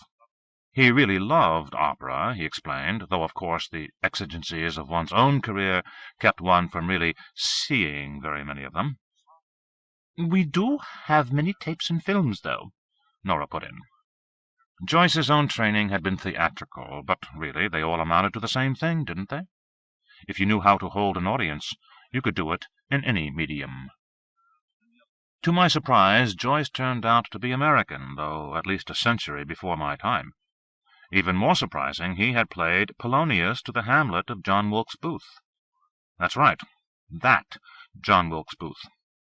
He spoke of the association with pride, and even 100 years later with glowering resentment. "I didn't suit the president," he grumbled. "The way the Washington newspapers carried on, you would have thought I'd assassinated Lincoln myself. Actually, I rather liked the man. Would have voted for him, except that voting was really such a waste of time, wasn't it? And then Wilkes did that silly thing, and fifth, that was the end of my career." "What did you do then?" I asked, suddenly attentive in the presence of this man who had known the man who shot Abraham Lincoln. "Oh," he twinkled, "a gentleman called on me in my lodgings. He was quite mysterious about it, but what it came to was that he proposed a tour. The financial end sounded very attractive, you know. I thought it was going to be England, or perhaps even Australia, but—" He waved humorously at the room around him. I put down my fork. "You mean even then Davidson Jones was recruiting people for this?" "Even before then, Nolly dear," said Nora, "though it wasn't then Henry Davidson Jones, of course. No, it was the man before him, Mr. Carruthers. Davy wasn't promoted until— When was it, Efford?" 1890, or thereabouts, I think," said Joyce uncertainly. Then, nodding, "Yes, it was 1890, all right. I remember because I'd just celebrated my quarter-century here. Quite a party we had, Nora? Half the colony joined in. Of course, we were much smaller then. Davidson Jones has certainly expanded the trade." I looked at him, marveling. "And you've been here ever since? Don't you ever want to go back to Earth?" "Oh, we're quite happy here," he said, sounding disgruntled. "In any case, Nolly, may I call you Nolly? What would I do back on Earth? I'm sure everyone's forgotten me." He left the sentence hanging, hoping I would deny it, but I couldn't. Instead, I pointed out, "They'd remember you real quick if you turned up now. A man who performed with John Wilkes Booth? Man, you'd be a sensation." "Do you think so?" he said, flattered. "Yes, I suppose that in a sense that might be true. Though, of course, the thing's impossible." "So you see," Nora began, but never finished, because just then I knocked over my wine-glass. It splintered on the floor, spilling the sticky sherry all over her carpet. Over her shoulder she called, "Keckety folk, come!" Then she turned to me, smiling gamely. "No, no, it's quite all right," she assured me. "The servants will have it made right in no time. No, really, don't say another word about it. Accidents happen. Would you care for another slice of roast?" Actually, nobody wanted anything more to eat. We drifted over to the other side of the room for coffee, while 3 of the silent little servants, appearing out of her kitchen as if by magic, industriously mopped up the spill and cleared away the dishes. It struck me strange that I hadn't seen them come in the door. The reason, it turned out, was that they hadn't. "They've got their own entrances," Joyce explained to me. "So you won't often see the Kecketys on the streets, for instance, and they'll never get sick, or steal your whiskey, or ask for more wages. As you see, we've solved the servant problem here." I was getting tired of being told what a paradise Narabedla was. I said, "Everything considered, though, I'd rather be in Philadelphia." It was meant as a joke. That was supposed to be what W.C. Fields had ordered engraved on his tombstone. But I shouldn't have expected these old geezers to recognize it. They not only didn't, they took it seriously. "But really, Nolly," Nora said, "can you possibly mean that you'd like to go back to the Earth? Oh, certainly you have friends there, but you'll be making any number of new ones here. And this modern Earth frightens me." And Joyce said severely, I confess that I am not well acquainted with the present Union at first hand, but we do get American newspapers here from time to time, you know. Also, we have many newcomers like yourself, Knollwood.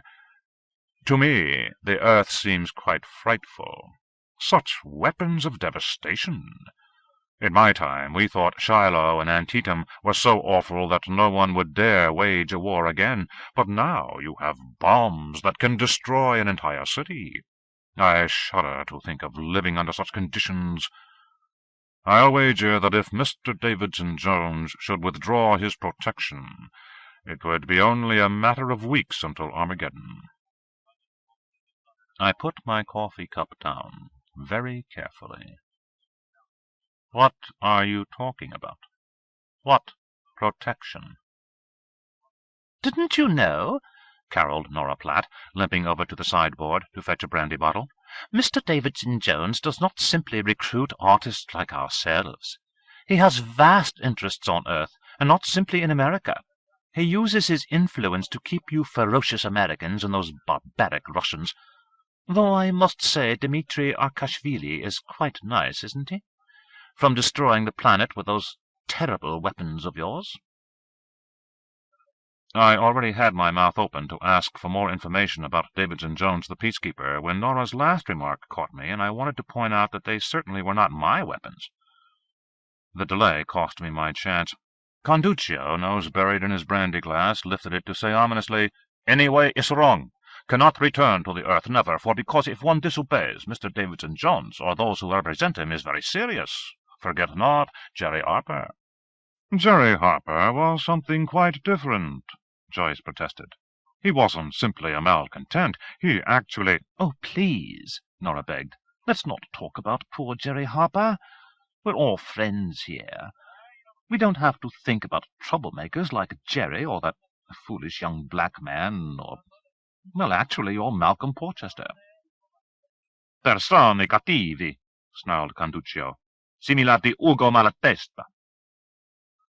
He was looking at Nora Platt when he said it, but she just pursed her lips tolerantly.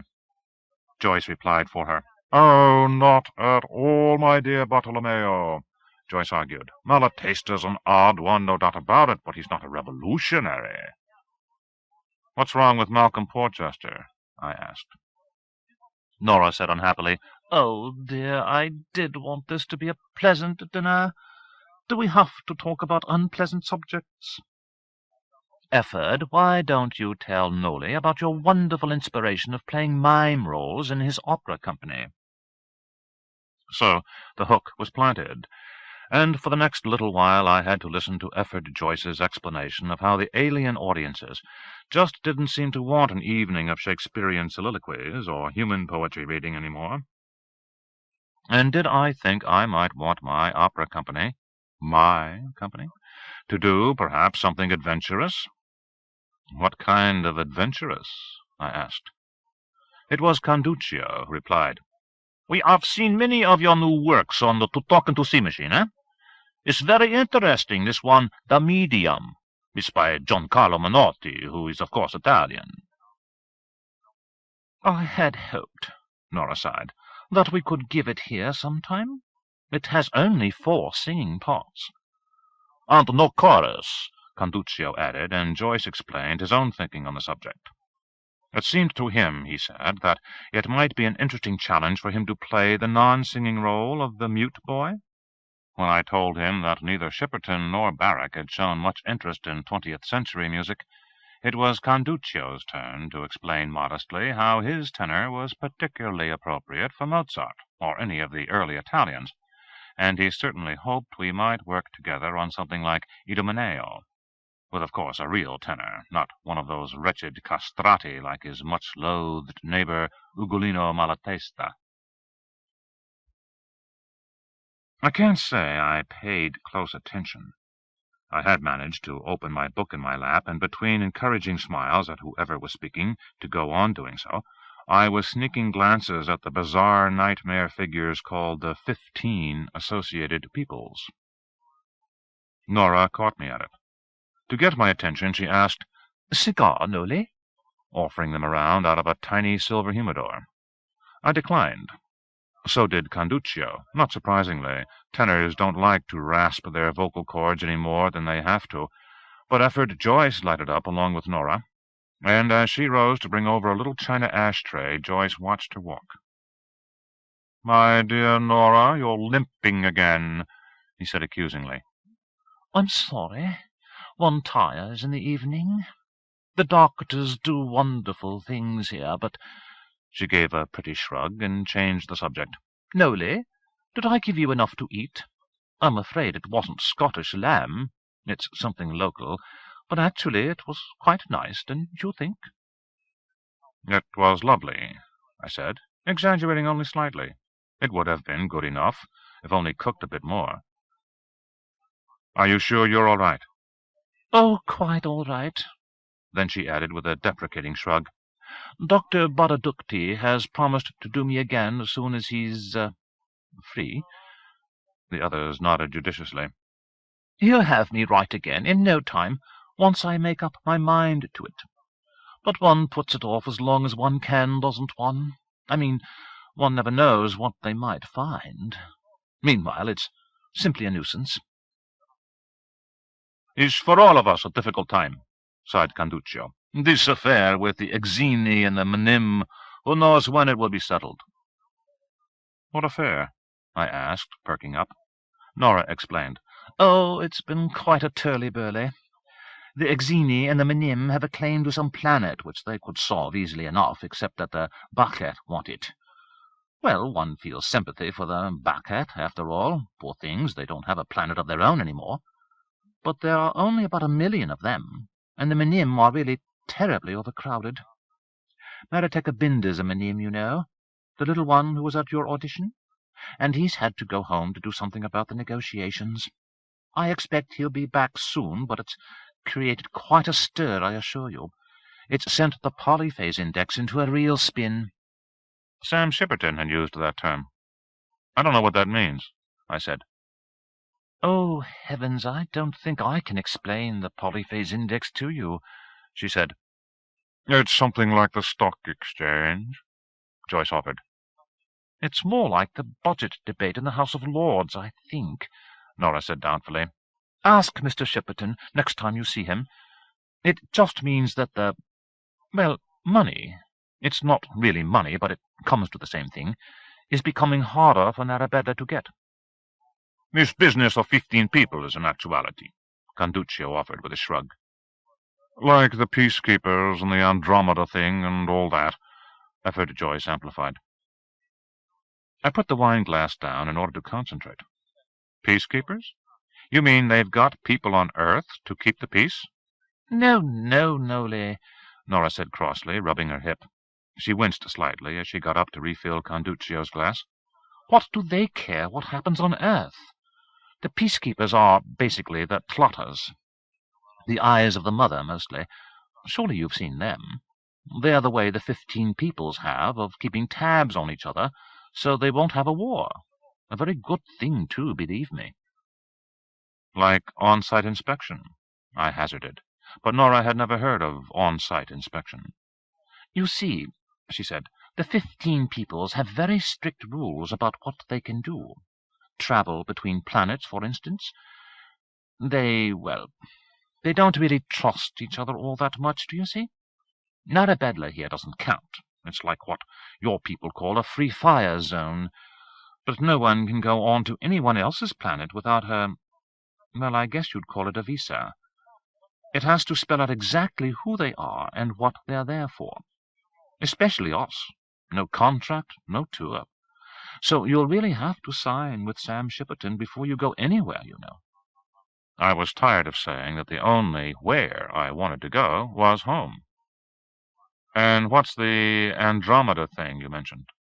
But Nora didn't know much about it, except that all the 15 peoples were taking a great interest in it, and that was a good thing because it took their minds off territorial disagreements. "It's a kind of spaceship, you understand," Conduccio offered.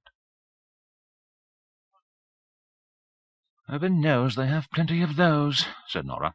She put the decanter down and stood holding the table for a moment as though in pain. "My dear Nora," Efford Joyce said in alarm, "I think you mustn't put your operation off much longer." "You do look a little pale, dear lady," piped Conduccio. She smiled wanly at us. "It's nothing that a good night's sleep won't cure, I'm sure." I know an exit cue when I hear one. "That sounds like a good idea for me, too," I said firmly, getting up. "Thank you very much for the dinner, Nora, and for the book, Signore Conduccio, and for the pleasure of your company, Mr. Joyce. It's been a pleasure to meet you. No, don't bother to come with me. I can find my way home."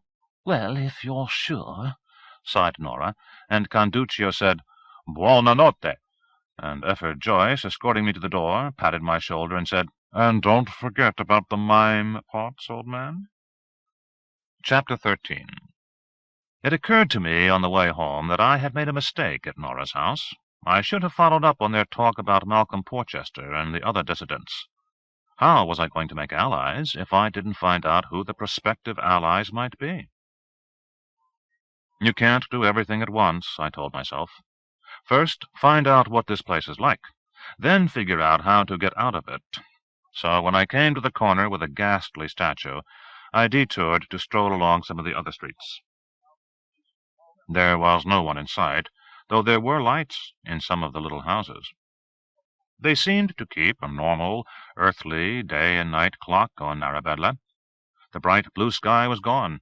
There were still clouds overhead, but almost invisible against a faint twilight glow. There was plenty of light to walk by. With my belly full of Nora's medium-bad home cooking and medium-all-right brandy, I didn't hurry. After all, I had no one to go home to. All I had was the little maroon book under my arm.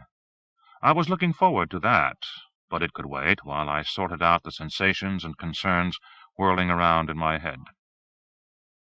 Not counting the peculiar sky, the unusual feeling of lightness on my feet, and the occasional peculiar passer-by, twice one of those little bedbug things scuttled past me at high speed, I might have been strolling somewhere on Earth, somewhere pleasantly warm, with flowers scenting the air and trees and shrubbery everywhere.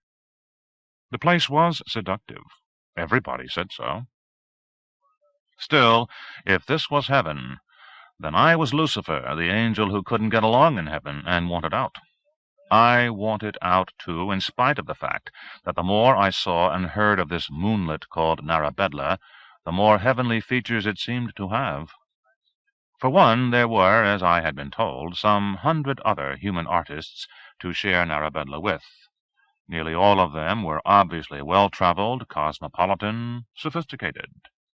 If it turned out that, as everyone said, there was simply no way for me to get back to the Earth, and these people had to be my only neighbors for the rest of my life, at least they would be more interesting than the nurses and UN employees I'd shared an apartment building with in New York. Nearly all the Narabedla artists were young and healthy, or anyway, like my recent dinner companions, so remarkably well preserved that their calendar ages didn't matter. Nobody on Narabedla coughed. Nobody had disfiguring facial scars or missing limbs. Nobody puffed and wheezed and ran out of breath when he walked a few steps or had to pull a little oxygen tank along behind him to keep his lungs going. And nobody looked any older than Nora Platt, which is to say not much older than any normal earthbound woman wondering whether or not she wanted to give birth to one more child before menopause stopped her clock. Of course, I wasn't an artist anymore. Shipperton had made that clear. Still, there were plenty of non-singing jobs around an opera company. I could direct. I could mime, if there were any mime parts, and the hell with Efford Joyce. I could conduct, if what's-his-face Meretekabinda or some other creepy didn't rank me out of it. Worst come to worst, sure, I could sit in the box at the front of the stage and prompt. Conscientiously trying to give Narabedla a fair shake, I tried to remember when I had ever in my life been in a nicer place than this one. There had been one or two memorable ones, the Negresco for one. Then, when I was an opera singer, I stayed once in a hotel in California that didn't have rooms. It had bungalows. Each one had bedroom, sitting room, kitchen, and bath. There was a jacuzzi for every bungalow and a swimming pool in every cluster. There was also maid service and 24-hour room service. There were television, radio, and tapes, and if you asked the bellboy in a way that didn't make him suspect you were the man, there was your choice at any hour of any of the prettiest whores in Beverly Hills. Even when I was a budding opera star, that hotel was too rich for my blood. I kept the bungalow just one night, long enough to receive and suitably impress 2 newspaper interviewers. Then I retreated to the Quality Inn at the airport for the rest of my stay. I had to admit that Narabedla was even better, and it didn't cost $300 a night either. Studied critically, there were flaws to be found in this paradise. That imitation sky was not very convincing when you took a careful look. The ground I walked on did curve slightly. Having been made aware of it, I could see the gentle slope upward that disappeared where trees and shrubs met roof. And yet those plants were pretty nice in themselves. For trees there were orange, apple, plum, fig, weeping willow, birch, and a dozen others, half of them in flower, half of the rest bearing fruit. For bushes and vines there were grape, blackberry, forsythia, lilac, boxwood, hibiscus. I didn't know the names of most of them. There were cleared spaces between buildings here and there, and some of them had fountains and rippling brooks, with little farm garden plots where good things grew. Tomatoes and pineapples and sweet onions you could pull out of the ground, rinse off, and nibble with pleasure. The air was a balmy 78 degrees, even at night, and there were occasional gentle breezes. It was really a remarkably nice place to be. I would have to be crazy to want to get out of it, but I did want that, all the same. When I got to my house, or more accurately, Malcolm Porchester's house, the TV-looking thing they called a scry was flashing. It had a screen like a television set, all right. It was that screen that was blinking on and off with a gentle lavender radiance. Since Efford Joyce had told me it was not only something to do with databases, but also something to do with communications, I could easily surmise that the flashing was some sort of attention signal. What I was supposed to do about it, I had no idea. There was no dial with channel numbers, no on-off switch, nothing that looked at all helpful. On the other hand, I didn't really care. If someone were trying to call me, it could, I thought, only be Sam Shipperton. One of these days I would no doubt have to learn the thing, but not now. Whoever wanted me could damn well wait. It was what I wanted that was important, and what I wanted right now was... Well, that got a little complicated. I wanted a lot of different things. I wanted to go home. I wanted to be in my own apartment so I could duck across the street to the health club and get aerobic, and then swim 50 laps in the little pool. I wanted to talk to Irene Madigan and find out what had happened to her. I wanted to talk to Marlene and reassure her. I wanted some things very badly, including the things the mumps had taken away from me a dozen years before. But as none of those wants were in my power to satisfy just now, what I proposed to do was settle down with a good book. Namely, the book Bartolomeo Conduccio had given me. So I checked Porchester's fridge. Yes, there was a 6-pack of ale in it, and he'd only warned me off his liquor, not his brew. The ale was a Brit brand I didn't recognize, but when I popped the tab, it tasted just fine. I settled down with A Guide to Narabedla and the 15 Associated Peoples for a nice late-night read. It was an attractive book. Although the texture of the pages was odd, the color printing was magnificent, and Conduccio had said he'd taken it off the thing called a scry, so it was a kind of duplicator, too.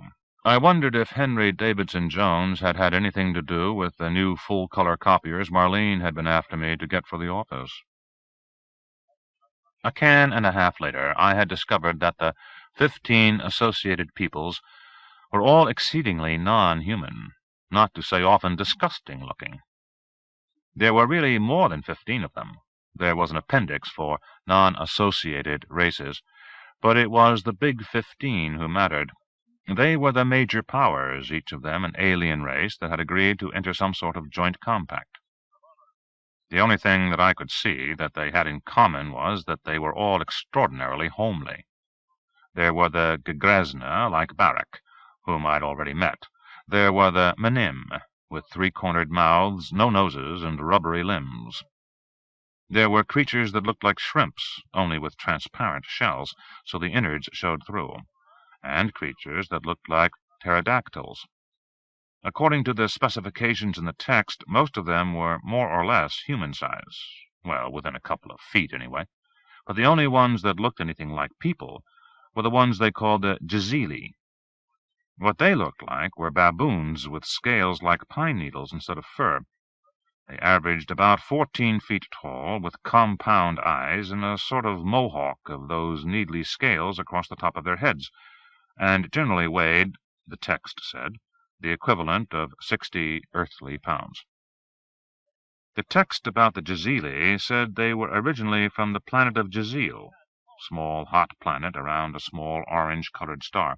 There were 1,800,000,000 of them on Jazil itself, and another few billion on other planets they had colonized.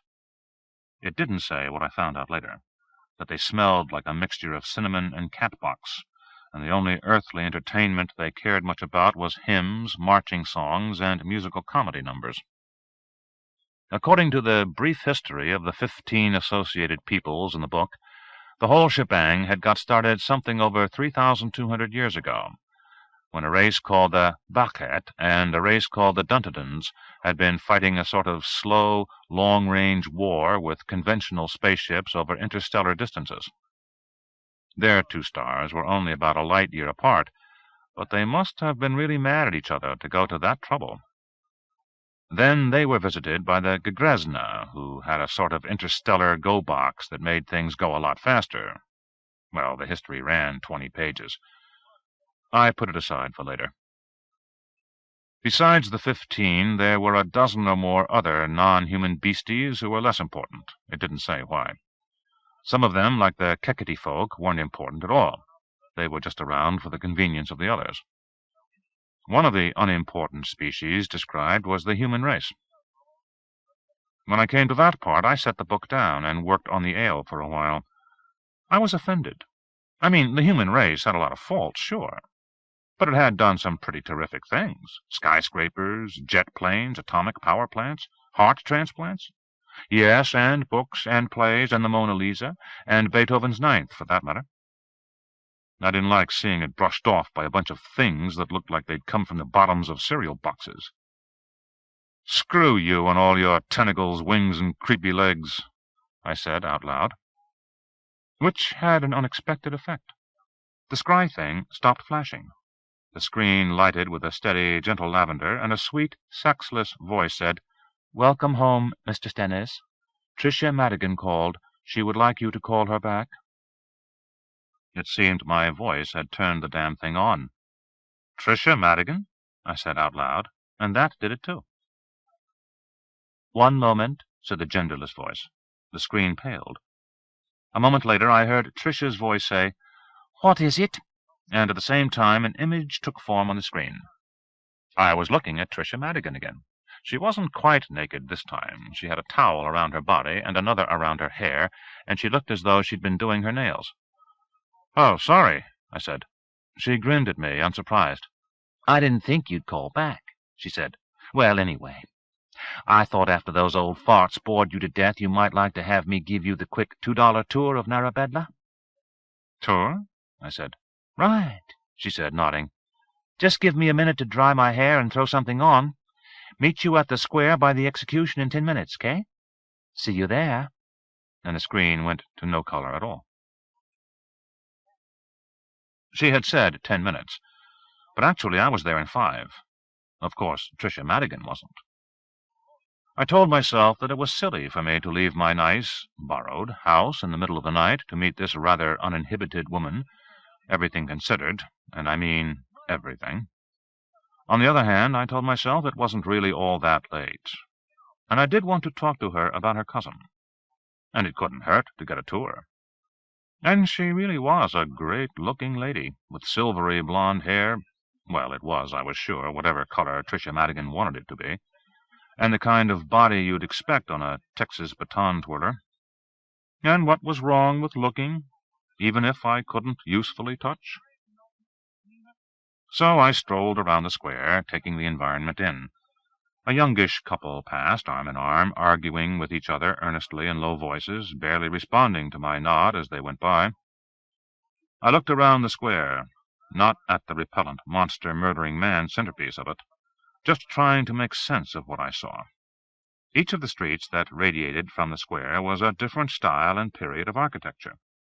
There were thatched-roof cottages like Nora Platt's. There were high-rent district ranch houses like the one I had borrowed from Malcolm Porchester. There were townhouse condo rows, streets of brownstone fronts, white frame houses with the kind of porches you see in old Andy Hardy movies. Somebody had put a lot of effort, not to mention money, into creating these residential streets on a moon of a planet many light years from Earth, just for the sake of having some entertainment? I could hardly believe it. What sort of wealth and power did these weird-looking aliens have, that they could squander it like that? I looked up at the sky for help, but there was no help there. It was, I realized, a lot like the sky I'd seen in Henry Davidson Jones's office in the World Trade Center, for the very good reason, no doubt, that it was designed by the same bizarre kind of people. It was almost comforting when, reluctantly, I turned at last to look at the agonized face of the man being crushed by the monster in the statue. At least the man was human. The monster definitely wasn't even a snake. As I looked closer, I saw that it was more like a kind of wingless dragon. It had short, stubby limbs with claws like Velcro that gripped the hapless human figure, and fangs an inch long, poised only inches from the man's throat. It suddenly looked almost familiar. It took me a minute to remember where I'd seen it before. In the little maroon book Conduccio had given me. This murderous thing was, I was nearly sure, one of the 15 associated peoples. I didn't like the implications of that. What was the statue meant to show? That we little Earth people were at the mercy of the weirdies? And if so, did they have to show it so graphically? The statue was a work of art. I did not think I had ever seen human despair, horror, and fear better portrayed in any piece of sculpture. Considered as a work of art, once I had psyched myself into doing that, it was breathtaking. It was also scary, and I was not sorry when I heard the light tap of Tricia's footsteps. She was wearing high-heeled shoes that made her just my height. She was also wearing very short pink shorts and a very tight pink top, and she looked just as good with her clothes on as off. She said, "Having fun? Come on, I want to show you something.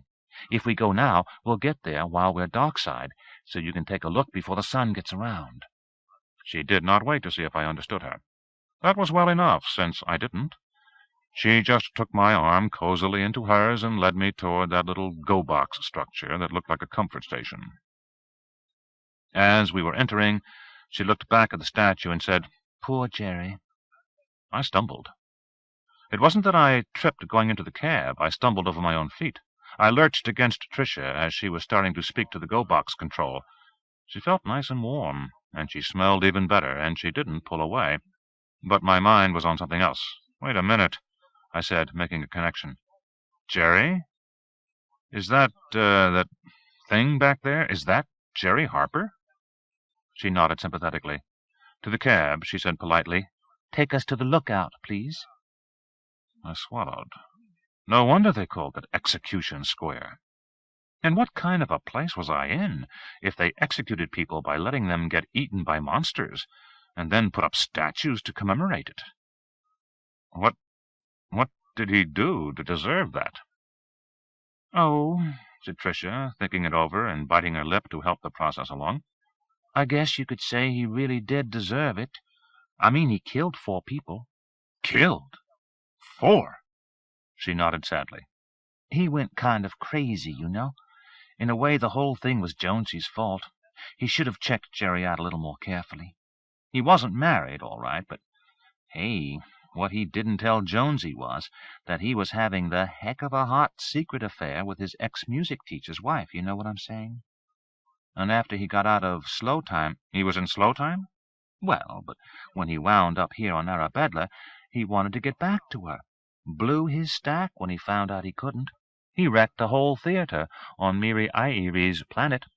Then they put him in slow time, I guess. I mean, all this was long before my time.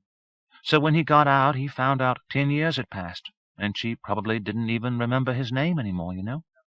So he started acting up again. Some of the guys tried to reason with him. Well, they didn't just reason with him. One of them beat the hell out of poor Jerry because, hey, he made real trouble for the rest of us, you know. So Jerry just waited for his chance and set fire to their house while they were asleep. Really stank the place up for a week, she said fastidiously. All that burned meat, until the air changers got it cleared up. It's okay now, though. Since then, they've done something that fireproofed all the houses. And here we are on the lookout. Watch your step getting out. And the door opened, and Tricia, smiling back at me, stepped out. "Jesus Christ!" I yelled. "Watch it!" Because what she was stepping out onto was nothing. I mean nothing. Nothing at all. Under her feet I could see empty space, a sprinkling of stars and a few brighter things that might have been moons, and nothing. She looked exactly as though she had walked off the side of a space satellite and was getting ready to fall into infinite blackness. Tricia turned. In the light from the go-box door, I could see she was laughing at me. Scary, huh? Come on, stamping her foot. There's a floor here, all right. Glass or something, I guess, but you won't fall through. When I managed to force myself to follow her, one tentative step with most of my weight still on the foot that was in the go-box, then another, why, indeed, she was right. There was a floor. A kind of a floor. I couldn't see it. It wasn't just glass. It was something reflectionless, a lot more transparent than any glass. But it was hard and firm underfoot. When I looked down, it was like peering over the edge of a diving platform poised over infinity, except that you couldn't even see the diving platform. Behind us, the go-box door sighed closed, shutting off the interior light. The only illumination left was starlight. A lot of starlight. I could make out Tricia's features in it, because there were, I would guess, about 1,000,000 stars down there, ranging from next to invisible to brighter than anything I had ever seen before. "Let's see," said Tricia, glancing around with professional appraisal. "You know anything about astronomy?" "Neither do I. But I've had this explained to me about 1,000,000,000 times. Those bright ones over there, they're called the Hyades. You can see them from the Earth, they tell me. Can't say I ever did, but then. Then there's that sick-looking little red one up there. See where I'm pointing? That's the companion star. Did you know Aldebaran was a double? That makes 2 of us. But there it is. You can't see that one from the Earth. It's too faint.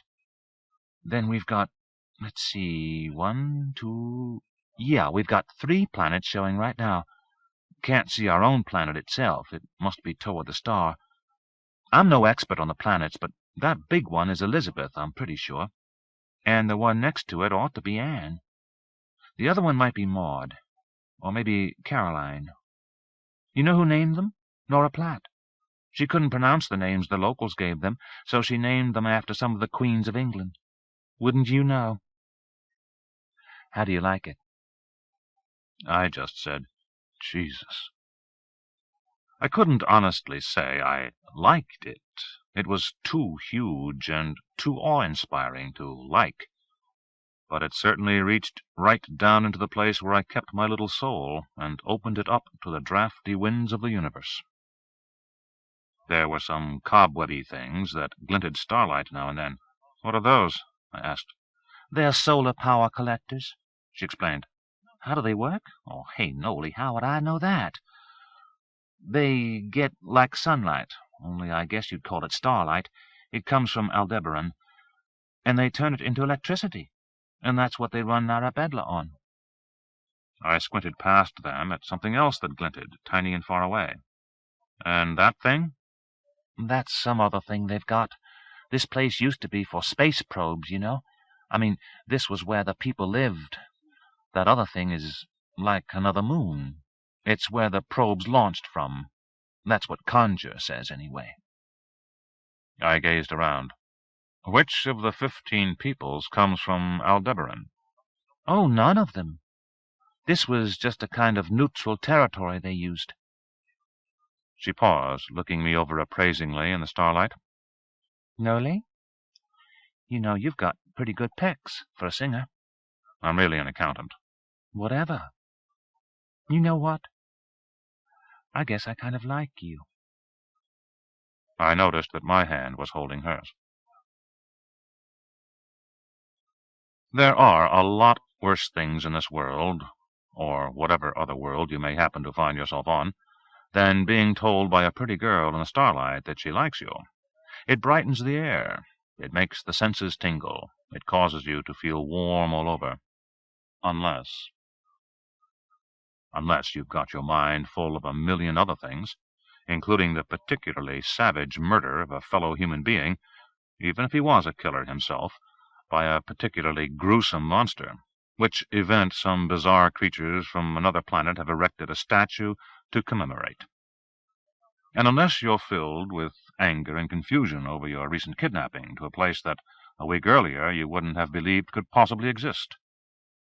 And unless you happened to have had, at the age of 25, a particularly savage case of the mumps. I let go of Tricia Madigan's hand. I didn't really want to because it felt good. It also felt strange because I had got out of the habit of holding women's hands or women's anythings. It even felt worrisome in that sadly familiar way that any kind of normal man-woman come-on felt worrisome to me. The come-on was nice, but there wasn't any follow-up to come after the come-on. I changed the subject. I said, Tricia, you know your cousin Irene's been going crazy, worrying about you. There was a pause, then she looked at me. Oh, she said. I didn't know you knew Irene. I said bitterly, do I ever know Irene? I told Tricia about Irene and her crusade, and about chasing all over Monte Carlo and Nice with her, and about Marlene, and about my attempts to beard Henry Davidson Jones in his lairs at the World Trade Center and the Negresco. She listened, watching my face carefully in the dim light. All she said was, Gee, Nolly. Yeah, gee. I'm afraid that she isn't going to quit looking for you. I'm afraid she's going to wind up here herself. Tricia thought for a moment. I hope not. I mean, for her sake. I just love Irene. I really do, Nolly. But I don't know if she could make the adjustment here. She's a real tight-ass about some things. About things like Henry Davidson Jones's practices of kidnapping and murder, you mean? Like murder? Oh, no, Nolly. The look she was giving me now was a lot like the look you give a little kid who refuses to go to sleep because he thinks there's a bear under his bed. He never did murder, honest. Jonesy's not such a bad guy. If you mean Jerry Harper, hey, it wasn't Jonesy that sentenced him, you know. We did it ourselves, all legal and proper. Why, we had a real trial with a jury and everything, because it was really bad of him to set fire to those poor guys. Ask your pal Efford Joyce. Efford was on the jury himself. Now, hold on, she commanded, looking down. Here's what I wanted you to see. Look. I found myself squinting into a sudden bright orangey light that grew behind her. It was like morning sun streaming through a window, only about 100 times brighter. I turned, and down below, past Tricia's pretty feet, there was a sudden corner of light that rolled into view and widened and became a sun, too bright to look at. That's it, Tricia crowed, shielding her eyes with her hand. That's Aldebaran. And, Darker, damn it, she called, and the transparency under our feet obligingly grayed itself like photosensitive sunglass lenses, so I could look right at the thing. I could feel the warmth of it on my face. Tricia grinned at me, pleased. That's it, she said. That's the whole show. Too bad we didn't get a chance to see the planet itself, but it must be coming up after the star now. And anyway, she added, prettily smothering a tiny yawn, I'm not going to keep my little old head off the little old pillow forever. So, do you want to go ahead with the rest of the tour, or not? I looked down at the dimmed-out stellar disk below me. That thing is really the star Aldebaran, Nolly, I told myself. You're really here. And then I said to myself, go ahead, Nolly, make the adjustment. And out loud I said, lead on, Tricia. Let's see it all. In the little go box, Tricia explained the transportation system to me. There are lots of these things, she said, and they go all over. Some of the places you can't go to, though. They'll take you any place in our sector, or where the foreign human artists live, like the Italians, the Russians, Chinatown, all that. I don't go there much, but there's nothing to stop you. And you can go to the shell where we just were, so you can look at the stars whenever you like. Just say, look out. If you want to go to any of the funny people levels, I mean, you know, the creepy crawlies and all, you have to go with somebody who's authorized, like Sam Shipperton. And there's places you can't go at all, like the jump station, naturally. What's that? Oh, that's what you came here on, Nolly. It's what they call a matter transmitter, okay? But you can come here to this place any time, she finished as the door opened. I come here a lot. I usually take my showers here. You'll see. It's neat. She was wrong about that. It was not a bit neat. It was the opposite of neat. It was a green and jumbled jungle of vegetation of all kinds. It was illuminated with pinkish light from the ceiling panels. The light cast no shadows, but it was enormously flattering to Tricia, who certainly didn't need any flattery anyway, who was looking all pink and pleased as she watched me staring around, half laughing as she saw my jaw drop. There was plenty to stare at.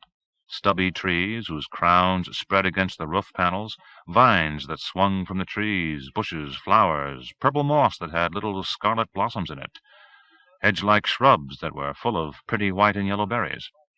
The place smelled jungly. It sounded that way, too.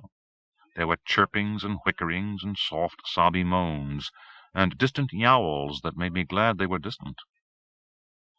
There's nothing here that can hurt us, Nolly, Tricia smiled. Come along, I'll show you where I shower when I get tired of the one at home.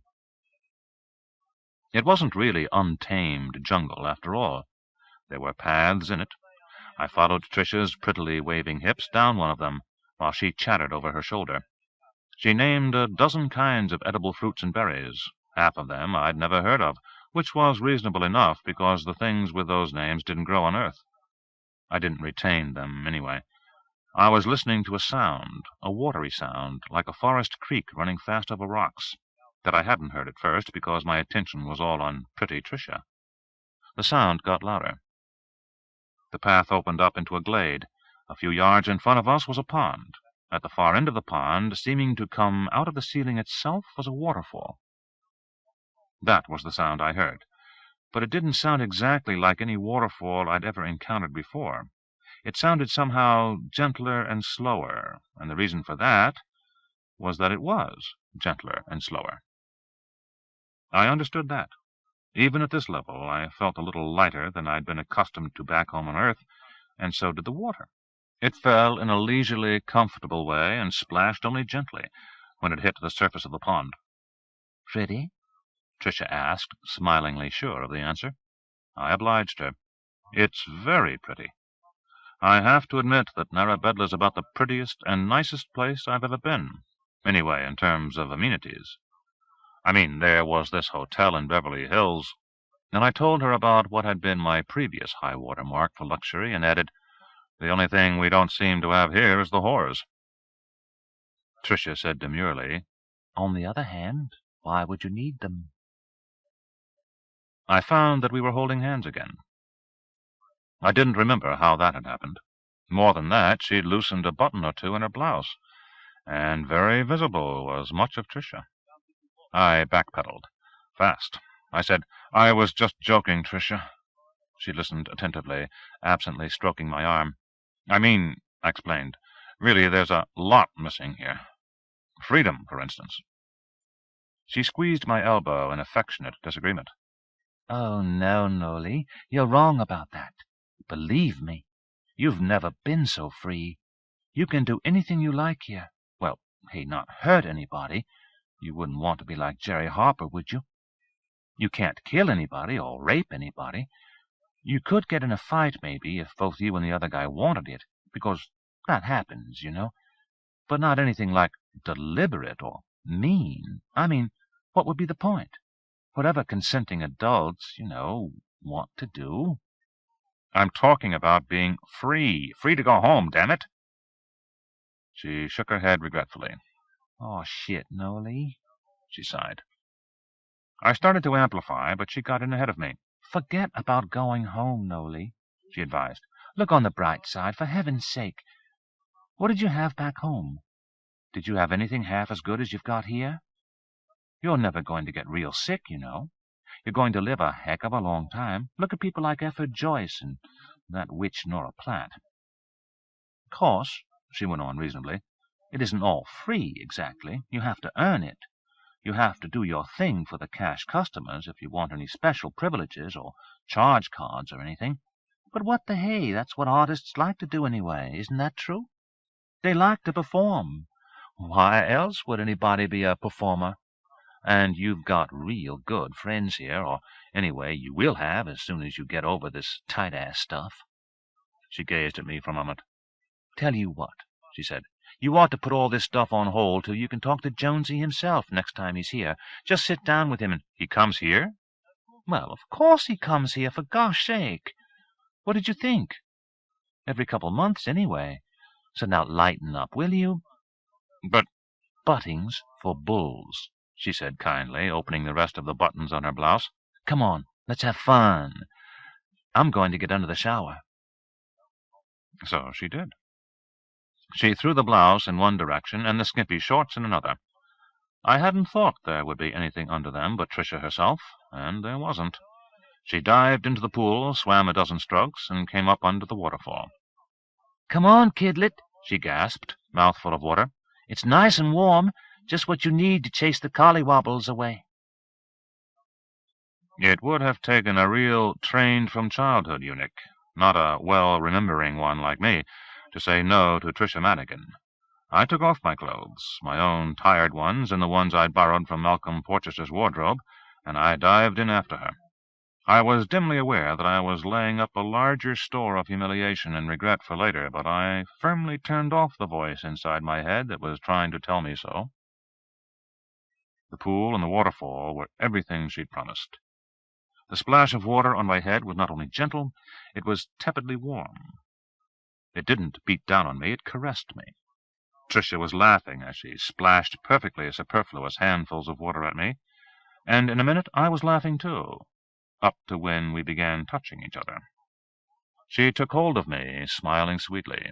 Then she looked up into my eyes in surprise and uncertainty. My goodness, Nolly, she said. You're not a priest or anything, are you? Unhappily, I said, No, nothing like that.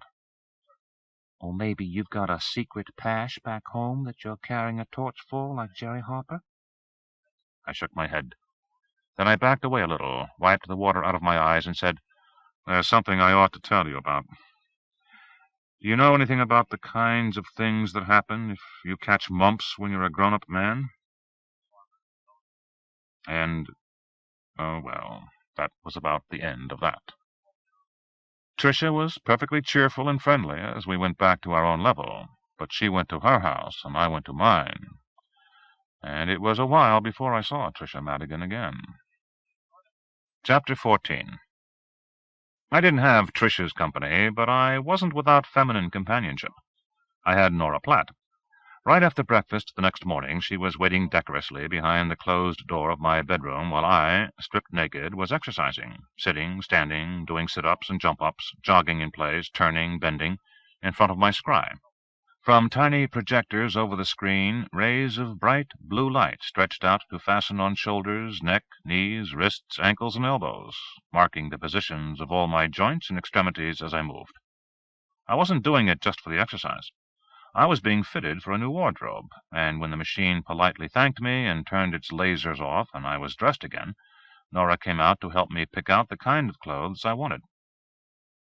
The process left me with some doubts. You sure this stuff is going to fit? When I go to a store, they measure me instead of just taking my picture. My dear boy, the scry has measured you, and there aren't any stores. You do that sort of thing right here. She commanded the screen to display an assortment of slacks, shirts, underwear, shoes, socks, everything the well-dressed man about Narabedla might need. It didn't take me long to make my selections, mostly because I wasn't planning to stay long enough to wear them all. But what I told Nora was that I didn't want to impose too much on her generosity. She seemed to appreciate that. "Of course, dear boy," she said, half apologetically. "The clothes do cost money, and you don't actually have any, do you? You really should work those details out with Sam. But for now, anyway, I'm glad to let you charge some things to my account. Heavens, I can't spend all I earn anyway, can I? And when you're singing lead roles—" I stopped in the middle of pouring myself a cup of coffee. "But I won't be singing at all, Nora." She looked startled. "I beg your pardon?" "I thought you knew. I failed the audition. My voice is gone." "Well," she said, biting her lip, "true, you weren't up to your best the other night, were you? But still—" "Nora," I said, "that was my best. Shipperton says I can't sing. He says maybe they'll find something else for me to do, but singing, no." "Oh," she said, "I see." I waited while she thought for a moment. I couldn't tell what she was thinking about. Maybe that I wasn't such a good credit risk after all, and it might be a good idea to cancel the orders for some of the clothes. But after a minute she sighed and said, "Well, that's going to be a bit too bad for Efford, I suppose. He was really hoping that you'd be able to fit him in somewhere in the troupe. But if there isn't going to be a troupe, or if you're only going to be—" She trailed off there. I filled in for her. Shipperton said maybe I could be a prompter. "Oh, my," she said, shaking her head. "That sounds grim, doesn't it?"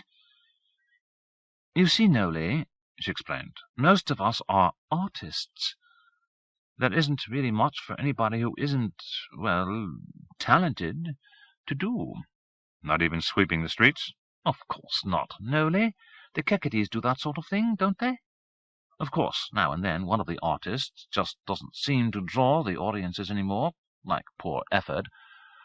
Or he gets a bit too old.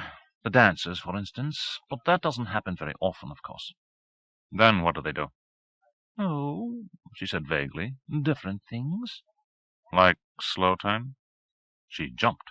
"Oh, I hope not. No, there might be some sort of work." She paused, lost in thought. Then she glanced at her watch and stood up. "But I can't think what," she said, as she left. I moved out of the way of the two silent little copper-skinned Keketty creatures cleaning up the remains of the breakfast I had shared with Nora, trying to think what my next move should be. What do you do when you're left to your own devices in a house on the moon of a planet you never heard of before?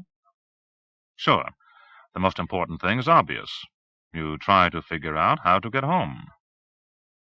But how do you do that? I opened the front door of 14 Riverside Drive and gazed out. The street was empty as usual. There was nothing to stop me from going out and reconnoitering the area. But what would I be looking for?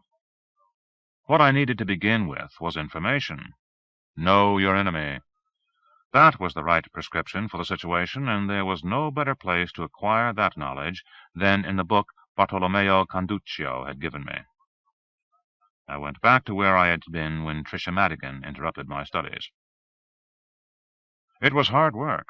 There was an awful lot to learn about our genial hosts of the 15 peoples, the aliens for whose pleasure we were there in the first place. Conduccio's book was helpful only up to a point. It let me know that although there were 15 fully participating species, only 8 or 9 of them had any interest at all in watching any human beings perform anything. I learned the names of a few more of them. I don't say I learned to pronounce the names right away. I learned that the creature named Niri-Airi, I had trouble remembering the name but not the appearance, who had been one of my first auditors, was an Airurdi, which is to say a creature like a round, radially symmetrical beetle, with spikes sticking up from its back, covered with a mosaic of scales that change color depending on its mood. I learned that the Quehigs were the Pekingese-sized ones that had heads like a hammerhead shark, hopped on 2 hind legs like a kangaroo, and had a long forked tail that, the book told me, they swatted enemies with when provoked. I reminded myself to make it a point not to provoke any. I say that I learned all that, but actually most of it just flushed through my mind and out of it again. Not much was retained. Anyway, in the back of the book there was a section about Narabedla itself, and that was more immediately useful. I don't mean useful in that it gave me any practical ideas on what to do, only that it helped fill some of the gaping voids in my knowledge of what the hell was going on. For instance, I learned that Narabedla's gravity was actually centrifugal force derived from the fact that the whole Megillah was spinning, but you couldn't tell the difference except sometimes in the inner ear. It was only about 70-odd% of Earth normal, even down at the lookout level. That was so that the aliens who might want to visit Narabedla, as any number of them apparently did, for reasons not necessarily connected with the Earth import and export business, would be able to get around. Some of them weren't used to much physical weight. In the upper levels, where most of the non-humans stayed when visiting Narabedla, the apparent gravity ranged down almost to zero. The air pressure, I learned, was about equal to, say, Mexico City's, the equivalent of being a mile and a half up. The reason my lungs hardly knew the difference was that the partial pressure of oxygen and carbon dioxide had been increased. It was soggy, though. I had noticed that the air was pretty damp, and that was because the water vapor content was at least twice what I was used to. I closed the book and sat back thinking, or trying to. I noticed that the house was very still. I got up and peered into the bedroom. No one there. Into the bath and kitchen. And no one was in either of those. The Keketes were gone. It occurred to me that it was funny that I hadn't seen them leave. The kitchen was neatly scrubbed and everything put away. Did they have a back way out? That didn't seem likely. There was, it was true, a narrow door next to the refrigerator, but it looked more like a broom closet than an exit to the outside world. I couldn't open it. I supposed it might be where Malcolm Porchester kept his really choice liquor. Funny, I said out loud. And from the front door a sweetly musical voice replied, "Mr. Stennis, I hope I'm not disturbing you. What's funny?" And when I turned and looked, there in the doorway was something quite funny indeed. It was my ocarina-shaped orchestra from the day before, the thing Barak had called Puri. Although Puri had opened the door, I'd better start calling him he had been too polite to come right in. I hesitated, too. It wasn't politeness. I just didn't know how you addressed a creature with no visible face that stood knee-high on jointed legs that stuck out like a Dr. Seuss drawing of a caterpillar. "Well," I said at last, "hello." "Thank you," said the creature, taking it as an invitation. It slipped inside and shut the door behind it with one of the legs. "I guess you're wondering why I'm here," it said. He said. "Barak sent me. He thought you might want a little help settling in." Settling in again. I temporized. "Well, Nora Platt's been very good about it," I said. "She's the one who—" "Oh, I know Nora Platt," Puri informed me. "She has her own work, though, and I'm at your service. Plus, it's really a privilege for me to spend time with you, Mr. Stennis. I've admired Earth music ever since I was first assigned to it." "Thank you," I told the ocarina. "So would you like me to show you around? Do you have any questions you'd like to ask? Can I help in any way?" "If you're sure it's not too much trouble." "No trouble at all. Barak has instructed me to serve you." "But isn't that an imposition on Barak?" "Oh, no, Mr. Stennis. I assure you it's quite all right. He has plenty of others to serve him, and in any case, just now, he is involved quite deeply with the Bachet affair." It was a good offer. "I'll take my book," I said. "Oh, yes, of course," Puri said courteously. "You will find it very useful in preparing to visit some of the planets of the 15 associated peoples. That is, if you do." "If? But I thought that was something I didn't have any choice about," I offered. The little ocarina hesitated. "Not a choice, exactly, no. he said. "But let's hope that's what happens." Chapter 15. I have explored a lot of interesting places with the help of native guides, one time or another, but usually the guides have been singers or musicians, or at least human. A guide like Purry was a whole new thing for me. He was as much a musician as any of them, as a matter of fact. Purry didn't need an instrument to play on. He was an instrument. All those tuned orifices on his body could produce the sounds of almost any instrument, even a human voice. I admit he was a little fuzzy, like a Moog synthesizer on the strings and percussion. Moreover, he seemed to know the scores of at least 100 operas by heart, if he had a heart, not to mention any number of art songs, arias, spirituals, and instrumental pieces. He had a beautiful voice, too. That is, he had hundreds of beautiful voices, whenever he chose to use them, but the one he normally spoke in was a sweet, high tenor that would have done well for Enrico Caruso. When I got a chance, I asked Purry why the 15 Peoples bothered with importing artists from Earth at all, when he was as good as any.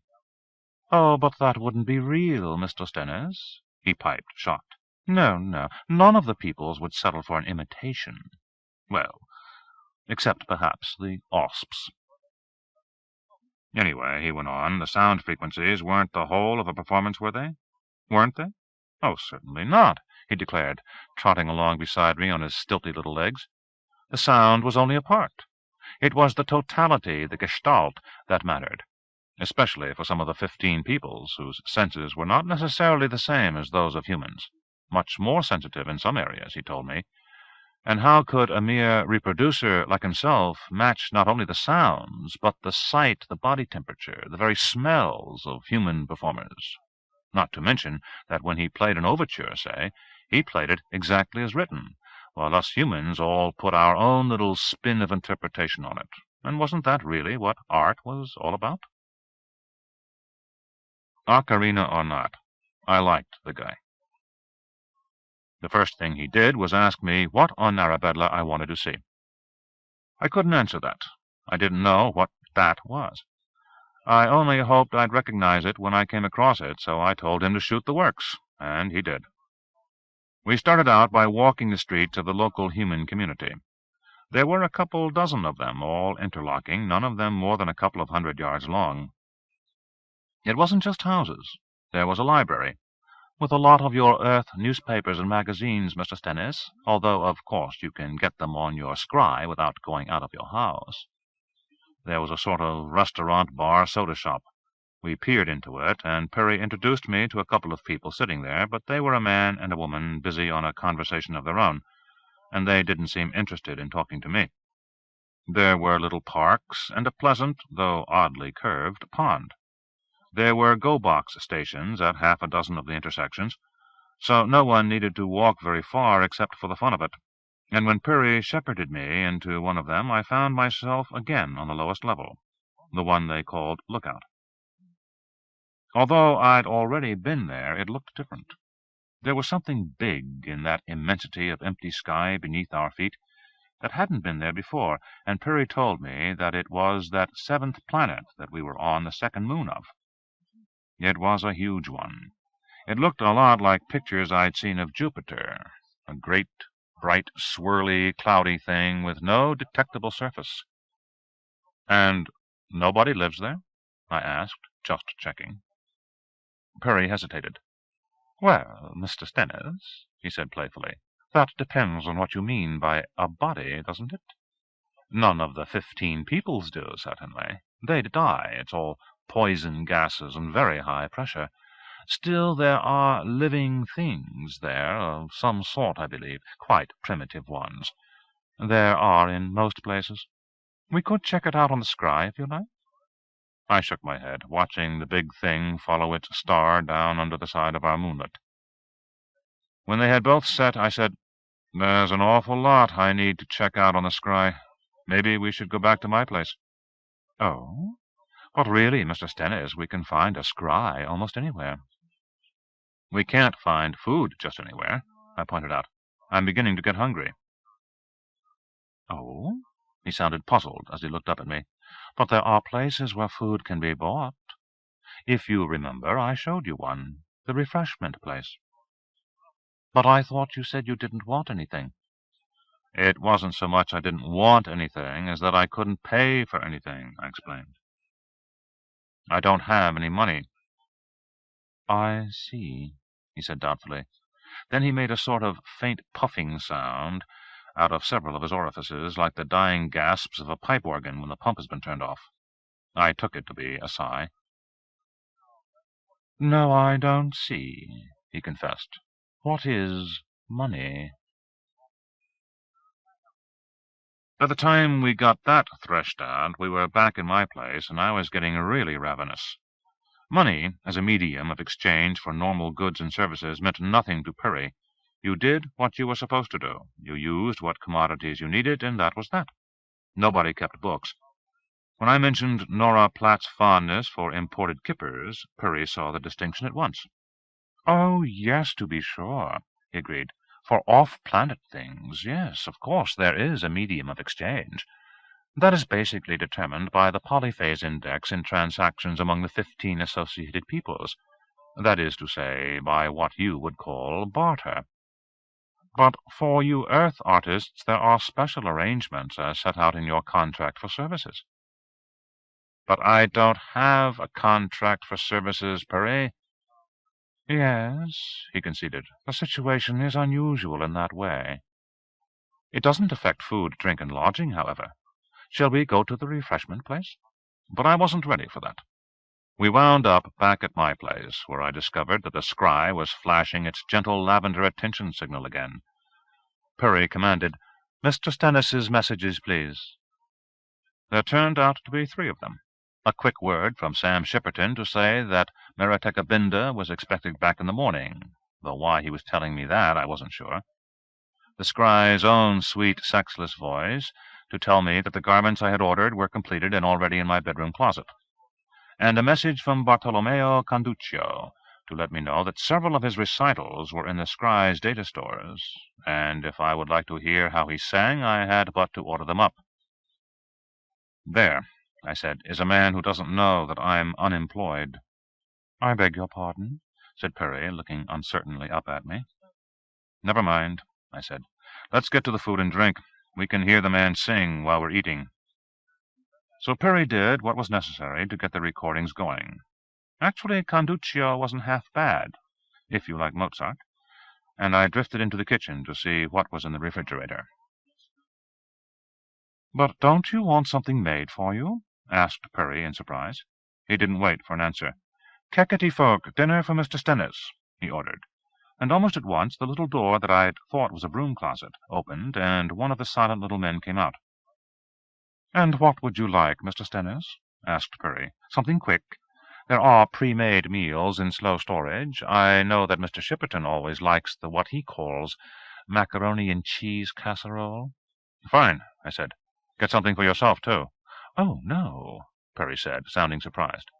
I didn't argue, because I wasn't really listening. I had been watching when the little Kekety came out, and what he had come out of was something that looked like a closet. No doors, no windows. It was a go-box. When Perry had given the order to the servant, who disappeared into the box to get it, I said, "Isn't that a go-box? Can't I use that one instead of going to the one on the corner?" "Oh, no, Mr. Stennis. Human beings can't operate the Kekety things." "Why not?" "Well," he hesitated, "they simply can't. The controls are not set for them, you see." "But the Kekety—" I did a slow double-take. "Aren't they human?" Perry shrilled in surprise. "Certainly not, Mr. Stennis. They're no more human than I am. They're made. They're what I believe you call robots." I did a double-take. "You are a robot?" "Certainly, Mr. Stennis, an organic robot. I thought you knew." "But you can talk." "Yes, Mr. Stennis. I'm Din Kekety, you see. I have language capacities installed. The servant Kekety simply have not been made with that capacity. Ah, your meal is arriving. Would you care to wash up first?" When I came out of the bathroom, my dinner was all ready, and a table had been set in the larger room, set for one. Perry didn't seem to mind. He chattered on while I was eating. "As to this question of unemployment, as you call it, I've queried the scry about it to see what might happen if you do not actually sign a performance contract." I sat down, sniffing the casserole appreciatively. "So what's the word?" "I'm not sure in your case what would be done. There have been human beings who weren't artists. There still are 3 or 4 of them. Mr. Shipperton, of course, and an associate of his who helps with bookings on other planets. He's away now. Also, there used to be a human man who worked on the farms. I don't mean that he did the actual farming, of course. The Fatan-Kekede do that." "Oh, you've never seen Fatan-Kekede? Well, they don't have language capacity either, but they aren't made to look human. They're purpose-designed, you see, like me. But anyway, this human man was employed to help choose the varieties of things to plant, and he tested all the protein sources to see if they were to human tastes." "I don't think I'd make a good farmhand," I grumbled, finishing off the macaroni casserole. There was a fresh fruit cup for dessert. "Then there was another man who volunteered for one of the probes. I do hope you won't want to do that, Mr. Stennis." "What probes?" "The long-distance ones," he explained. "Not a really long one. I don't mean anything like the Andromeda probe, just a 2,000 light-year one." I stared at the little thing. And somebody volunteered for that? For God's sake, why? Perry said, "I believe he was hoping that by the time he got back, the human race would have been allowed to join the 15 associated peoples, Mr. Stennis." 2,000 years? That's a lot of patience. And is it likely that that will happen? "Oh, Mr. Stennis," he said plaintively, "I know nothing of such things. Such matters are decided by the associated peoples, and they are quite careful. They've had some bad experiences, you know. In any case," he finished, "you seem to be through with your meal. Shall we continue the tour, or would you like to meet some of your human colleagues?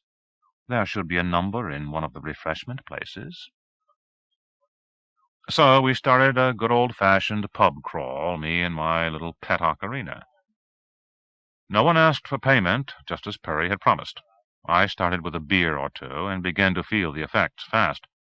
My jet lag, or I guess I should call it my go-box lag, was still hovering around, and by the time I had visited 3 refreshment places with Perry and had a drink or two in each of them, it all began to blur on me.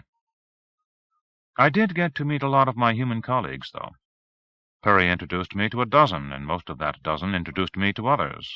Even if I hadn't had the drinks, I couldn't possibly have retained them all.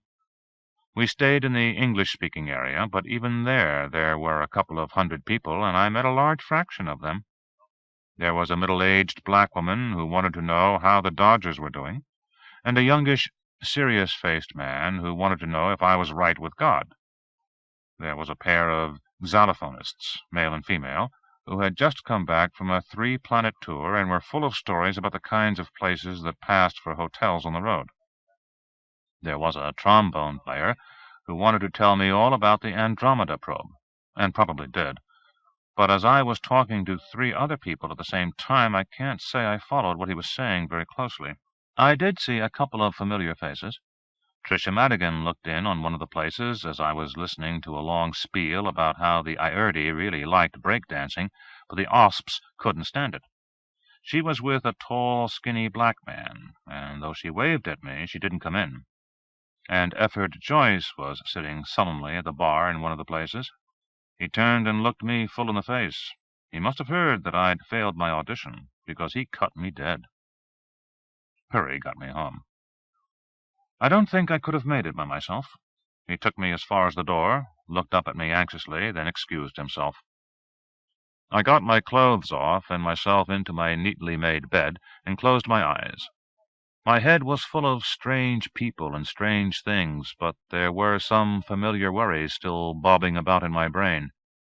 Their names were Irene Madigan and my good and faithful Marlene, and a little bit all of my other clients, any one of whom, lacking my good offices, might be even then strangling in the coils of a particularly savage IRS audit. There was one other thing I was thinking about as I fell asleep. A dozen or more of the people I talked to in the bars were female, and I was quite aware that never once had any of those women come on to me. I was pretty sure I knew the reason why. Sweet Tricia had not delayed in spreading the word that poor old Nolly Stennis had no balls at all. Chapter 16. When I woke up the next morning, I had some hard thinking to do. It wasn't, or at least it wasn't directly, about how I could get out of this place and back home. What it basically was curiosity. I wanted to know things, and as soon as Purry came through the door, I said, "No grand tour today. What I'd like to do is just ask you some questions." He reared back on his little legs, gazing up at me. "Of course, Mr. Stennis," he said, but sounding a little puzzled. "What kind of questions?" I was ready. The little list was all in my head. Well, to start out, the go box. How does it work? "Certainly, Mr. Stennis," the little ocarina said agreeably.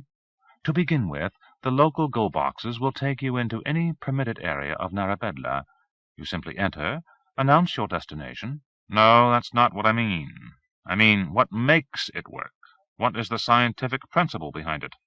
"Oh, I wouldn't know that, Mr. Stennis," he said in dismay. "My skills are merely linguistic and musical. I suppose we could find the kind of data you want on the scry." "Do it," I said.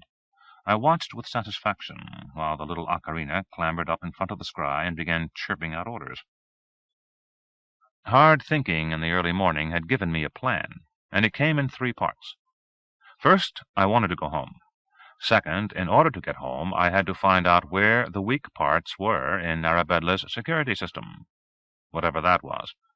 I hadn't seen any signs that anybody was worrying much about security. Third, as long as I was going home, why not take something with me? Out of all this wonderful technology, there had to be something that I could take back to Earth. Not the go box, however. It took Purry half an hour of hard work to come up with anything I could understand, and then it wasn't any use. "The problem, Mr. Stennis," he said sadly, "is that the basic technological principles do not have any equivalent on your planet." "You mean it's something we haven't discovered yet? Like electricity or the steam engine?" "I suppose so," he said doubtfully.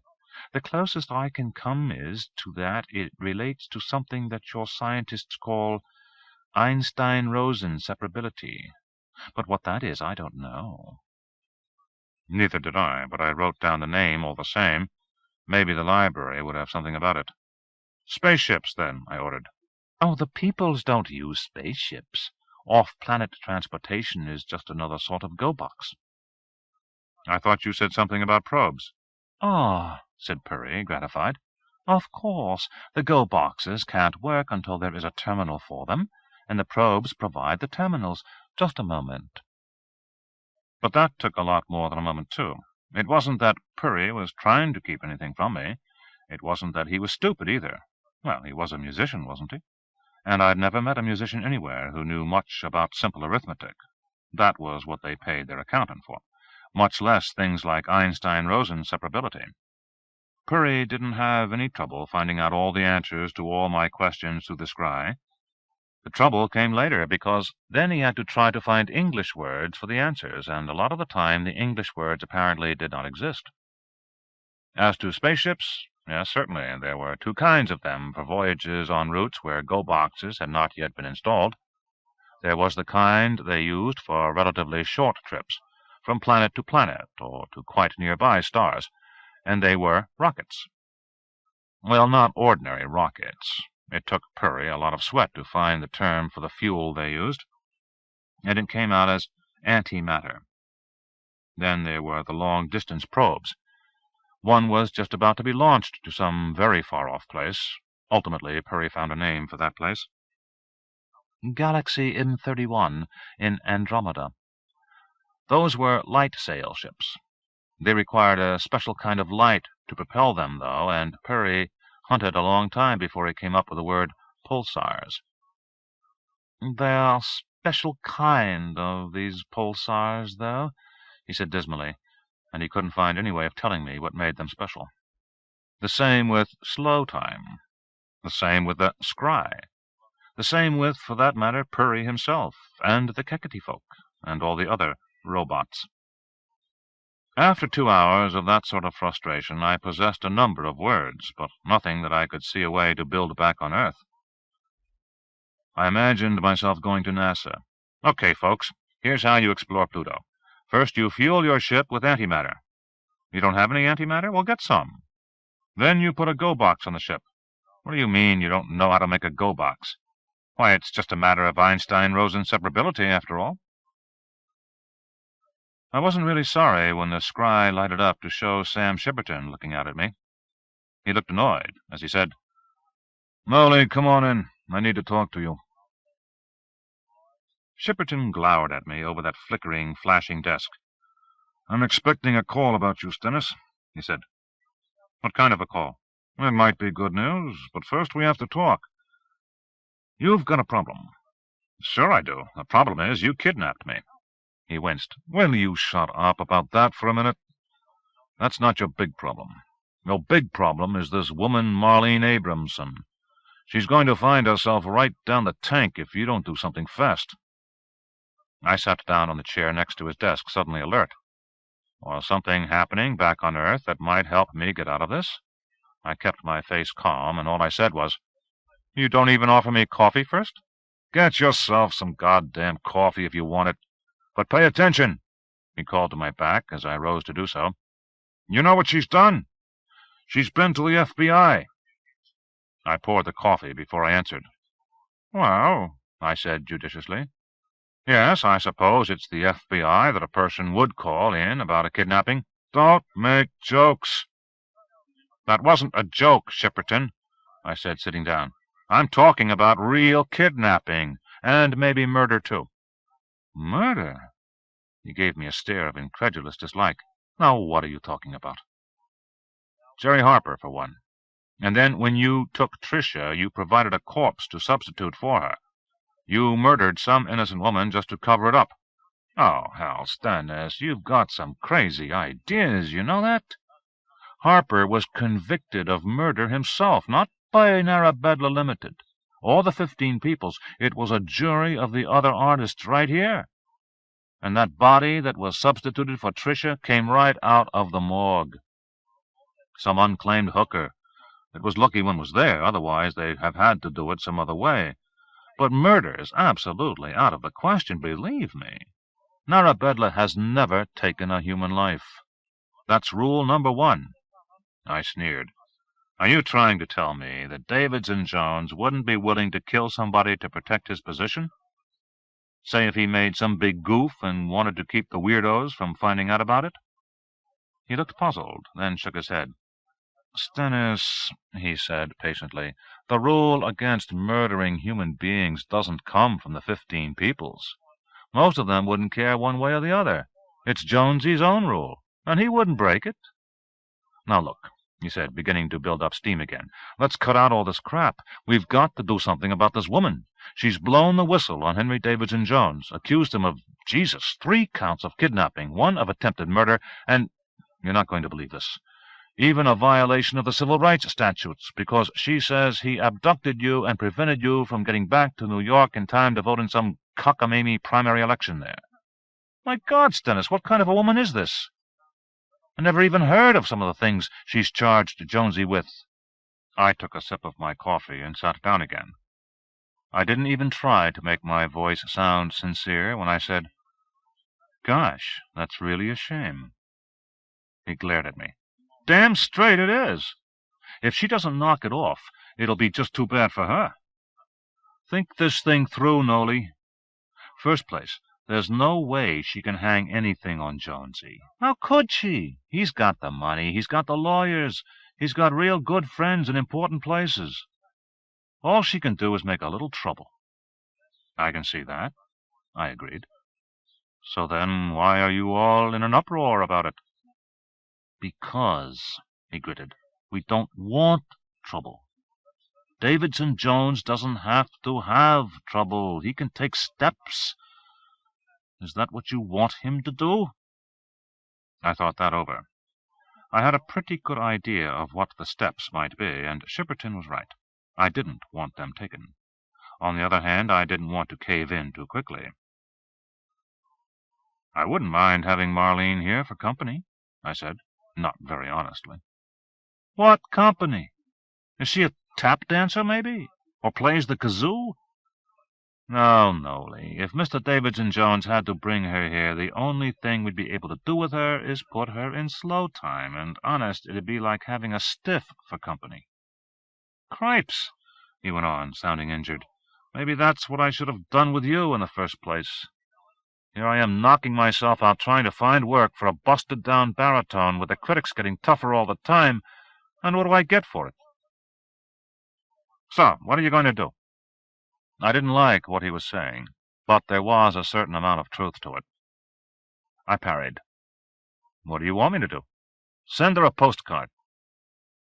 That came out of left field. I blinked at him. A what?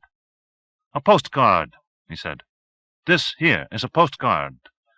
I want you to write something on it so she'll know it's you. Tell her that everything's all right, you're just taking a little time off to think things over, and we'll send it to her. I picked up the card he had tossed at me. It had a picture on the front of some beat-up row houses with some beat-up types lounging in front of them, and under the picture were the words, "Hi, mate, the best of Scottish luck from the Gorbals." I said, "What's a Gorbal?" "What do you care? It's a neighborhood in Glasgow.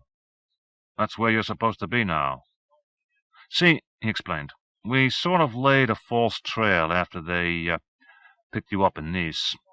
We got somebody to use your Eurail pass as far as Paris, then he bought a flight from de Gaulle to Heathrow, then a train to Glasgow, and stayed at a couple of hotels. He used your American Express card, so that's cool. But we want Marlene to get somebody to check all this out, otherwise what's the use? So write a nice little card for her. Say, 'Dear Marlene, I just had to take a little time off. Don't worry, I'll be in touch later.' Only put something in so she'll believe it's actually from you. She never will." "Nolly," he said patiently, "make her believe it. Or do you want her here in slow storage?" "If you kidnap her, too, the FBI will really take an interest, Shipperton." "Right, Nolly. That's our good reason for going to all this trouble. Your good reason is to keep that from happening to her." "Right." I argued for another few minutes, but in the long run I did what he wanted me to do. I wrote. I didn't see any way out of it.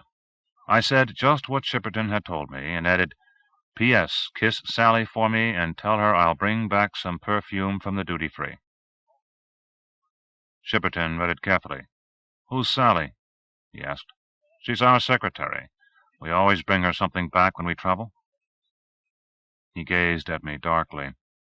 Then he shrugged and whistled. One of the little bedbugs appeared.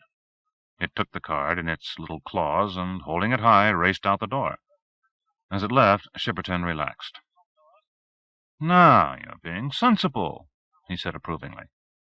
"Now comes the good news. Well, kind of good news. Barrick's back from his meetings.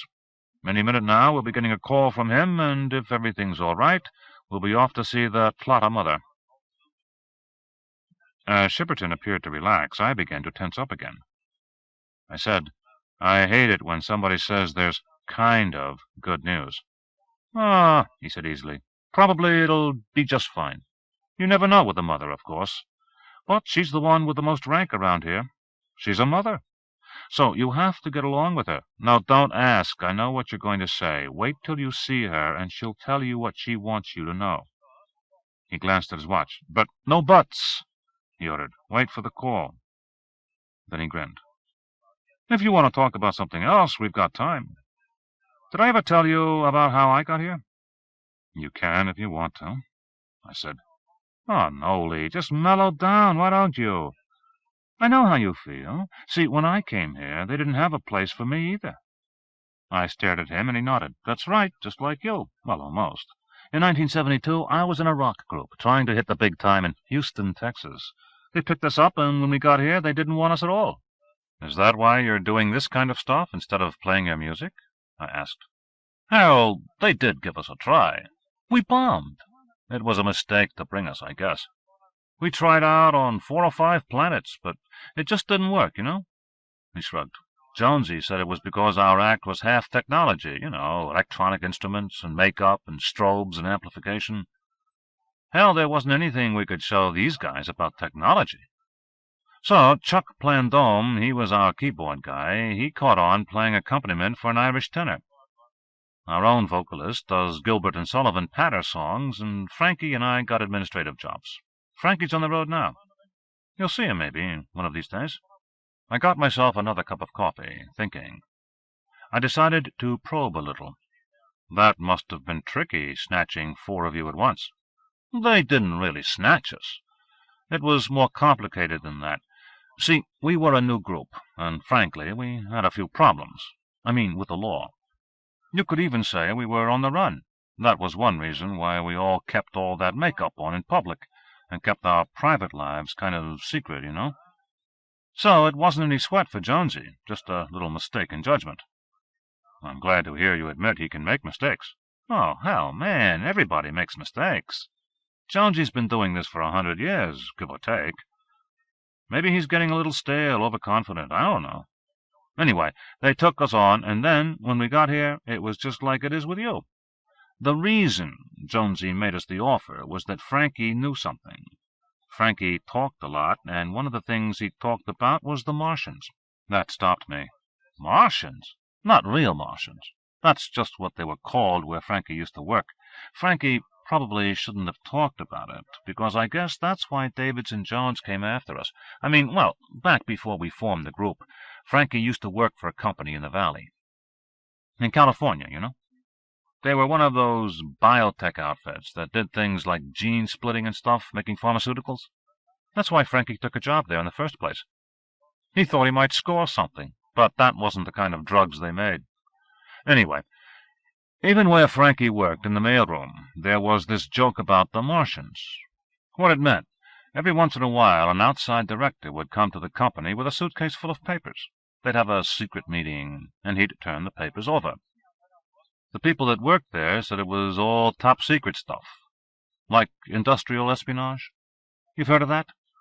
They said these were hush-hush reports they'd stole, I guess they meant, from places like Hungary and China and South Africa, where they were doing the same kind of work this company did.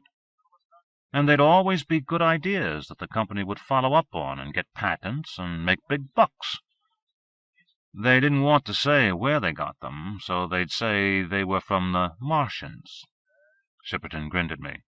So guess who the Martians really were? Narabedla Ltd. Right on, he said. My God, I said. Is that how Davids and Jones get so rich? Importing alien technology to Earth? Just a little bit at a time, right? He nodded. Nothing revolutionary. Never anything big. Just little bits of know-how to keep the Narabedla companies a step ahead of everybody else. They made big bundles out of it. So much for my idea of bringing some wonderful new technology home with me. Well, there still might be something, I thought, and put that thought aside. As long as Shipperton was answering questions, I had a lot of them to ask. So, how long have you been doing this? I told you. I've been here since 1972. Jonesy goes back to, I think, maybe somewhere before 1900. No, I mean the whole business of kidnapping artists.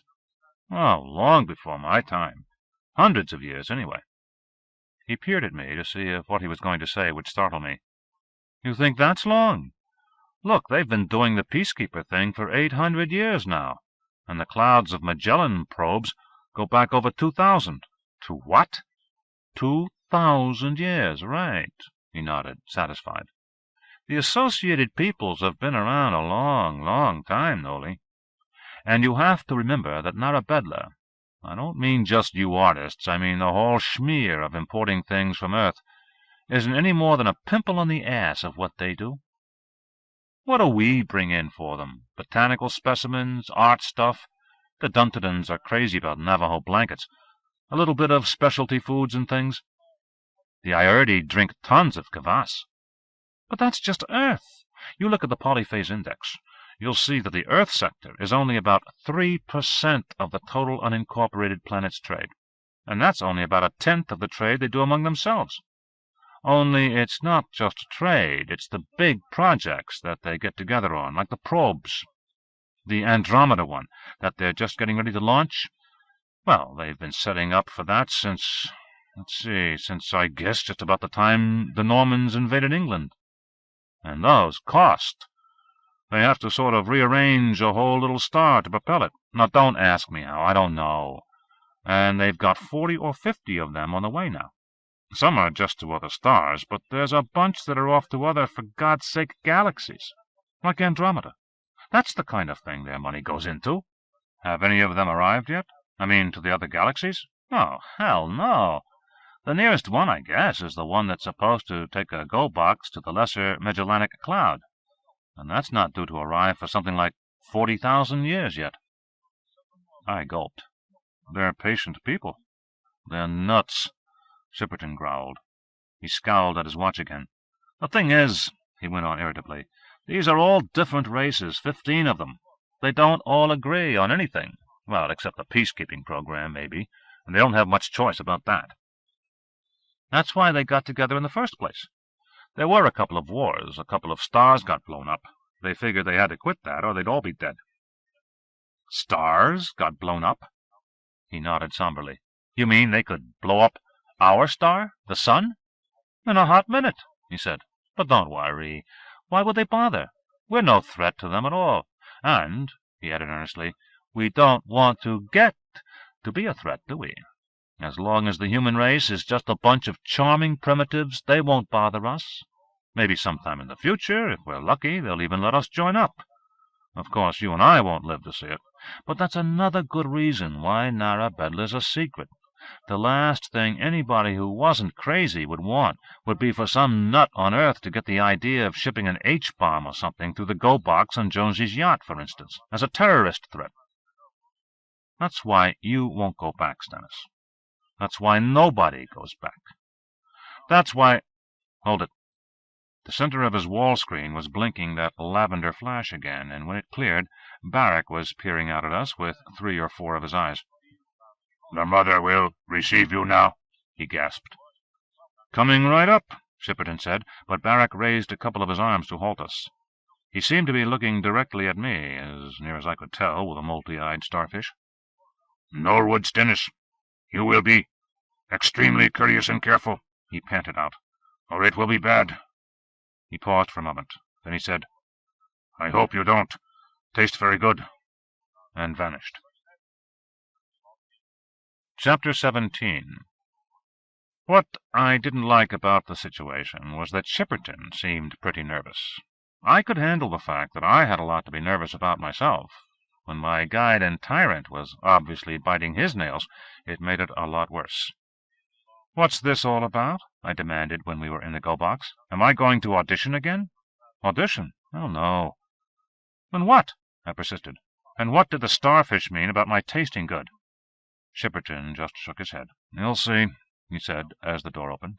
The place where we got out of the go-box was unlike any I'd seen before. It wasn't an open street.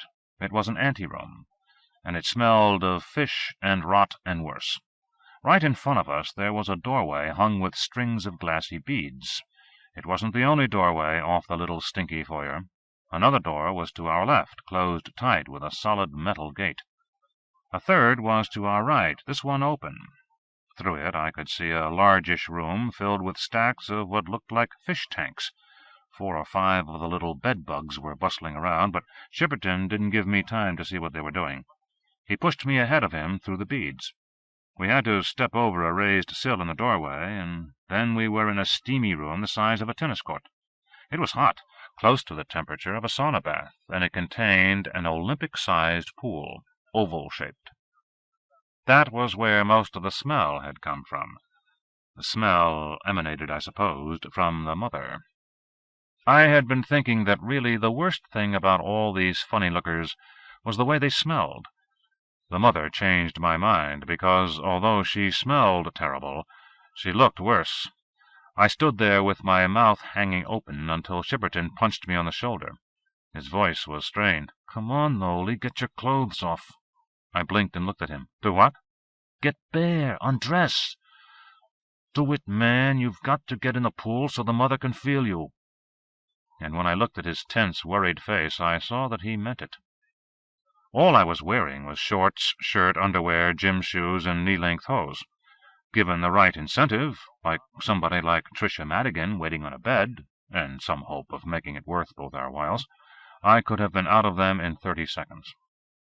I took a lot longer than that. I was in no hurry to get into that pool, and besides, I was busy looking around. Shipperton and I were not alone in the room with the mother. Barrack was there, dancing irritably around on the tips of his 6 arms, and next to him was another weirdie, about belly-button tall and extremely ugly. I hadn't met that one before, but I recognized him as a minim. Those were the visitors. There was more. The mother evidently also kept pets. At least the place she lived in was full of tiny creatures, a dozen or so of them with the familiar chocolate-brown bedbugs skittering around the rim of the pool or diving into it, but there were at least 100 other creatures visible. Some flew around like fat little hummingbirds, dive-bombing my head, tweeting to one another as they flew. They swooped away from the glass-curtained doorway, which I supposed was meant to keep them in. Some crept around the floor like little chameleons, and I thought the raised sill was what kept them from straying. The pool itself was full of fish-shaped things, and octopus-shaped things, and things with no fixed shape at all, swimming about sluggishly or earnestly, like the inhabitants of any suburbanite's tank of tropical marine life. And I haven't yet said a word about the mother herself. It was the mother I kept my eyes on as I stepped out of my undershorts and hesitated at the brink of the pool. She was bloody ugly. What she looked like, more than anything else, was a sort of sea anemone, with a body the size of a barrel and tentacles that stretched 4 or 5 yards around her.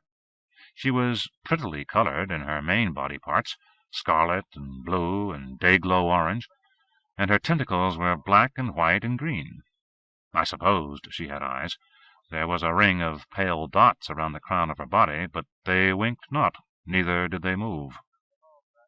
One of the lizardy things came hesitantly to the rim of the pool for a drink of water, peering into it, and I saw what the mother used the tentacles for. A quick flurry of water, and the nearest tentacle had snapped around the little animal, drawing it, twisting and squealing, into a mouth that opened the base of the body. The mouth closed on it, and that was the last I saw of the little chameleon. "Go, damn it, go!" Shipperton gritted. "Just be careful. Don't make any sudden moves. Let her feel you. And do it." Actually, getting into the pool began to seem like a not entirely bad idea. I was not in the habit of appearing naked, even before aliens. I informed myself that they wouldn't have brought me all this way just to be eaten. Then I lowered myself to the rim of the pool and dropped into the tepid water. The pool was almost shoulder-deep, quite warm, and smelling really bad. After jogging along the East River in New York, I sometimes used to walk down to the old docks a few blocks from my apartment, where dead fish and condoms and watermelon rinds bobbed against the pilings. It smelled a lot like that. I bounced buoyantly on the balls of my feet, trying not to breathe, keeping an eye on the mother's tentacles as they waved gently in my direction. She made a sweet, soft moaning sound. Shipperton said urgently, "Get on with it, Stennis. Let it touch you. And for God's sake, relax." Relax? I did not think it was possible for me to relax in the pool with that huge, smelly thing, with smaller things bumping and nibbling at my body as I moved through the water. But I did my best. One of the bedbugs hopped into the water and swam briskly behind me, butting me toward the mother. Since I could see no alternative, I let it happen. I wasn't liking it a bit, especially as the longest of the tentacles stretched out to me. It was lined with pink cups, like the suckers on an octopus's legs, or the rosettes of leprosy. "Careful!" Shipperton cried. The tentacle touched me. The touch was gentle enough, but it didn't let go. The mother pulled me insistently toward her. Other tentacles joined in the exploration of my body, moving caressingly over my legs and arms, into my crotch, over my shoulders, into my ears, across my scalp, into my nostrils. I jerked away as one came toward my eye. "Hold it!" Shipperton screamed. "Jesus, Nolly, that was a dumb thing to do. Don't ever make sudden moves when the mother is touching you." The tentacles, which had twitched angrily as I jerked, relaxed again. More important, that huge and inescapable mouth, which had suddenly yawned a yard from my body, closed again. I closed my eyes and let happen what would happen. What happened was no fun at all. One of the shorter, slimmer tentacles found my mouth, gently pressed the lips apart, and slithered delicately down my throat. It was a very good thing, I thought, resigning myself to fate, that I had often been complimented by dentists on my control of the gagging reflex. I simply stood there, even when another tentacle reached around my buttocks and entered me there. Of all the terrible things that I had one time or another thought might sometime happen to me, being buggered by a sea anemone had never been one of them. It wasn't really painful. I felt a lot worse from a proctoscope. It was just extraordinarily humiliating, and it went on for a long time. Then I felt the slippery things sliding out of me. I opened my eyes. The tentacles relaxed. The mother began cooing and moaning. 3 or 4 of the little bedbug things began energetically pushing me away, and Shipperton, sounding relieved, said, "Okay, you can get out and get dressed now, Nolly. Wait outside. We'll tell you what the decision is in a minute." And there I was, back in the anteroom, pulling my clothes on over my still wet body — nobody had offered anything like a towel — and waiting to hear my fate. Although there was nothing between me and the mother's sauna but the strings of glass beads, I couldn't see much. I could hear all right, but I couldn't understand any of what I heard.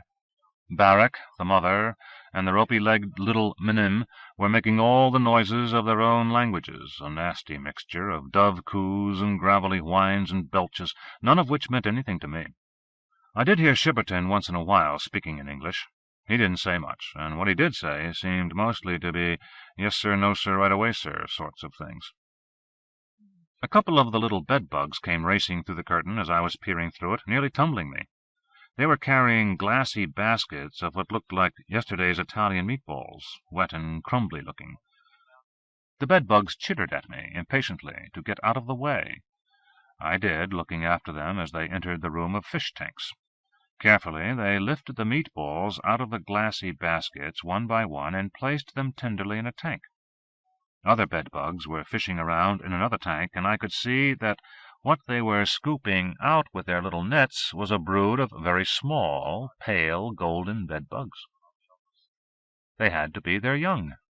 I began to see why the mother was called the mother. The meatball things were eggs. This room was undoubtedly a hatchery. To prove it, I saw the grown-up bedbugs gently herding the babies toward shallow pools on the lowest level, no doubt to eat and grow. I didn't even notice that the debate behind me had ended until Shipperton tapped me on the shoulder. He looked both faintly annoyed and relieved. "Good news, Stennis," he told me. "You passed." "Passed what?" I demanded. He shook his head. "Binder's going to take you home, and he'll tell you the whole thing. I haven't got time. Jesus! You wouldn't believe the things I've got to do now. Here he comes." And he hurried away as the ugly little minim pushed past the hanging beads. "Well done, my dear Noel Stennis," the minim said. His English was excellent, his voice pretty nearly human. Anyway, nearly that of some human with a really bad sore throat. "I'm Meretekabinda. I'm a minim. I'm going to be your impresario." That was the first time I ever actually met Meretekabinda. I'd seen him before. He'd been one of the 5 very peculiar members of my audience that first night on Narabedla, when Nora Platt had accompanied me. I told him so. "Yes, that's right. he said eagerly, pleased to be remembered. "You could have seen me at knee, too, as well as other times. I've been on the earth quite often, you know. Now, Nolly Stennis," he said, capturing my hand in one of his very strange ones and dragging me toward the go-box, "let's go to your house. We've got a lot to talk about, and I wonder, do you happen to have anything of that good the Earth Scottish whisky for a thirsty man?" Well, a man Meretegabinda certainly was not. Apart from being no more than 3 feet tall, he had no nose. His mouth was a hideous triangular affair. His arms ended in 3-fingered pudgy fists, and his little short legs were bent like a dog's. He wasn't naked. In fact, it wasn't until I saw Meretegabinda that I realized that Barak and the mother's little bedbugs had been bare.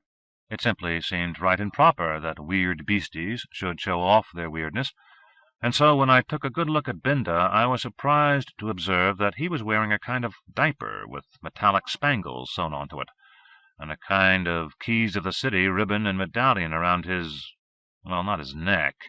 He didn't have a neck, but there was enough of a shoulder to support the ribbon where the neck would have been. Man or not, he had some engagingly human traits. Most of all, he had enthusiasm. He also had warmth. No, call me Binda, my dear Nolly," he chattered when I tried his full name. "No need to be formal among fellow artists." And he had just about perfectly unaccented colloquial English, which was a big improvement over the mother's moans and Barak's gasps, not to mention the twittering of the little bedbug things that had been pushing me around. And he was a mine of information. He talked all the way to my house. He filled me in on the mother. "She's Cecil, female, you know. She didn't bring a fertile Tlata male with her, just the drones." "Drones? Oh, those little things you called bedbugs. They go around and do things for her." "Were you frightened when she was examining you?" "Nothing to be ashamed of, though you're really a bit large for her to eat anyway. In one bite, I mean. But she's a really important person, Nolly, and it's wonderful for you, that she liked you." "On Barak." "He's a Gagresna, poor fellow. Can't sing at all. He loves human singing, though, and he's the one that told the mother about you. Not a bad guy, once you get used to the funny way he looks." I swallowed hard over that one. And as we passed Execution Square on the way to my house, in the row that looked like New York brownstone fronts, "That's a Duntoden there, eating your friend. They're pretty civilized, now," he chuckled, "but they do come in handy for executions. Oh, have I said something to upset you? I'm sorry, Nolly. Really, there's nothing to worry about with the Duntotons these days, though in the old days they had a hell of a nasty war with the poor Bachet, before they both signed up with the peacekeeping forces. But I'm boring you with all this ancient history, and here's your house, and do you happen to have any good single malt whiskey?" I didn't. It didn't matter. Binda emitted a high-pitched screech. One of the Keketes popped out of the kitchen. Binda issued orders in a language I hadn't heard before. The servant understood it all right, though. He disappeared back into the kitchen, and 5 minutes later emerged with a tray containing the whiskey, ice, and 2 glasses. By then Binda had been hopping all over the house, issuing orders to the scry, which promptly began playing symphonic orchestral music of very earthly provenance in muted tones, peering into my closets, bouncing on my bed. "I do love human furniture," Binda sighed. "If one didn't have to keep up appearances, I'd have some myself. Now, let's talk about your career. We'll get along without a real orchestra to begin with. Purry's perfectly good, and the audiences won't know the difference on the Duntoden planet." "Oh, now, really, Nolly, I've told you they're perfectly civilized now, most of the time." And then he beamed. "Ah, here's the tipple. Your very good health, Nolly, and may destiny prosper our venture. And say, do you happen to have anything to eat in the refrigerator?" It took a while to get used to Binda's appearance, and a while longer than that to get used to watching the way he ate and drank. His table manners were foul. I have heard of a man tossing a shot of whiskey down, but I never saw it done until I saw Meretegabinda do it. He opened that large, triangular mouth, revealing the bright grass-green tongue and the strangely colored inside. He tilted his whole body back because he didn't have much of a neck. He threw the whiskey into it. His aim was pretty good. Only a little of it splashed on the furniture. He was less neat when he ate, because those powerful three-sided jaws ground up biscuits and cheese and potato chips so fast that crumbs flew in all directions, especially because he never stopped talking as he ate. His dream was going to be realized.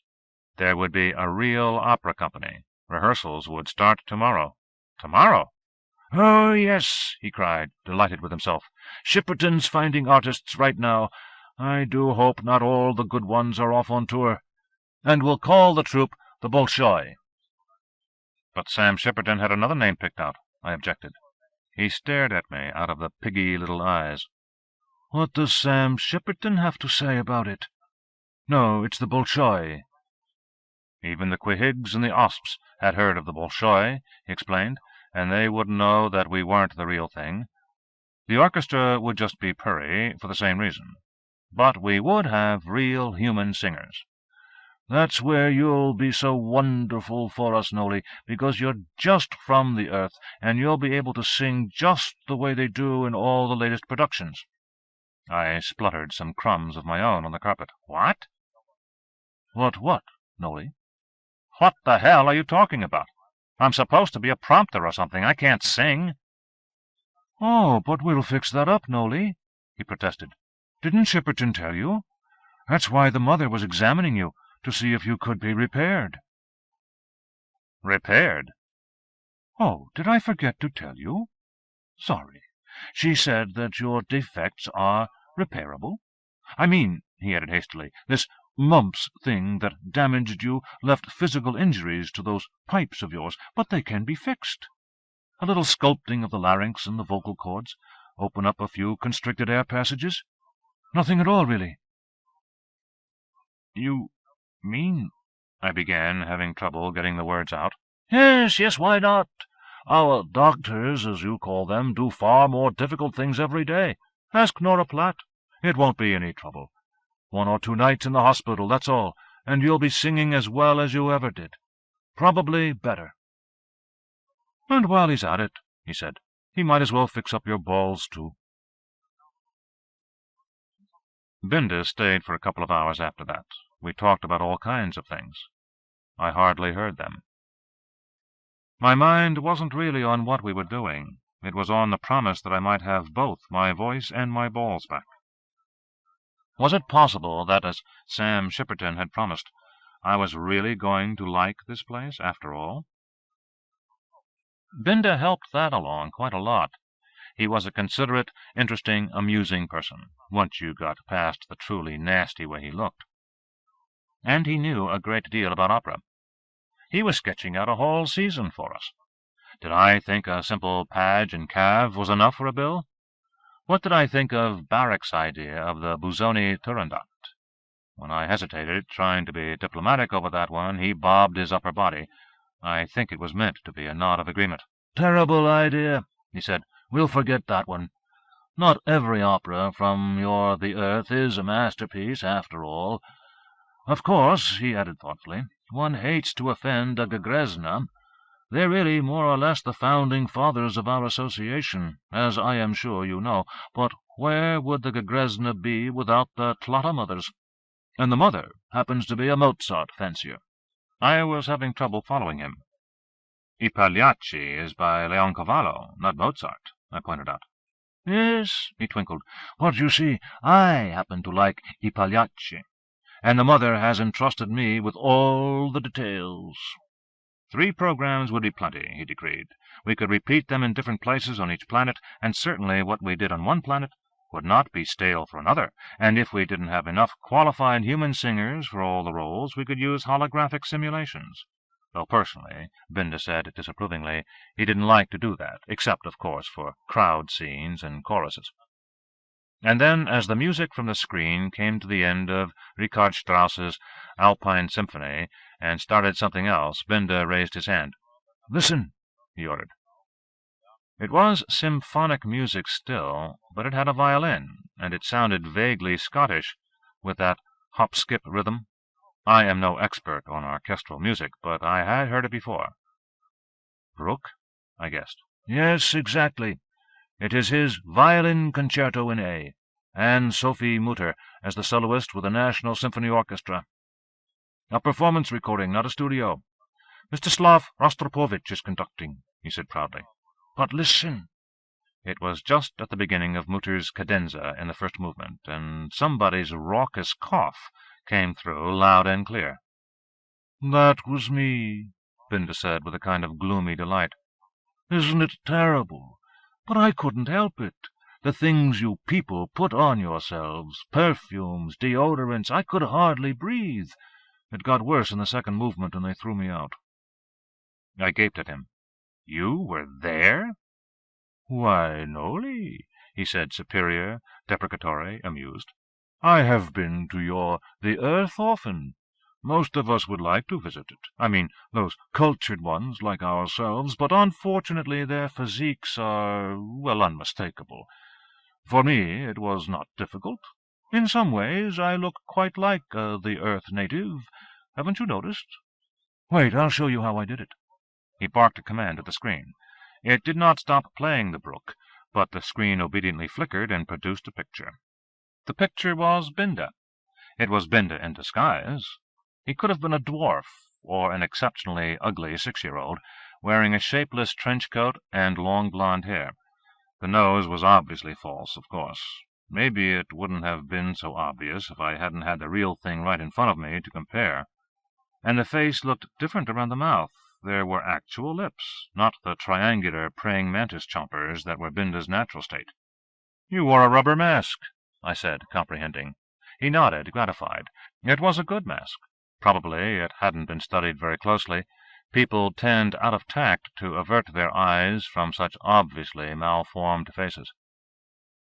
I have been in the audience in more than 30 performances of symphonic concerts, operas, and recitals on the Earth, Marateka Binda said with pride. I asked eagerly, "Did you ever hear me sing?" "Oh, yes. It was in your Stockholm in Sweden, and you sang in the local language, La Bohème. You were terrible."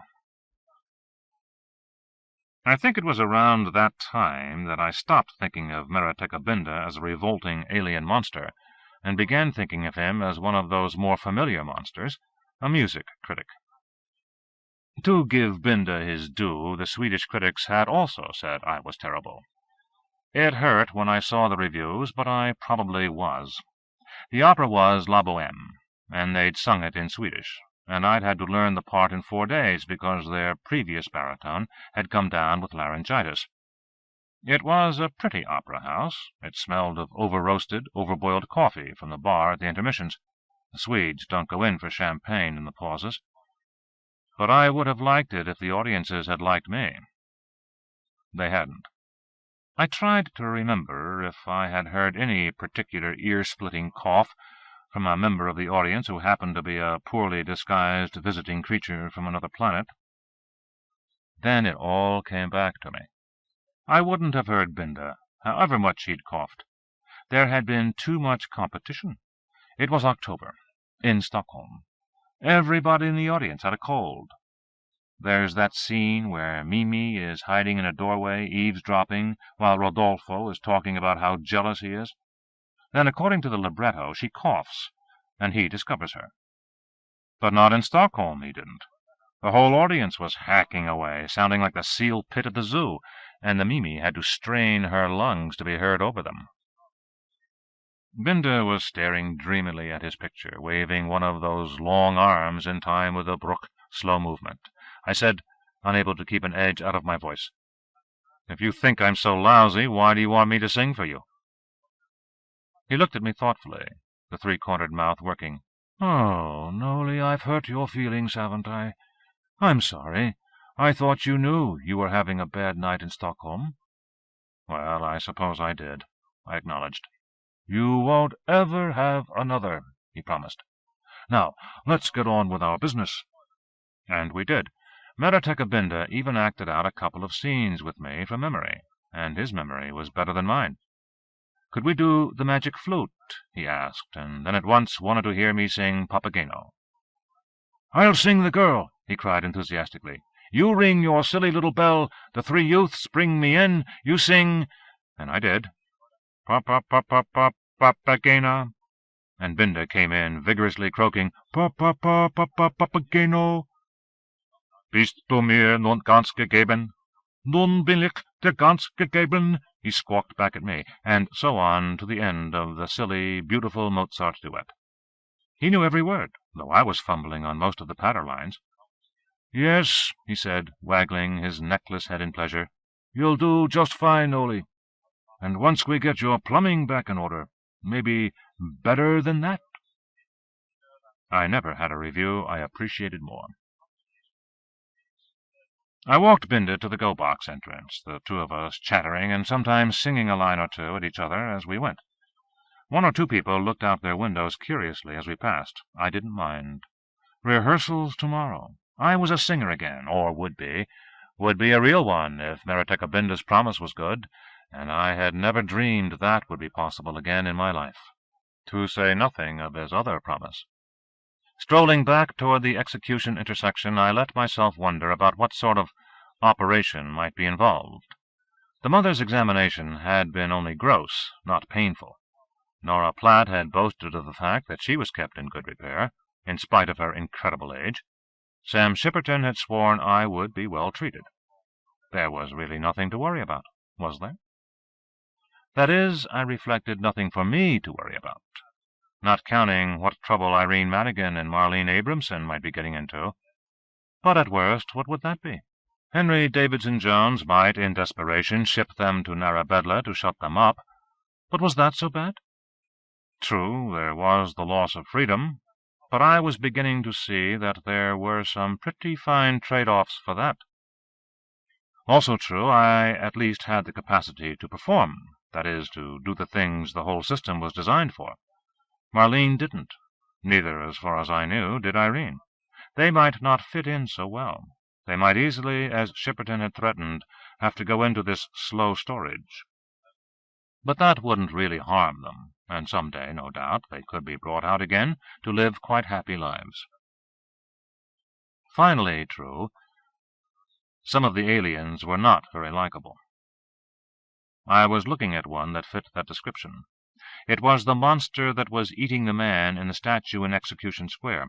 Binda had called it a Duntadon, and yes, I remembered. He'd even said that I might some day be performing on a planet inhabited by such things. That did not sound attractive at all. I stopped and looked at it more closely. In the dim light from the night-time ceiling panels, it did not look any better than by daylight. The mean-looking, slitted eyes, the talons like knitting needles, the sharp teeth that were actually pressing into the throat of the silently screaming man in its clutches. It took me a moment to realize that the last time I'd looked, the teeth had still been an inch or so away from the man's throat. I swallowed, hearing the two words reverberate in my brain. Slow time. I did not want to believe what I had just thought of. I made myself touch the statue. I couldn't quite manage it. My fingers would not quite make contact with the terrible, contorted face of the man named Jerry Harper. There was something between. It wasn't a glass case. It felt tingly to my fingertips at the first touch. Then it felt quite painful, and I jerked my fingers away. Slow time. The statue was no statue.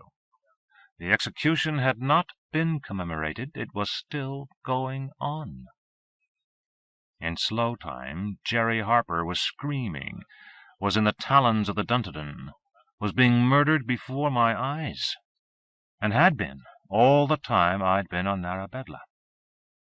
And everyone who had passed that square in all those days had known it except me. Chapter 18. "But, Nolly, dear," Nora Platt said patiently, "yes, of course it's too bad about Jerry Harper, but what can one do? He did kill those people." "You don't have to make a public spectacle of his death." "Really?" Nora pursed her lips. "Far be it from me to criticize others, But do you actually think it's a good idea to have executions in secret? I mean, what's the point? When I was a girl, and my father took me to Tyburn for a hanging, please believe me, I resolved never, ever to do anything that would put me on the gibbet. Yes, I know you modern people have other customs, but have they really made any difference? To the amount of crime, I mean? No, I thought not. And, Nolly, please, if we don't get started now, we'll be late for our first rehearsal." She limped with dignity out of my door. I followed. The thing was, I had forgotten for a moment how old Nora Platt was. As we passed the statue, she paused to study critically the depth to which the Dunterdon's fangs were penetrating Jerry Harper's doomed throat. She didn't say anything, and neither did I. I was in a somewhat peculiarly fractured state of mind. There was one of me boiling with outrage at the brutal murder of a fellow human being, raging at my captivity, calculating the chances of shooting my way out of this place, but where to find a weapon? Or taking a hostage, but how did you go about that exactly? Or somehow, anyhow, breaking out of this slavery? And then there was the other of me, the one whose ear tingled joyously at the word rehearsal, and whose heart beat faster at the thought of being restored to all those powers I had kissed good-bye. I don't really blame myself for hurrying after Nora Platt to the rehearsal hall. I guess there were times, say around the end of the year 1776, when even George Washington took his mind off the worrisome work of trying to free the American colonies from King George III, because he had a house full of Christmas guests and a lot of mulled wine to drink up. Maybe even V.I. Lenin spent some of his Zurich days sitting at a sidewalk cafe with a zeidel of brew, checking out the girls who strolled by. It stands to reason. You can't be a revolutionary all the time, especially when you've got a rehearsal to go to. The rehearsal hall was the little theatre where I had auditioned on arriving in Narabedla. Then I had been too confused to look at it very carefully. Now I saw that it was not actually a theatre. A rehearsal hall is exactly what it was. There wasn't really enough room for an audience, just a couple of rows of seats. Well, they weren't all seats. One part was a tank of water, and another was a sort of artificial tree. There was a narrow stage, bare except for a piano on stage right. A plump young woman, whom I had never seen before, was plunking aimlessly at the piano keys. The rubbery-legged Binder was standing just at the steps to the stage. He left off talking to a pretty little man with long curled hair to hurry toward me, long arms writhing in greeting. "My dear boy," he rasped, the three-cornered mouth working in what might have been a smile. "I hope you slept well? No? Ah, just the natural nervousness of the artist, of course, but you'll be fine. Shipperton has done wonders finding artists for our troupe. He must have been up all night. Let me introduce you to some of your colleagues. This is Ugolino Malatesta, our Idamante, and Eloise Gatt over there at the piano. Say hello, Eloise. We'll sing Ilya." I must have looked confused, because he took my arm, strange feeling that rubbery, warm, snaky limb linked with my own, and walked me away. "Oh, didn't I tell you? Shipperton isn't the only one who was busy while the rest of you were all sleeping. I've chosen the operas. For our first production, we're going to mount an Idomeneo." I gave him a suspicious look. "Idomeneo?" "Yes, exactly. Won't that be wonderful? And the mother is sure to approve, since she's such a Mozart fancier." How can you tell when an alien creature with no nose is trying to insult you? I couldn't. I kept a firm grip on my temper, and only said, "You don't expect me to sing the castrato part, do you?" "Of course not, Nolly." "In fact," I said, nodding, "there's no baritone part at all in Idomeneo, is there?" Binder gave me a wounded look. "But I thought you'd understand," he complained. "We'll do the Idomeneo first, so you won't have to sing until you're ready. Then we'll do 2 other productions, and of course there'll be parts for you. Big ones." He peered up at me to see if I was angry, then was distracted as a couple of keketes came trotting in with armloads of paper. Ah, here come the scores. Excuse me, Nolly. Let me make sure they've got the right ones. Shipperton's all-night labours had turned up 8 or 9 other human singers in the troupe. While Mera was sorting the scores out, Nora introduced me all over again to the people he had already introduced, and to all the others present, too. It was a good try, but it was Camp Fireplace Lodge all over again. I was the new boy, and they were indistinguishable lumps of opera company. I did my best, rehearsing the names. There was somebody named Floyd Morcher, a short, dark, morose man in gray pants and gray turtleneck and gray suede shoes. A tenor. There was a big man, no longer young. He had a red mustache and fringes of red hair around a bald pate. He also had a conspicuously red nose. He was a bass, and he looked somehow familiar, but I missed the name because the second tenor was pulling at my arm. He was even more familiar. He was Bartolomeo Conduccio, my acquaintance from Nora's dinner party. "I hope you did like the book," he said, wringing my hand to remind me that he had done me a favor. There were 3 women, all sopranos, ranging from young and valley girl-looking to tall, dark, and cadaverous. I told them all I was pleased to meet them, though really I hadn't met them. But I was pleased, all right. The pleasure came welling up inside me. It took me by surprise. Nothing had changed. I hadn't really recovered from the shock of Harper's ongoing murder. I was still a zillion miles from home.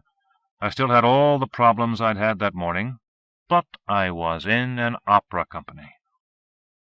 I found myself grinning at the other singers, smiling affectionately at Nora Platt, touched by the way Binda dashed around like the veriest human producer-director-conductor-resident genius. Not counting the weird aliens and the bizarre setting, it was so very like the first run-through of any opera company on Earth. I strolled around happily. 2 of the women were engaged in an intense conversation in a corner of the stage, in almost voiceless whispers. When they glanced up at me, I beamed at them. I saw Bart Conduccio walk pointedly by the castrato Malatesta, cutting him conspicuously cold. I observed it with tolerant amusement. I was only too happy to oblige Nora when she asked me to help her sort out the acts of the piano reduction of the Idomeneo score. I was delighted when 4 Keketes appeared with trays of hot tea and lemon juice for all us singers, and drank my own cup with delight. I was awash with good feeling. I was going to sing again. I almost applauded when at last Binda climbed up on a chair, clapped his hands for attention, and cried, "Ladies, gentlemen, excuse me, I am the prologue." It was an operatic in-joke. It was what the clown says at the beginning of Pagliacci, and Binda got the little titter he was aiming for. Smiling, I guessed that 3-cornered mouth was smiling, he began to speak. No, to orate. He said, waving his snaky arms, "This is an historic occasion. I feel humbled by the mantle that fate has cast on me, the mantle of the immortal Diaghilev and Rudolf Bing. Never before in the history of the 15 associated peoples have we had the grace of a complete opera company to bring your wonderful The Earth human music to our many audiences in its original, all-human, faithfully produced form. You will perhaps have heard," he went on, his voice taking on a somber timbre, "that many of our friends among the 15 peoples do not care for opera.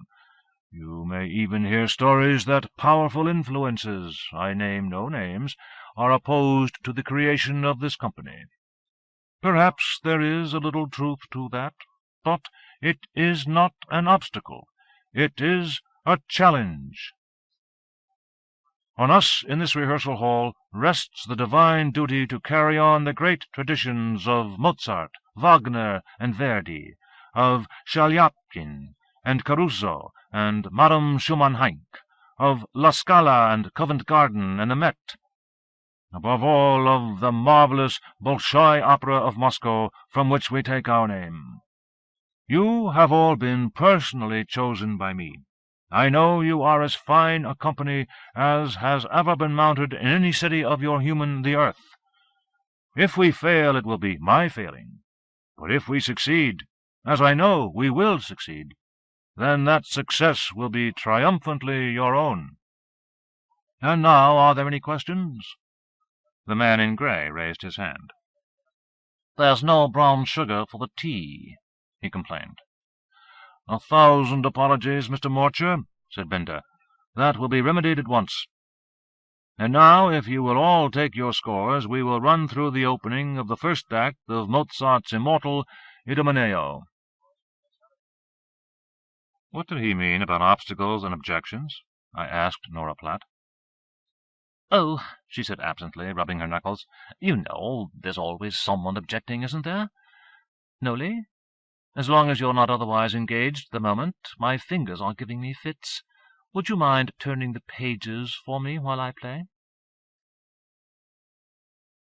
All opera stories are pretty dumb, but Idomeneo is a little dumber than most. From the point of view of any baritone, it has one glaring fault. There's no baritone role in it. So I suppose it's possible that I could be a little prejudiced. I think not, though. The title role is the old king, Idomeneo, sung by the old tenor, Conduccio. Conduccio's pet hate, the pale, pretty little man named Malatesta, sang the role of the king's son, Idomante, and Eloise Gatt, one of the sopranos, was Idomante's girlfriend. The story is frankly too silly to discuss, but on the other hand, the story doesn't really matter, because the music is, well, Mozart. Even sight-reading on a first run-through, it was, well, beautiful. Eloise Gatt had a really sweet soprano, with that mellow, cantabile, swinging along sound that goes so well in Mozart. And Malatesta, when Malatesta sang his first lines, a shock went through me. I'd never heard a castrato sing before. The part Malatesta was singing was written for a castrato in the first place. Of course, I'd never heard it sung that way. Due to the 20th century shortage of that particular type of performer, I couldn't have. The shortage hadn't begun in the 20th century. Mozart himself had had to rescore the part for a tenor after the first production, because even in Mozart's time it was hard to find a singer who'd let his testicles be cut off to keep his golden boy's voice all through his life. And anyway, after the first performance it was mostly given by amateur companies of the nobility, all of whom were determined to keep their gender equipment intact. But Binder wanted to give it as written, and, fortunately, he had Ugolino Malatesta on hand to do it. It was pretty funny when you stop to think about it, to have Malatesta singing the part of anybody's son. Malatesta was the only human on Narabedla older than Nora Platt. He spoke 6 languages, English as good as my own, when he was willing to use it. He generally wasn't. He was smooth-skinned and spry, and his voice was beautiful, and the single thing that gave away his age, not counting that chopping the testicles off young boys with beautiful voices had been out of style for a couple of centuries, was that he really didn't want to make the effort to speak in anything but his native Italian.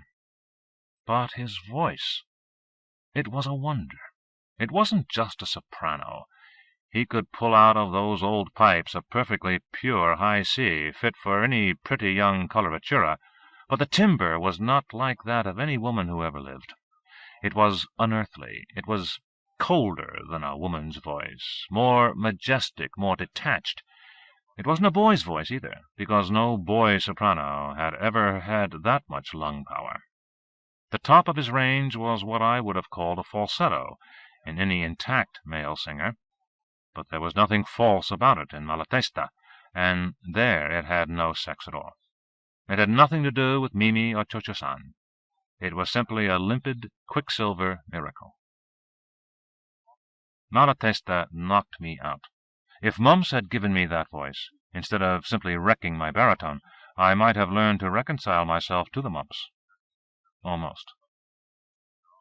The other singers were all superb, too. The 2 sopranos, the gaunt, dark Electra, and the plump, pretty little Ilya, could have sung in any hall on earth. When we came to the Neptune, sung by the balding, red-headed man, I suddenly realized where I'd seen him before. Eamon Maguire. Of course, it had been in Santa Fe at the open-air opera. Maguire had sung the Commendatore in Don Giovanni. A long time ago, when I was still turning up at rehearsals in the hope of a last-minute fill-in, I'd gone backstage to ingratiate myself with him on the chance that some day I might sing the Don opposite him. Then he had dropped out of sight, and for 20 years or so he had, from time to time, been the subject of one of those whatever became of sessions. Drank himself to death, most people thought. But now I knew what he had drunk himself to. The second tenor part was the silent grey man who had complained about the lack of brown sugar, Floyd Morcher. I didn't have much trouble committing his name to memory, because during the break he walked over to me and silently pressed a card into my hand. He turned away without waiting for me to read it. He didn't seem to welcome conversation. The card said, "Jesus can help you even here. I have services every Sabbath." At the bottom he had signed his name. I stared after him, wondering exactly what kind of help he was offering. I hadn't forgotten there were flaws in this paradise. I wondered what Morcher thought of people who thought a good way to punish somebody was to have him eaten alive in public, and run the whole terrible event in slow-motion film so that it would last. From time to time we had an audience. They came and went, human and alien. I saw Barrack. Well, I smelled him before I saw him, but when I looked up, there he was, burping furiously at an alien that looked like a shrimp. I saw Tricia Madigan briefly, with that huge, skinny black man I'd seen her with in the bar. He was so tall that out of the corner of my eye I'd taken him for one of the skinny biped aliens with the pine-needle mohawks. But when I looked closer he was human enough, and not that big. He was over 7 feet, but the aliens were sometimes double that. Tricia and he watched for 10 minutes or so, then Tricia blew me a friendly kiss, and they went out. Half a dozen aliens drifted in to watch, and sometimes their chattering, or hissing or screeching, to each other caused Binder to turn and wave his arm at them reprovingly. One of them was one of those bedbug things of the mother's. The rest were only vaguely familiar, especially one of the ones that hung from the tree. After an hour, Binder declared a break. The singers went off for a tipple of their own.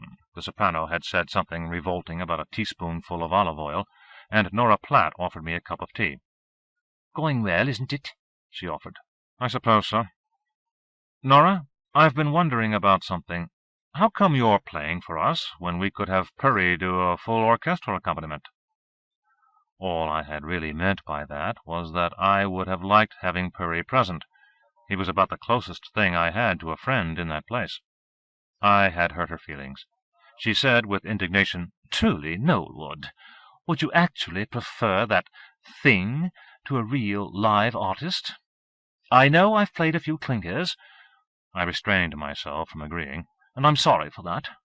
The old arthritis, I'm afraid. It's rather awful today in the knuckles and the neck. And, of course, the joints. But music isn't just technique, it's also feeling. And how can one get that from a Purry?" "Don't worry, my boy," said Binder, coming up from behind me. "We'll have the full orchestra for the dress rehearsal. This is just to get us together for a preliminary run-through. How did you like Malatesta? Simply superb voice. You don't hear that kind of thing at the Met or Covent Garden these days, do you? And now let's get on to the second act." And we did, and as Nora was cueing the Itamante for his first aria, I looked back at the dozen or so beings milling around in the seats, tanks, and perches. Most of them were weirdos, but a couple were human, and one of the humans was Woody Calderon. When Binder declared a lunch break, I jumped down from the stage and grabbed Woody before he could get away. He looked as cheerfully inept as ever, as he pumped my hand. "Gee, Nolly, it's great to see you. And singing, they tell me. That's wonderful. Soon as you get over that little cold you've got, or whatever it is." He grinned apologetically at me. Then he said, "I heard you were here. Gosh, I hope it wasn't because of me, or anything like that." What I would have said to that I don't know, because what can you say to a Woody Calderon? Binder came bustling up behind us and saved me the necessity. "Why, Woody," he called genially, "you're back from the Exini planet, I see. I hear you were a great success. Join us for lunch. I've got a simple collation laid out in the courtyard." "Oh, boy," Calderon said happily. "Come on, Nolly. You don't want to miss this." When we got outside, I saw why. Marateka Binder's idea of a simple collation was copied closely, I was sure, from the last opera gala he had sneaked into. It was an open-air luncheon in an enclosed courtyard. The yard was planted like an English garden. White linened tables were spread with canapes, fresh fruit, cut glass bowls of reddish liquid with ice floating in it. "Nothing alcoholic, dear boy," Binder rasped to me, "for we do have work this afternoon, don't we?" And those slim, tiny, oriental-looking Keketi servants hovering around to fill a fresh plate or whisk away a used one. "Wow!" Woody Calderon grinned. "Smoked oysters." They were, on top of Ritz crackers, held in place by Philadelphia brand cream cheese that had been tinted pink with paprika. There was also beluga caviar, some other kind of crackers with more cream cheese, this time green and tasting of chives, with a little anchovy strip laid across each one, and cold shrimp that had not come out of a can, and 5 or 6 kinds of cheeses, Gouda and Edam and Brie and Porcelou and ripe, moldy Stilton. It wasn't exactly a lunch, but the rest of the cast gobbled it up, and so did Meretekabinda. When Woody had filled his plate, I took him aside. There was a bench at the far end of the courtyard under a flowering peach tree. I sat him down in it and said, "I've got an important question for you. Do you want to stay here?" He choked on a macadamia nut. "Stay here? What do you mean, Nolly? We signed a contract." "I didn't. I was kidnapped." "Gee, Nolly," he said remorsefully, "I heard something about that. I'm sorry. I honestly can't help thinking that it's kind of my fault in a way. But, you know, this isn't so bad, is it? I mean, we've got work, we've got—" I didn't want to hear the standard litany. "I want to go home." He stared at me through his Woody Allen glasses, honestly perplexed. "Why, Nolly?" "We've been kidnapped, for Christ's sake. Isn't that reason enough?" "Well, sure, there's that," he said reasonably.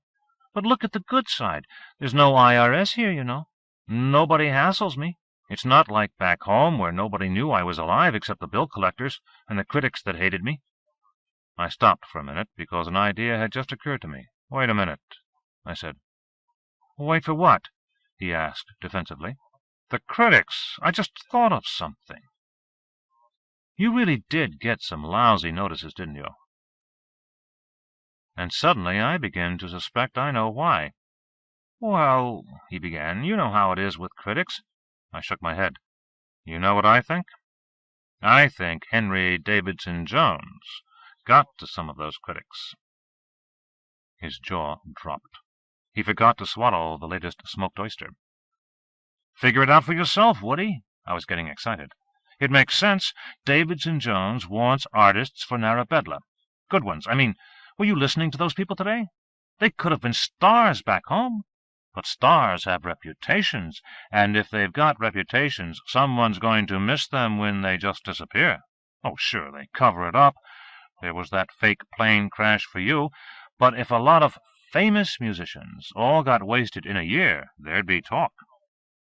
"He doesn't want talk."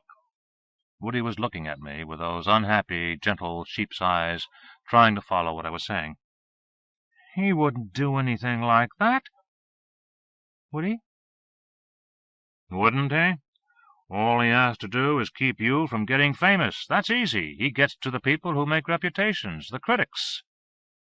"He couldn't." "Of course he could," I said firmly, because the longer I talked, the surer I became that I was right. "He could do it easily. He doesn't have to bribe them or anything, Woody. He's Henry Davidson Jones. He says to one of them, 'Pity about poor Calderon. Did you hear that sour note in the adagio?' And to another one, 'Well, young Calderon's playing a little better tonight, but you should have heard him last week in Phoenix. Pathetic.' And what critic is going to argue with a guy who underwrites the benefits and gives the prizes and pays for the scholarships?" "Oh, my God," Woody moaned. "So you don't owe him a thing," I finished. "God," he repeated. I had him convinced then. I was sure of it. But then I could feel him slipping away. He took another tiny sandwich and munched on it, thinking. "Well, maybe that's true," he said. "But it doesn't change anything, does it?" "What do you mean, it doesn't change anything?" "No, really," he insisted, beginning to get stubborn. "I've still got a good deal here.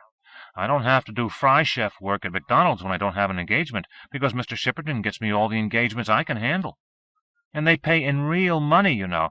I've got a Swiss bank account, just like I was some big drug dealer. And, well, listen, he said, beginning to glow. You know what? There's a 1753 Guarnerius cello that's coming up for auction at Sotheby's pretty soon. I don't have enough nearly to pay for any of those big old instruments, of course, but I've got the catalog.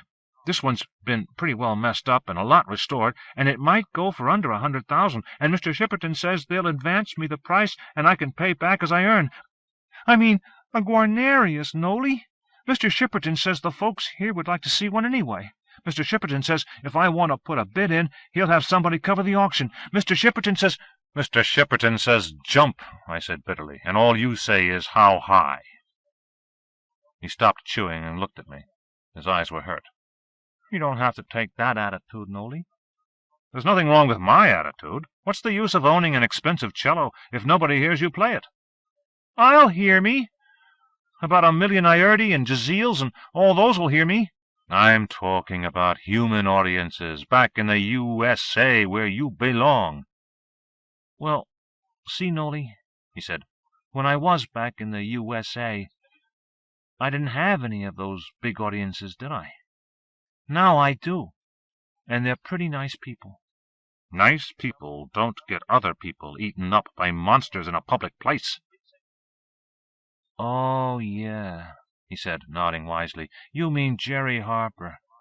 It's really too bad about Jerry, but, you know, he really was asking for it. You ought to remember he started out by trying to sneak into a jump station. A what? A jump station. A long-distance go-box. What you came here in, he explained. The go-box thing they used to get you across space, you know? And then they put him in slow time and all, and when he came out he just went ape. Blamed the people who caught him. Well, they were human beings, too, and he kind of thought all us humans ought to stick together, so when they turned him in he got pretty cheesed off. But that didn't excuse burning them to death. I looked around. One of the Kekety folk was coming toward us, his eyes on Woody's empty plate, but I waved him away. No one else was near. Woody, I said, I want to know everything you know about these jump stations. He looked worried. What for? I said, because they're how you get home. I want to do that. Don't you think you owe me a little help? If it wasn't for you, I wouldn't be here. Aw, Nolly, he said miserably. You know I'd do anything in the world for you. Not just for me. There's Marlene. What about Marlene? And when I told him what Shipperton had threatened, his eyes got round and worried behind the glasses. Oh, I wouldn't want anything to happen to Marlene, he said unhappily. But gosh, what can I do? Help me get back. Tell me how to get into a jump station. But there isn't any way. There are 2 or 3 of them on Narabedla, but they're all on levels you can't get to without Bindo or somebody to take you there. And anyway, they're guarded all the time. Only the Tlata drones can operate them, see? At least, that's the way it is here. Maybe on some of the out planets they're kind of sloppy. I mean, like a month or so ago, when I came back here from the Tzigli planet, they actually asked me where I wanted to go, if you can imagine. I could imagine. My heart thumped. I controlled my voice. What would have happened if you'd just said you wanted to go to the Earth? Oh, no, they weren't going to let me do that, Nolly, he said, shaking his head. The drones wouldn't take me there without authorization from the mother. Anyway, they'd have to know exactly what station you were going to.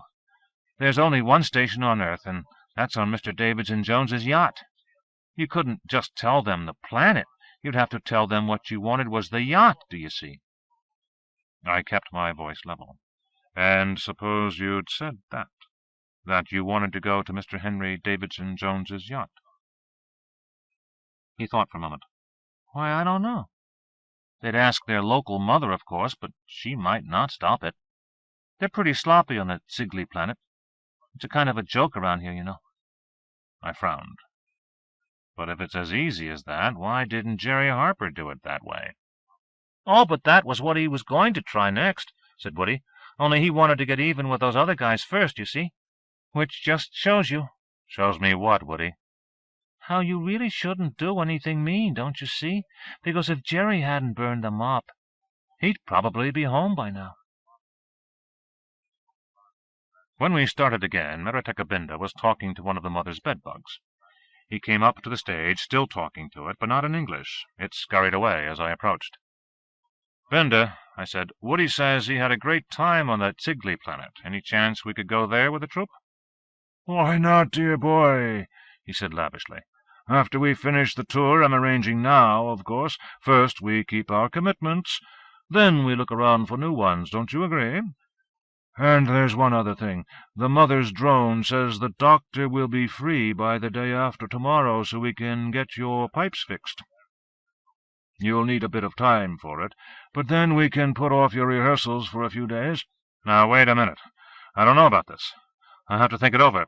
"Silly boy," said Nora Platt affectionately, coming up to us. "It's nothing to worry about. I do it all the time. And honestly, Nolly, Dr. Baradukti is about the best barber I've ever seen. As soon as he's through with— What's the matter? Oh, did I say barber? Of course, these days you call them just surgeons." "Yeah," I said. I was not impressed by Nora's recommendation. The best barber-surgeon of her time, from the days when the same man did both surgery and hair-cutting, would have been about up to the level of a present-day supermarket meat-cutter. Nora said, "Tell you what, I'm about due myself, Nolly. I'll go in with you, and we can both get fixed up at the same time. The day after tomorrow? Yes, why not? Just don't do any heavy drinking tomorrow night, there's a good boy, because Dr. Baradukti might think that was the normal state of your blood chemistry, and you'd come out of the operation roaring drunk." Chapter 19. Meretekabinda's idea of beginning to stage an opera was pretty straightforward. He lined up the principal singers, gestured to Nora Platt to begin, and let them sing out straight through. It was pure oratorio style, with no attempt at moving them around. After lunch I went to the seats in the back of the house and leaned back, enjoying the music. Enjoying as much as I heard of it, anyway. The thought of this Dr. Baradukti, whoever he was, performing surgery on my one and only body kept getting between me and the opera. "Catching some Z's?" said a voice from behind me. It was Tricia Madigan. I smelled her before I straightened up to look at her, a pretty feminine scent of perfume and girl, mixed with a heavier, sweeter aroma of musk oil. She wasn't alone. The sweet musk scent came from the big black guy she was with. "You don't know Conja, do you? This is Conja Kowalski. You two guys ought to be friends, 'cause we're going to be seeing a lot of each other on the tour." Perplexed, I shook his hand. It was a big one. He could have wrapped it completely around mine, and I was pretty sure that if he'd wanted to, he could have squeezed mine into pulp. "Nolly, Nolly," I told myself, "you have got to get back into shape." He was good-looking, too, maple walnut ice-cream colored, with a Roman nose and an afro hairdo.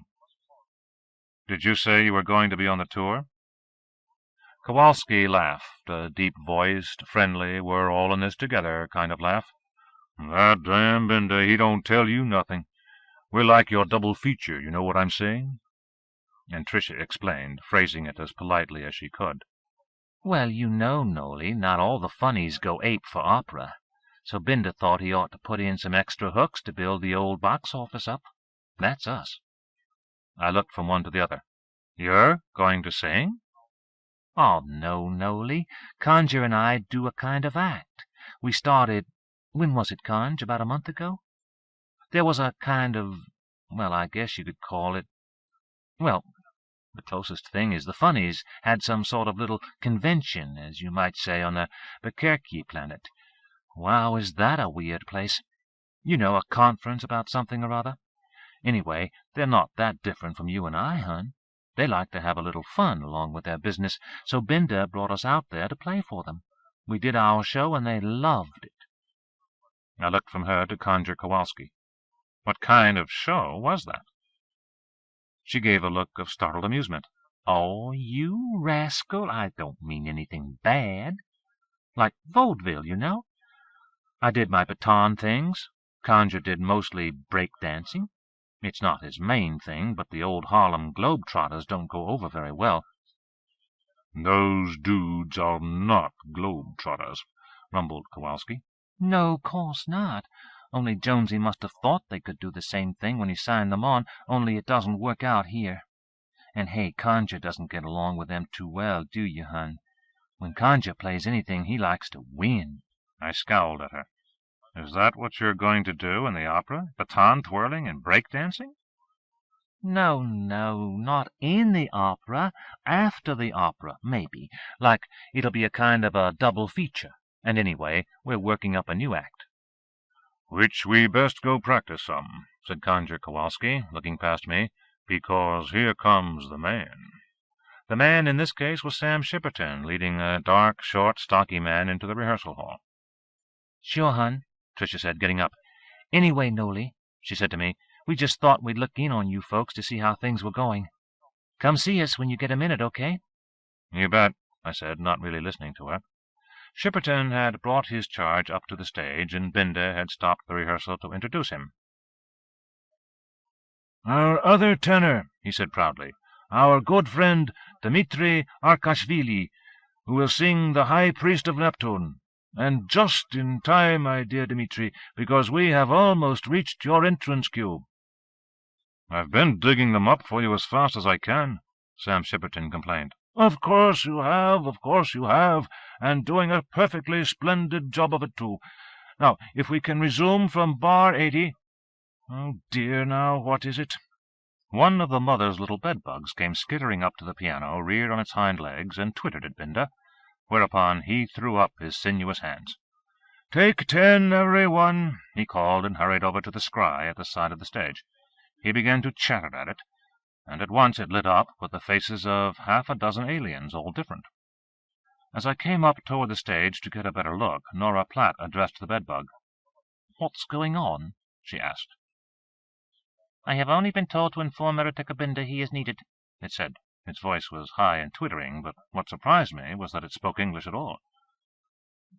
"But of course they speak anything they like," Nora said tolerantly when I turned to her. "They're the mothers." The conversation over the scry seemed agitated. "Is it something about the rehearsal?" I asked Nora. She was massaging her knuckles. "Oh, who can say?" she said fretfully. "I don't think it's anything to do with us, though. Look, there's a Jazeel there, and they don't care about opera. I expect it's some 15 people's thing, Nolly.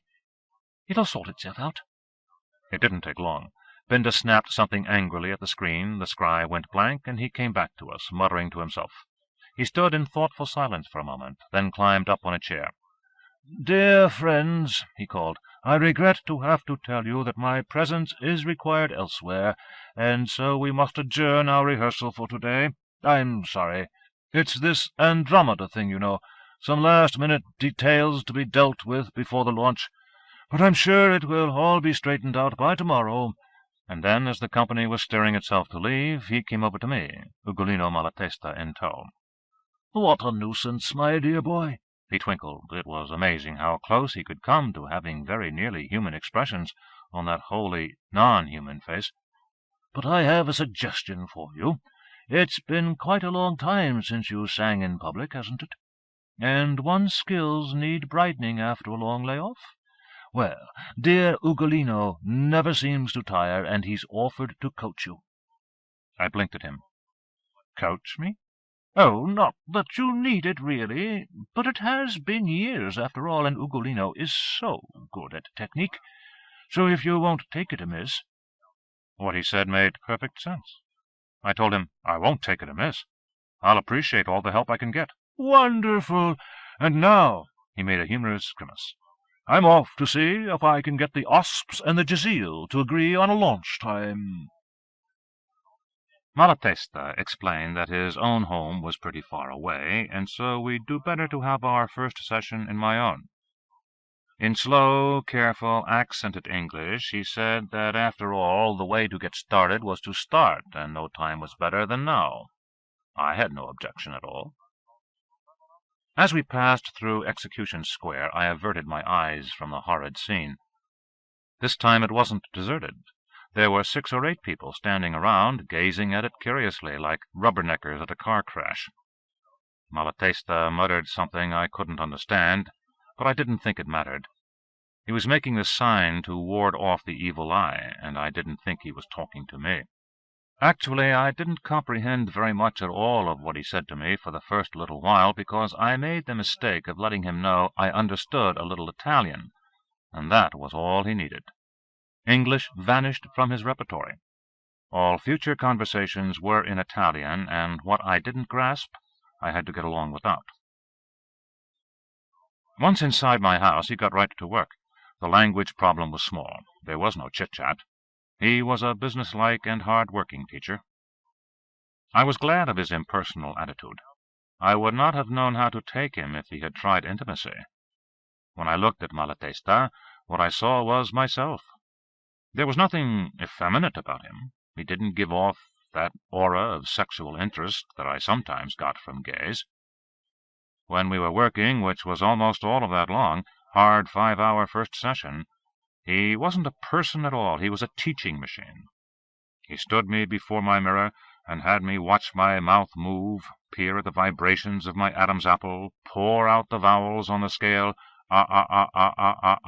e, endlessly up and down the full span of my register. "And always instruction. You must sing," Malatesta instructed. "Off the top of your voice. It is the second most important rule of singing, that." And all the other rules followed. Never shout. Certainly not when I was singing, for that was a horrid, wolfish sound.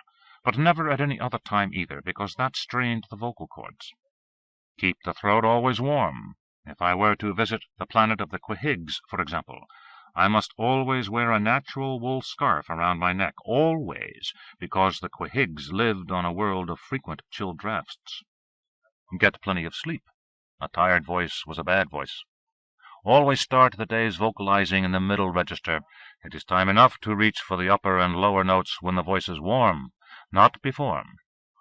Swallow at least 4 ounces of heavy cream, better still, olive oil. But I must secure my own supplies of olive oil. He could not spare any of his before each performance.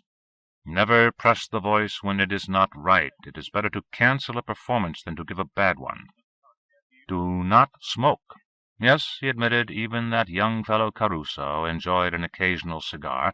One had heard his records, of course. But see what happened to Caruso, dead of throat cancer in his prime. And above all, to breathe, one must always be sure to open up the bottom of one's throat, because that, at last, was rule number 1. And as I was singing my scales, Malatesta was walking around me, studying my posture, watching my eyes to see if I was straining. He touched me all over with his papery hands, touched the breastbone, the cheekbones, the larynx, the lips. He even reached into my mouth and placed a feathery light fingertip on my front teeth, to feel if I was getting maximum reinforcement from the hard resonators in the skull. "It cannot all come from the throat, but," he instructed, "you must use your sounding boards to make the tone come out full and pure. Have you understood?" I had understood. I was even grateful. I was beginning to feel like a singer again. I hardly remembered I was on Narabedla.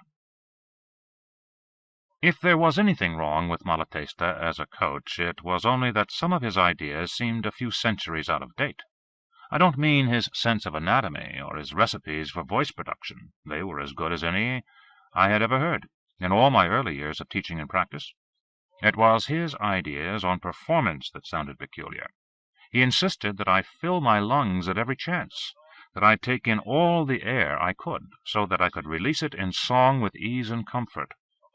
That part was all right, but Malatesta was never satisfied unless he could actually hear me gasp from all the way across the room. I tried to object to that. Modern audiences, I told him, did not like to hear their singers suck air, no matter what it had been like in 1767. He laughed at me. "Modern," he jeered. "But these audiences here, they are completely primitive. They are not in the least modern, those ones." How noisily the air entered my lungs, he insisted, did not matter at all. What was important was how it sounded when it came out.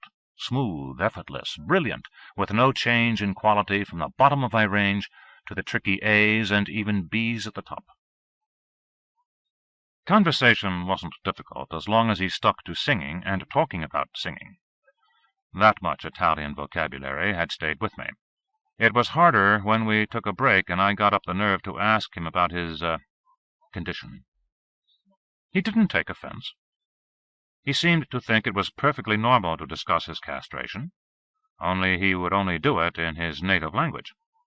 He was willing to speak fairly slowly, with good diction, and using simple grammatical forms.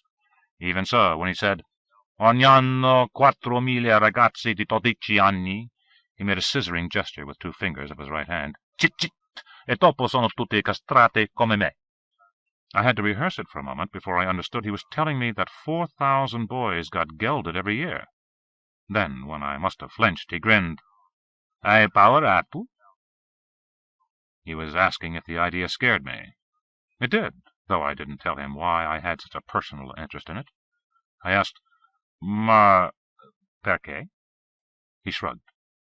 "Lo chiesa l'ho detto, hai capito?" And when I frowned, he repeated, "La chiesa," and then, making a sign of the cross, "il Bibbolo."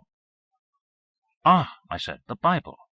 It took a while because my operatic Italian was not up to theological discussions, but it developed that what he was trying to tell me was that the purpose of this wholesale gelding was religious. It seemed there was an injunction in the Bible that forbade women singing in church, so the only adult sopranos they could have in their 18th-century choirs had to be manufactured. Boys were available, yes, but boys did not have the lung capacity, the muscles, the breath reserve of a grown-up. So they cut the ducts to the testicles to save the voices, and the choirmasters, piously deploring the horrid practice of child castration, never hesitated to employ the results. Later on, I tried to check up on what Malatesta had told me. It wasn't easy to find the right verse in the Bible. For that matter, it wasn't easy to find a Bible on Narabedla, until I thought to borrow one from Floyd Morcher, but I finally did locate it. 1 Corinthians 14:34. The key sentence was, "Let your women keep silence in the churches." 4,000 a year. Narabedla suddenly did not seem so bad. For 5 hours I tried to please him, then I begged for rest. "Ma, che cosa adesso?" he demanded. I said apologetically, "I'm tired. It's difficult after all this time." He stared at me in amazement. "You call this difficult? But if you could only know. As a child at the Conservatorio Sant'Onofrio, I each morning must rise 2 hours before the sun to work. All day to work, to sing, study, work till 8 o'clock in the night. It is in that way that one becomes a truly skilled singer."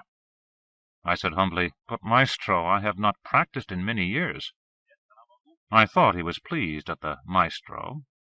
He sniffed, but then he said, "Then all right. Now, let us have a simple drink together, and then I will leave you for this first lesson. Cameriere!" One of the Keketes popped out of the kitchen, listened to Malatesta's quick order in Italian so rapid-fire I could catch none of it, and returned in a moment with cups of hot, honey-sweet wine. And all this time, 5 long hours of it, I had hardly remembered that I was on Narabedla, or that a few yards from my door a hideous monster was ponderously thrusting its fangs into the throat of a human being, or that I was to undergo surgery soon, or that Marlene Abramson and Irene Madigan, back on Earth, were endangered and worried. I was singing.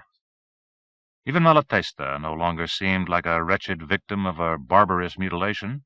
He was simply a colleague. He took as much pleasure as I did in the task of getting me ready to sing again. When he sank back, inhaling the steam from the cup, tasting it slowly and pleasurably, smiling at me out of those old shrewd eyes, he was not only my maestro, he was very close to being my friend. By the second glass he was boasting of his own exploits. He had studied with the great Farinelli. He had sung leads in Venice, Naples, and Vienna, in operas by Sarti, Galuppi, and Paisiello. To him, Mozart was one of the new kids on the block. He hadn't been born until Malatesta's career was long over. But when I tried to get him to tell me how he had come to Narabedla, he suddenly became unable to understand me. To change the subject, he went so far as to try a little English on me. "Is good, this wine, Nollywood. Is that not true? And with the ladies is also very good, you understand?" I nodded appreciatively to show that I understood, although in fact I didn't. "It is too bad," I said as delicately as I could in the Italian that was only slowly coming back to me, "that such opportunities do not arise for you." He gazed at me indignantly. His comprehension had cleared up as though by magic. "But for why should such opportunity not arise? Can I not make the love?" I goggled at him. "No, in truth," he insisted. "One retains the essential instrument, is that not so? To become a father, all right, I agree, that cannot be. But to penetrate the charming parts of some fine woman, yes, certainly. One does so quite often, my dear Nollywood, with many beautiful ladies, not excluding the extremely charming Madame Nora." Nora Platt? My eyes bulged. He gazed at me with a perplexed expression. Then he understood, or remembered. "Ah, Nollywood," he cried, "but you are the one you suffered the malady which, even though you possess the small jewels, but not to be able—" His voice trailed off, and he gazed mournfully at me. "Ah, my poor little man," he whispered, and set down his empty glass, and patted me on the shoulder in the manner of somebody who is commiserating for a misfortune so terrible that it cannot be named aloud, and left. And I was back in Narabedla, with all my worries, fears, and angers intact enough to make that night, too, one that was short on sleep.